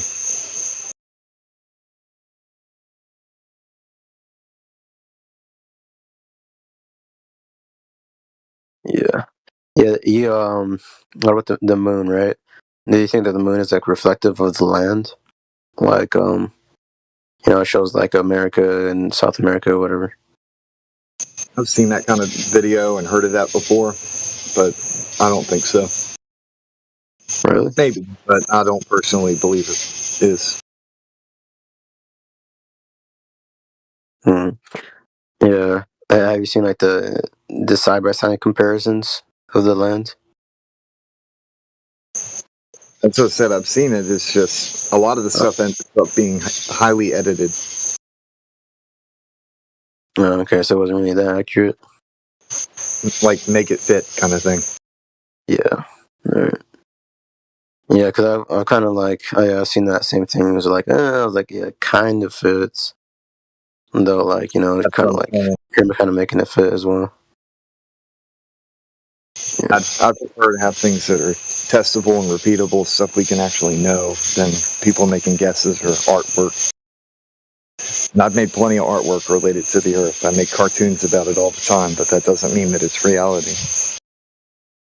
Yeah.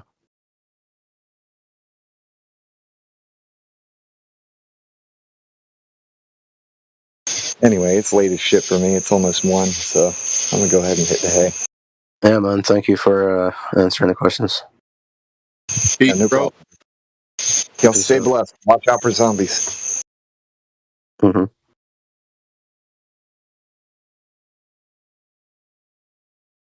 Damn.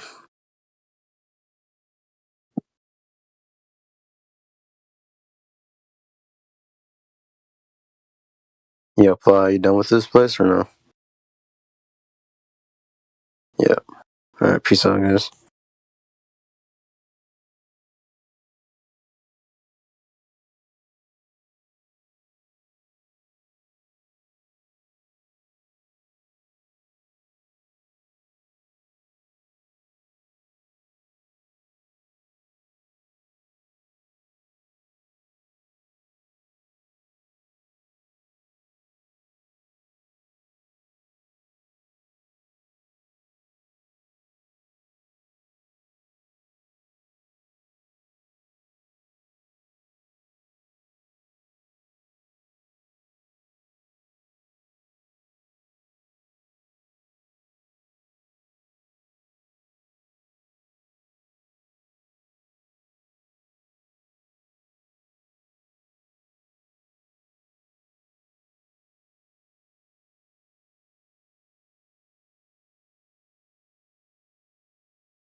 how's this? Something to think about.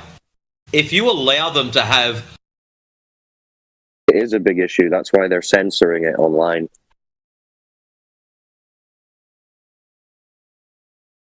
This is why if you type it into YouTube or Google, it's going to give you little propaganda pieces trying to debunk Flat Earth, but not actually give you any proof of a globe that you can verify.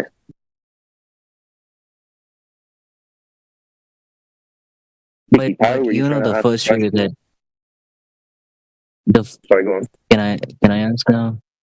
Yeah, go ahead. The first video that I showed you, the ship video.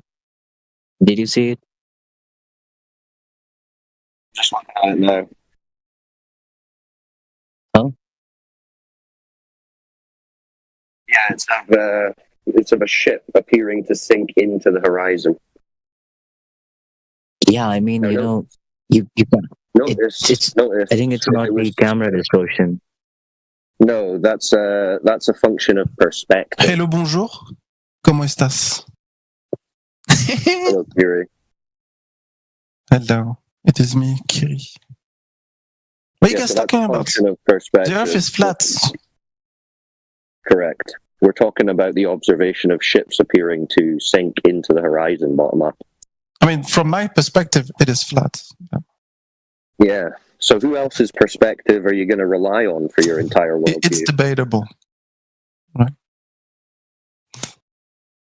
Not really. It measures flat. Can't really debate that. And to an extent, you have to take into account that people went to space or sent satellites in space and took pictures of the Earth and said, "Yeah, it's round." Stories. Well, then you have to take into account that people say they've seen the Loch Ness Monster and Bigfoot and aliens. Not quite the same thing, but it is. Well, actually, there's probably more evidence for the Loch Ness Monster and Bigfoot than there is for the globe. Yeah, you're right. We're not really the same thing. There's one more question now. Sorry, my microphone. There are more evidence for flat Earth than. Yeah, there's only evidence. There's only evidence for flat Earth. That's the only evidence that exists. From a certain point of view, yes. Well, from human perspective, reality, yes. From fantasy, you could imagine that there's globe evidence, but we're not really caring about imagination. Or a TV screen with government space cartoons. That's how you call I would like to ask a question. Government space cartoons. Yes, government space cartoons, the basis of all globe believers' worldview. Okay, Cyclone, how do you explain? Like, SpaceX is launching Starlink satellites and missions. Oh, SpaceX is like funded. Let me finish. Like 3 times a week, almost. Now, SpaceX you can nearly see with an uninterrupted feeds. They've been cancelled. The rocket goes from sea level to orbital. How do you explain that? You just watch some Hollywood production, basically. I mean, you can see a rocket going up and then doing a parabolic arc and coming back down. But as soon as it cuts and it shows you Earth as a ball in space, yeah, that's just Hollywood. Why do you think they're cancelling all the contracts? Because it's getting too obvious that it's all fake. And they're trying not to let you globies realize. That's why they're getting desperate and sending up Katy Perry to confuse the children and the celebrity worshippers. Did you see that? Katy Perry went up into space. Yeah, just wait up. Wait a minute, please. I'll be right there. Is that right? Why should I think you had a question? Yeah, I do have a question. So you know, right? We have different time zones. So maybe in India it's a day, but in New York it will be night. So why do we have different time zones when the Earth is flat? Because if Well, time zones are political designations, so time zones are agreed between the governments. But if you're asking about day and night, that's dictated by the sun's motion over the surface of the Earth. When it's over one part, it'll be illuminated, and when it moves away and goes to another part, that part's no longer illuminated, and the part where it's over now is illuminated. Sorry, Cyclone. Sorry, I'm truly sorry. My mom called me. That's all right. Prioritize your mom. The only thing I remembered was when you said it's CGI Hollywood bullshit, Yeah, it's like Hollywood. for real. Yeah, correct. That's why you've only ever seen it on a screen. No, it's not an explanation. It's not what you truly believe. I don't think it's an argument. Well. I mean, whether you believe it or not, it would be on you to prove that they're real. So it doesn't matter what I say. Where are they launching? I mean, from to where they are launching all those rockets? I mean, they launched them over the ocean. They launched them over. They are launching it to space. No, they do a parabolic arc. They go up, they go to the side, and then they come because back down. they are following the curvature of the Earth because they have to respect a certain trajectories. Or they're just going up and coming back down. No, there's no such thing as going up. You go There's around. no such thing as going up and coming down. I'm afraid that's all there is. I mean, you can try if you blow. If you blow. You ever played golf? Let me talk because my English is limited. I'm from France. Okay. If you blow enough hydrogen into a balloon, you'll go straight up. Even though winds would carry you, but you'll just go straight up. It's buoyancy, density. A hydrogen balloon. Yes, that would be going straight up. But rockets, they follow a certain path. Like they have a program where they need to. Let me finish. They need to reach a certain point in space, so they're not going to waste fuel going just straight up and then just going to where they're supposed to go. They use. I get your point. Dude. I get your point. They use the rotation of the Earth. Do you believe in rotation of the Earth? No, you don't have any rotation of Earth. Earth is motionless, like you experience. Unless you do, can you tell me? Well, do you experience the Earth, the ground, to be spinning? We are so insignificant. We cannot experience like. Right. Okay. You can't. So you don't experience the Earth to be in motion. I mean, a human can't experience it because we are so. Okay. So what's your evidence that it is then? Why do you believe it?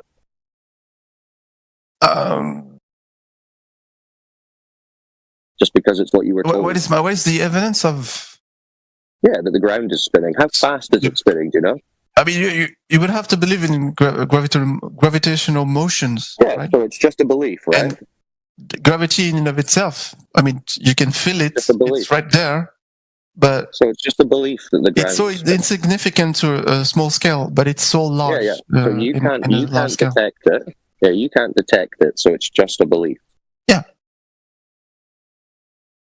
Gravity makes the Earth rotate around itself, right? No, that's just a claim. What's the evidence? And the evidence is the motion that God imprinted. Motion. Earth got his motion by rotating. Well, no, you're itself. Just restating the claim again. That's the claim again. No, that's the consensus. What's the evidence? This is a belief. Because we can see motion in space. We can see. You see motion of the sun, moon, and stars. We can see stellar objects behaving like so this. You see motion of the sun, moon, and stars. Yeah. But where's your motion of the Earth? The motion is there. I mean, we can't feel it because the gravity pulls us. Gravity pulls us. So that's a religious belief again. So very strongly. That's the religious belief again. Where's the evidence? It's not a religious belief. Well, science is not a religious belief. It's just science what you just said isn't science. No, it's just you observe things and then it's just a story. That's a story. That's not science. Where's your evidence? Okay, so what? How do you explain it? I'll just shut the fuck up. How do I explain that we have no detection of motion of the Earth? Because the Earth is not in motion. But there is motion. We can feel it. Not of the Earth. We can observe it. You can't feel it, and you can't observe it. No. You observe the sun, moon, and stars in motion, not the Earth. I mean, the atmosphere is moving. Yeah, you don't see the air spinning either. You feel when you see cyclones and that's not and storms, that's not the Earth spin. That's a pressure system. That's spinning, right? Yeah, but that's a pressure system that you can observe on the Earth. Yeah. From east to west, you can observe it. Gas. So you were saying the ground is in motion. So like I was saying, the atmosphere is in motion, right? No. No. The atmo is a pressurized gas. So that gas is always... The atmosphere is a pressurized gas. Yeah, the atmo is a pressurized gas. The atmo, what is the atmo? The atmosphere, everything that composes breathable air, or all the gases that revolves around. I'll explain it to you. Atmo is air, gas. No, pressurized. Atmo is air in and of itself. Doesn't mean anything. Air. Yes, it does. Air. So atmo is a word are made of gases. We can measure them. And a gas cannot form a shape. Okay, I understand why you're using the word atmo, because you don't want to use the word sphere. Fuck, I'm so retarded. Okay. Well, wait a minute. Does a gas form I'm not gonna. Hold on. Let's just establish why that. I'm not gonna play around. I don't believe in flat Earth. I'm just fucking with you. I know. Well, no, you're just fucking with yourself. You're just showing that you yourself have a religious belief that you've got no evidence. I sound like a retard to you, really? Oh. No, well, you just sound like a glober, but none of you guys have any evidence. It's just a religious. I'm sorry, but you are not using the word sphere because it's not. It's not part of your language. Because a gas doesn't form a sphere, does it? Water finds its level. Water finds its level, correct. And gas has no inherent shape, does it? What is the shape of gas? Gas accumulates and is into what shape? I mean, gas is. Gas is my English is limited. Let me say something about gases. Let me say something about the accumulation of gas, and you'll understand my perspective. From what I'm saying, if you take a vacuum, right? You put a vacuum. You put a bell, a vacuum bell. You put gas in it. How do they behave? They accumulate, but if you put motion into them, they'll find the best shape is just circular, spherical. No. A vacuum, and if you put gas into a vacuum, the gas will expand into the available space. But how? Yes, it won't form a sphere. In which shape they will? In which shape they will? Hold on. The gas in the vacuum will not form a sphere, will it? They do behave like a sphere.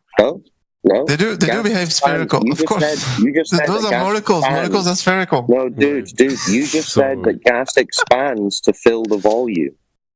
Okay, ignore the gases. Ignore everything. Okay. No, we don't. We ignore. Okay, my last question to you, Psychon. I'm just like talking with you like in a funny way. I don't want to. You've already debunked. I don't want to be mean though. Kiri, you're not being mean. You already debunked yourself because we just agreed that gas will fill the available volume of the vacuum, meaning it will spread out in all directions, meaning it will not coalesce into a sphere, debunking your notion of a sphere of air in a vacuum of space around the Earth. So you're not fucking with me, you're not trolling anyone but yourself. You're all forgetting about gravity. Oh, really? Could you define what that is? It is basically, so every mass basically attracts... Oh, really? Every mass has a force that attracts something. So the bigger you have an object, the more it pulls. So you're talking about the Newtonian theory. You're talking about the Newtonian theory. So basically, you have the Earth, and the Earth is a big mass. So it pulls the molecules, the air. Edgy, we get it. Yeah. We get it. We know what you're saying. You're talking about So the Newtonian theory of gravity. Yeah, my bad. I'm studying in German, so it's kind of hard. Okay, well, that's the Newtonian concept of gravity, and it's out of date by over 100 years, according to the mainstream globe theory. So even by the globe theory, you're not correct. Yeah, have you ever heard of a guy called Einstein? Of course. What's he famous for? The theory of relativism. Okay. And has he got a model or a theory about gravity? I'm not too sure because well, this is what you need to look into because he does, and this is the current theory, not your mass attracting mass, which is over 100 years out of date. So yeah, I don't believe in that 100 years out of date theory that we were taught at school, and I don't believe in Einstein's theory either. But things do fall to the ground or rise in the air depending on their density relative to the density of the medium that they're in. And that doesn't tell us that the Earth's a ball. Well, but it was proven with experiments. What was proven? That the Earth is round. Which experiment proved that? There was a news reporter who was really convinced that the Earth is flat. So he tested it, and he found out the Earth is round. Oh, really? Yeah, with the camera and. So the guy who proved that the Earth was a globe was a flat earther? No. He tried the experiment because he couldn't believe it. Yeah, I know the one you're talking